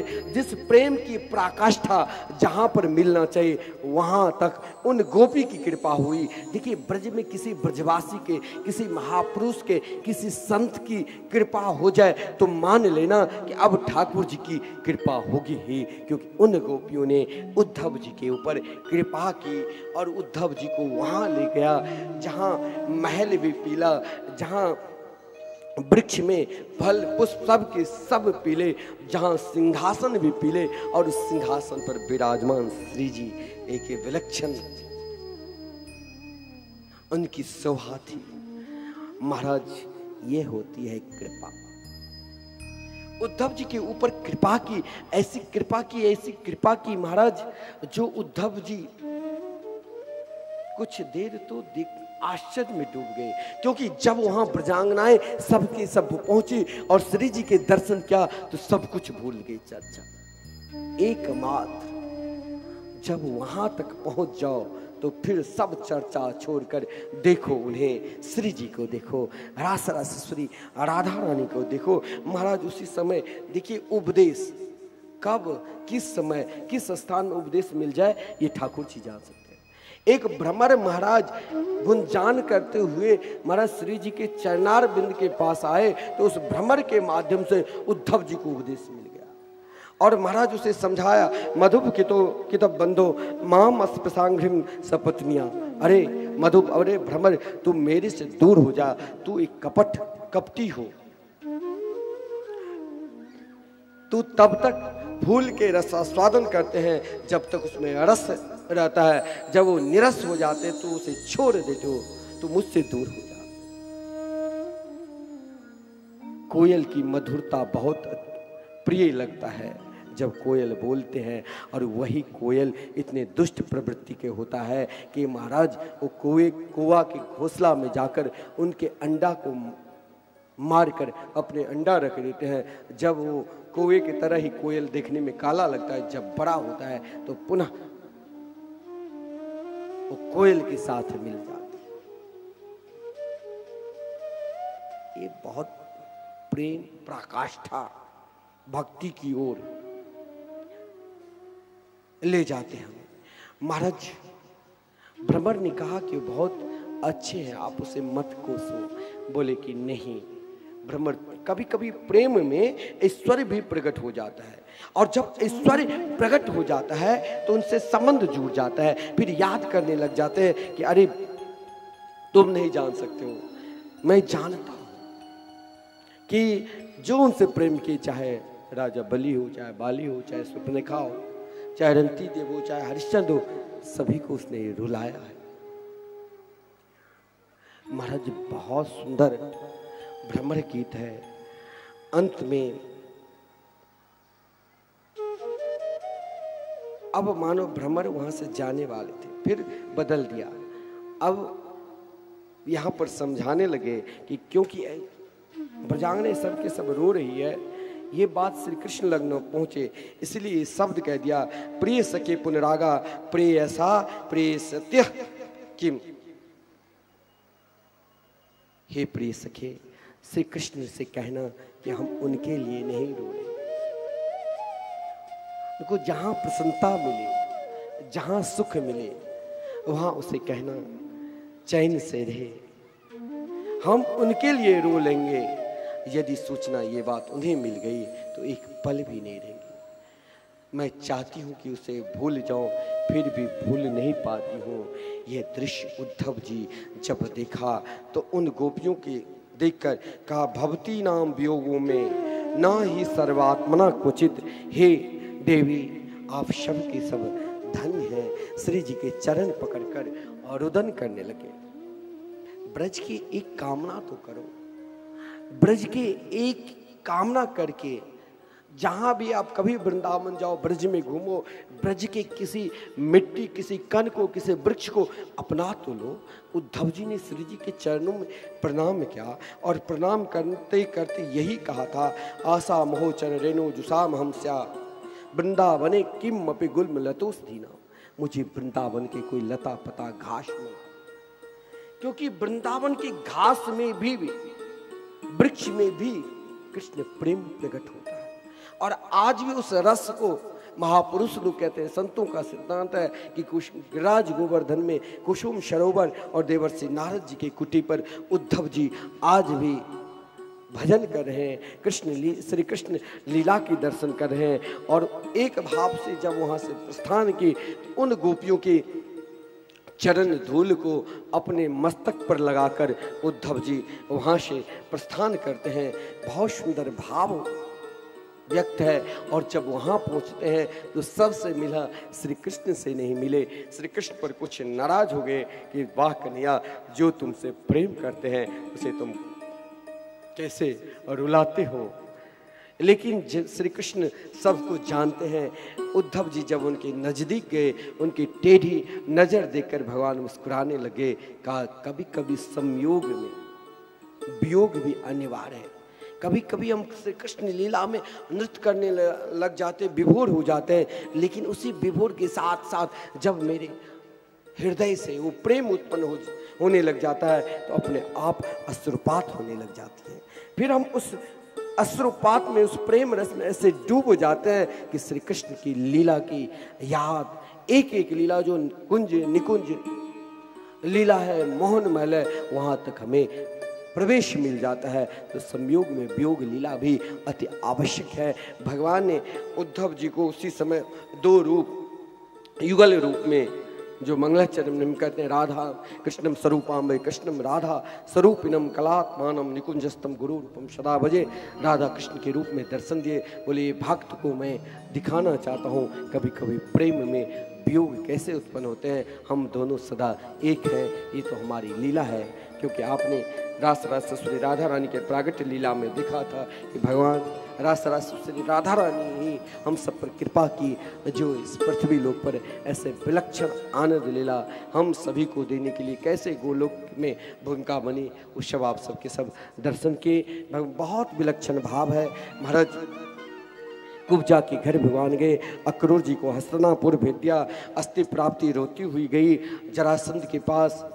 जरासंध ने देखा मेरे दामाद कंस को मार दी श्री कृष्ण बलराम। महाराज 23 अक्षौनी सेना लेकर मथुरा पर आक्रमण किए। जितने बार आक्रमण किए हार ही हार मिला। 18वें बार में कुछ ब्राह्मणों का अनुष्ठान पर बैठाकर आक्रमण किया। ये सब भगवान की लीला है, क्योंकि मुचकुंद के ऊपर कल्याण करना है। महाराज जिस क्रम में कालयवन को महाराज मुचकुंद के माध्यम से उनका उद्धार करवाया, और महाराज इसी क्रम में महाराज भगवान ने सुंदर दिव्य मथुरा नगरी की तरह ही द्वारका नगरी को बसा दिया, जो समुद्र के बीच में एक सुंदर टापू, जिस टापू के नाम था कुशस्थली। समस्त मथुरा वासी को वहां भेज दिया। इधर महाराज जरासंध भी आक्रमण किए, लेकिन प्रभु दौड़ते दौड़ते सीधे प्रवर्सन नाम के पर्वत पर चले गए, और प्रवर्सन नाम के पर्वत से सीधे छलांग लगाए, जो डायरेक्ट द्वारका में, वहाँ जहाँ श्री कृष्ण के महल, जहाँ गरुड़ ध्वज नाम के रथ था, और बलराम जी के महल के पास ताल ध्वज नाम के रथ था, वहाँ सीधे महाराज अपने महल में प्रवेश करते हैं। जरासंध को लगा कि मुझे विजयश्री मिल गई। महाराज वो प्रसन्नता में बहुत अनुष्ठान पर बैठाए ब्राह्मणों के बहुत सेवा की। बलराम जी का विवाह बड़े धूमधाम के साथ रेवत की पुत्री रेवती के साथ हुए। आदरणीय श्रीमान सुखदेव जी से महाराज परीक्षित ने प्रश्न किए कि श्री कृष्ण 16,108 विवाह के, जिस विवाह में से आप एक भी विवाह के अभी तक वर्णन नहीं किए। प्रथम विवाह का वर्णन बहुत विलक्षण है। बहुत लोग बैठे बैठे थक गए होंगे, नींद भी आती होगी। वैसे यहाँ की श्रोता तो महाराज पहले ही कह दिया था मुझे श्री उद्धव गोपी संवाद सुनना है, हम तो कुछ एक श्लोक का भाव बताए। सद गुरुदेव की कृपा से तो ये प्रसंग में 7 दिन भी बोल सकता हूँ। बड़े विलक्षण ये प्रसंग है, लेकिन कथा के मर्यादा को देखते हुए मुझे आगे प्रसंग ले जाना पड़ा। महाराज भीष्मक के आदरणीय श्रीमान सुखदेव जी कहते हैं, राजा सिद्ध भीष्मको नाम वेदर्भाधिपतिर्महा, तस्य पंचा भवन पुत्रा कन्यका च वरानना। बहुत विलक्षण भाव है। महाराज भीष्मक भी पुत्री के प्राप्ति के लिए तप किया, जो समुद्र में लक्ष्मी जी ने दर्शन दिए, और महाराज स्वयं लक्ष्मी जी को पुत्री के रूप में उपासना की, जो पुत्री रूप में स्वीकार किया। नाम पड़े रुक्मिणी। सबसे बड़े पुत्र दुष्ट दुराचारी था रुक्मिणी जी जब बड़ी हुई, शादी योग्य हो गई, तो महाराज भीष्मक चाहते थे कोई अच्छे कुल में विवाह कराऊं, लेकिन पुत्र ने सोचा कि मैं अपनी बहन की शादी चेदी नरेश सिसवाल के साथ कराऊंगा। देखिए भाव और प्रेम। रुक्मिणी जी ने सोचा क्या करूं, तो 7 मंत्रों के द्वारा सुंदर पत्र लिखकर एक ब्राह्मण देव को दे दिया। महाराज उसमें बहुत सुंदर भाव है। जब रुक्मिणी जी पत्र लिखती है और बहुत दुखी है और पत्र लिख लिया, ब्राह्मण देव को दे दिए। ब्राह्मण देव ने उस पत्र को ले लिया और पत्र सीधे लेकर द्वारकाधीश को समर्पित कर दिया। द्वारकाधीश को बहुत प्रसन्नता हुई। इसका भाव बहुत विलक्षण है। महाराज नवदाह भक्ति के प्रथम चरण से लेकर संपूर्ण भक्ति का वर्णन श्री रुक्मिणी जी ने उन 7 मंत्रों में ही कर दिया था। पत्र जब प्रभु पढ़ा तो उसमें लिखा था एक मंत्र, हम सब भी गान करें फिर आगे चलेंगे। श्रुत्वा गुणान भुवन सुंदर शृण्वतां ते निर्वेश कर्ण विवरे हरितोंगतापम रूपम दृशां दृशिमतां अखिलार्थ लाभम त्वयच्युता विसते चित्रमा पत्रपम में। बहुत सुंदर भाव है महाराज। उस पत्र में कैसे भगवान विदर्भ नरेश के यहाँ कुंडलपुर आएंगे, रुक्मिणी जी कैसे, महाराज भगवान ने पूछा था मैं आ भी जाऊं तो कैसे अंदर महल में प्रवेश करूं, तो रुक्मिणी जी ने ये भी कही थी कि हमारे कुल धर्म है कि जब पुत्री की शादी होती है तो गांव से बाहर कुल देवी का मंदिर है, वहाँ पर पूजन करने के लिए मैं जाऊंगी, आप मुझे वहीं स्वीकार कर लेना। भगवान अगर भक्त पुकारते हैं तो भगवान तुरंत दौड़े चले आते हैं। भगवान ने रथ लिया और स्वयं अपने सारथी को बैठाकर महाराज चल दिए। मार्ग में बलदेव भैया भी मिल गया। बलदेव भैया ने सोचा कि महाराज वहाँ तो बड़े बड़े राजा महाराजा आए हैं और लगता है वहाँ युद्ध होगा ही, जिस कारण 4 अक्षौणी सेना लेकर महाराज सीधे पहुँच गए वहाँ विदर्भ। इधर रुक्मिणी जी अपनी सहेली के साथ पूजन करने के लिए जा रही है। देवी पूजन करने के लिए 10,000 सुरक्षा कर्मी हैं। बहुत सुंदर भाव है। रुक्मिणी जी जिस समय जा रही है पूजन करने के लिए देवी के, जिस क्रम में कर रही है देवी के पूजन और महाराज उसमें दर्शन कर रही है, ऐसा ही भाव होना चाहिए। जब भगवान की कथा श्रवण करोगे तो आपके अंदर भी यही भाव जगेगा। महाराज देवी में भी श्री कृष्ण को देखा और जब बाहर निकले तो 10,000 सुरक्षा कर्मी थक गए, क्योंकि रुक्मिणी जी के रूप को देखते देखते अपने आप मोहित हो गए। कोई श्री कृष्ण के रूप को देखा मोहित हो गए। आसानी से भगवान ने रथ पर बिठा लिया, रुक्मिणी जी को ले जाने लगे। काफी दूर लेकर जब चले गए तो तब मालूम पड़ा कि रुक्मिणी जी को लेकर चले गए। कौन ले गए? तो बोले वही। युद्ध भी हुआ लेकिन बलराम जी शिशुपाल दंत पर सभी को मूर्छित कर दिया था। बहुत लोग तो जरासंध तो गए भी नहीं कि बलराम जी आए हैं। इधर रुक्मिणी जी के भाई रुक्मी सोचा कि मैं युद्ध करूंगा, लेकिन श्री कृष्ण से एक पल भी नहीं लड़ सकता है। महाराज उनको भी मूर्छित करके आधी मूर्छितारी मोर का रथ के पीछे भाग में बांध दिया। लेकिन रुक्मिणी जी की सहेली चाहती थी कि श्री कृष्ण और रुक्मिणी जी को मिले। रुक्मिणी जी के पिता महाराज भीष्मक चाहते थे मेरी पुत्री की शादी धूमधाम के साथ श्री कृष्ण के साथ ही। तो आइए, क्योंकि हम सब आज रास में भी बहुत विलक्षण दर्शन करेंगे रास लीला के, महारास लीला के, और कुछ दान दाता के नाम हमारे शर्मा जी आप सभी को बताएंगे कि आज काफी लोग दान दिए हैं। वृंदावन मिथिला कुंज जो आपके आश्रम है, जहाँ पर अखंड संकीर्तन सदा चलते रहते हैं, जहाँ कोई भी जाए उनके प्रसाद की व्यवस्था हो। और आज आप सब, बहुत लोगों की इच्छा थी कि हम लोग खूब नाचेंगे झूमेंगे। तो रुक्मिणी मंगलमय विवाह उत्सव में आज खूब नाचना झूमना। आज आप थक जाओगे लेकिन हमारे साथी जो गायक लोग हैं वो नहीं थकेंगे। बोले आज सबको थका देंगे महाराज, क्योंकि कल कथा की विश्राम है। इसीलिए पहले सुन लो जो संकीर्तन के सदस्य बने हैं, फिर उसके बाद हम सब आनंद लेंगे भजन के।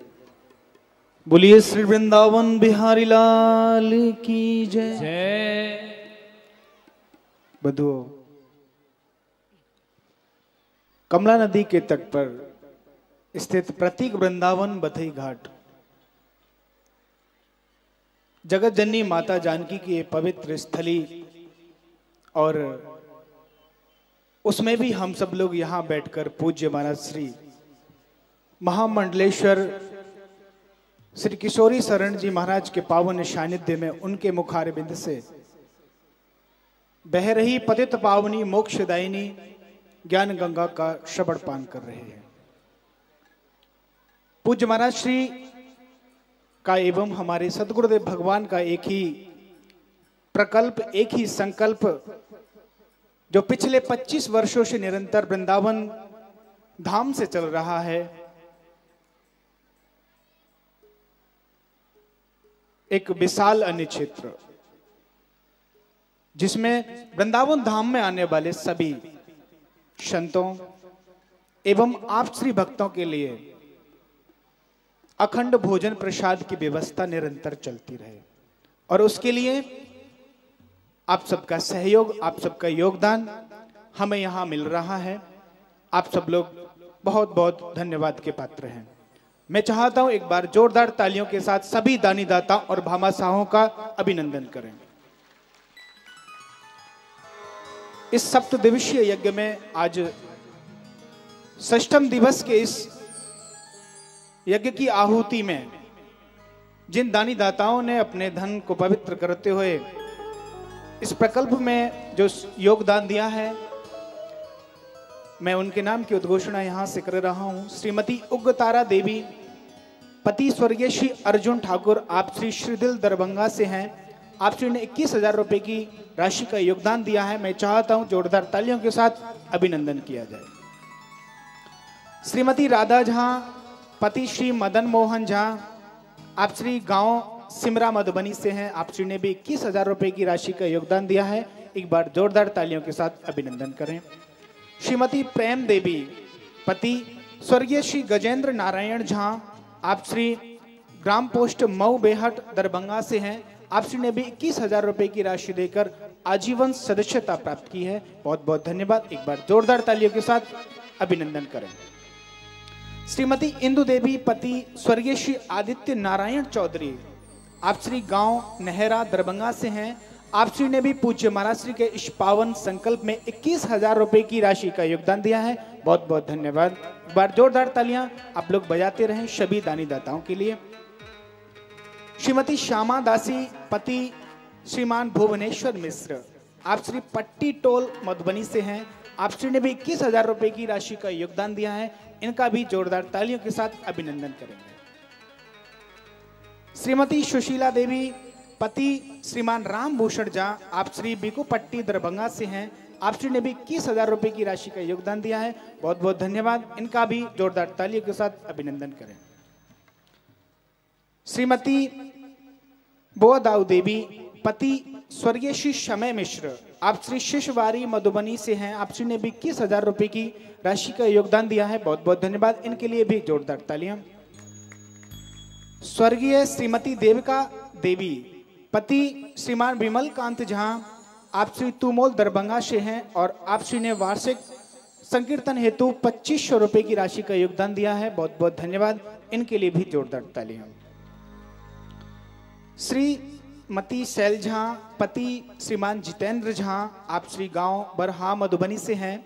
आप श्री ने भी 21,000 रुपए की राशि का योगदान दिया है। आप श्री के लिए भी बहुत बहुत धन्यवाद। एक बार जोरदार तालियों के साथ इनका भी अभिनंदन करेंगे।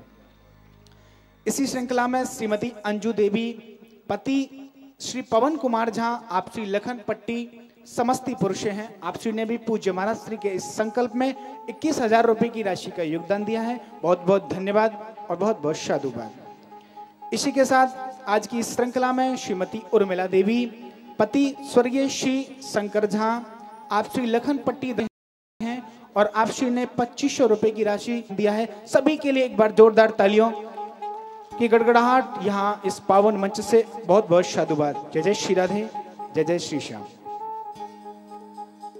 श्री वृंदावन बिहारी लाल की जय। आइए हम सब मिलकर श्री कृष्ण रुक्मिणी मंगलमय उत्सव के दर्शन भी करेंगे और भजन का भी आनंद लेंगे। सुंदर दिव्य झांकी भी बना है, आइए हम सब उन झांकी का भी दर्शन करते हैं। और कल की कथा बहुत विलक्षण, जो 6 दिन नहीं सुने हैं और 7वें दिन सुनने से संपूर्ण कथा की लाभ मिलते हैं। जो कलश यात्री भी नहीं आए वो कल की कथा जरूर सुनना चाहिए। आइए हम सब अब श्री कृष्ण रुक्मिणी मंगलमय विवाह की ओर चलते हैं। क्या विलक्षण स्वरूप है इनके दर्शन करते हुए। कि ऐसे वर को क्या करूं जो जिए और मर जाए। मैं तो वरूं गोपाल को तुम्हारो छोड़ लो अमर है जान। शाम तेरी दीवानी हुई मुझे अपनी दुल्हन बना ले। शाम तेरी दीवानी हुई मुझे अपनी दुल्हन बना ले। मुझे अपनी दुल्हन बना ले। शाम तेरी दीवानी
अपने हुई मैं, जाऊं तेरी दीवानी हुई मैं, जाऊं तेरी दीवानी हुई, मुझे अपनी ही दुल्हन बना ले, मुझे अपनी ही दुल्हन बना ले, जाऊं तेरी दीवानी हुई मैं, जाऊं तेरी दीवानी हुई।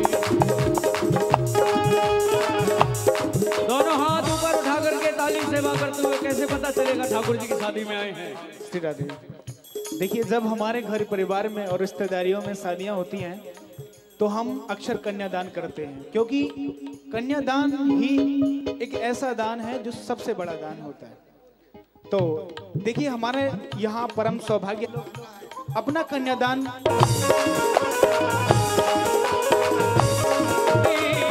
ये जोड़ी का जवाब नहीं, ये जोड़ी का जवाब नहीं, जोड़ी का जवाब नहीं, ये जोड़ी का जवाब नहीं, ये जोड़ी का जवाब नहीं, ये जोड़ी का जवाब नहीं, ये जोड़ी का जवाब नहीं।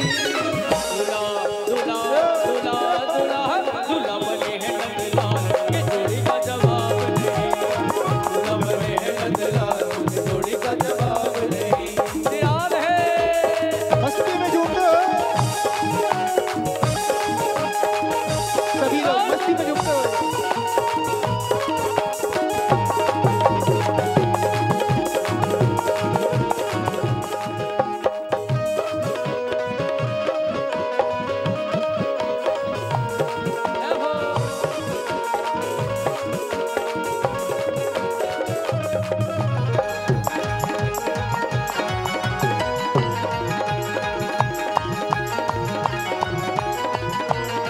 रुक्मणी मारी कुंदनपुर की, रुक्मणी मारी कुंदनपुर की, कुंदनपुर की, कुंदनपुर की, कुंदनपुर की, रुक्मणी मारी कुंदनपुर की, रुक्मणी मारी कुंदनपुर की, हाँ कुंदनपुर की, कुंदनपुर की, द्वारिका द्वारिका द्वारिका द्वारिका द्वारिका के हैं नंदलाल, ये जोड़ी का जवाब नहीं, द्वारिका के हैं नंदलाल नहीं।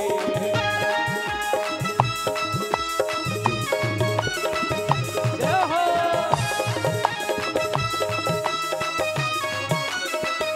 मस्ती में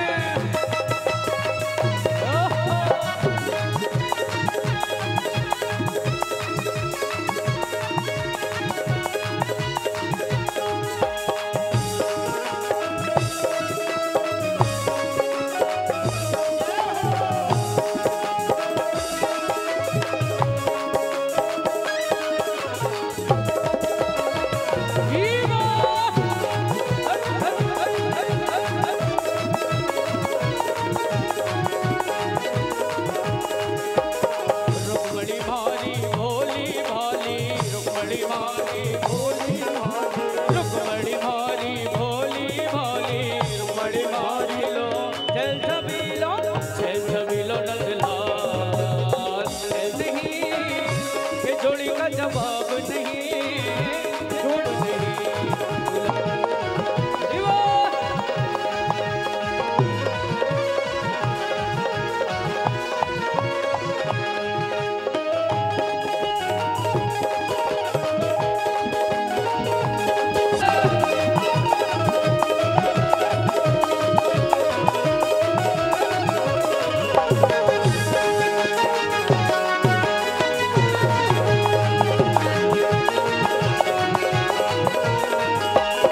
सावरी सूरत मोटी मोटी अखियां, सावरी सूरत मोटी मोटी अखियां, सावरी सूरत मोटी मोटी अखियां, सावरी सूरत मोटी मोटी अखियां, मोटी मोटी अखियां, मोटी मोटी अखियां, मोटी मोटी अखियां, मोटी मोटी अखियां, सावरी सूरत मोटी मोटी अखियां, सावरी सूरत मोटी मोटी अखियां पे काम गए बलिहार, काम गए बलिहार, के जोड़ी का जवाब नहीं, दूल्हा बने हैं नंदलाल, के जोड़ी का जवाब नहीं।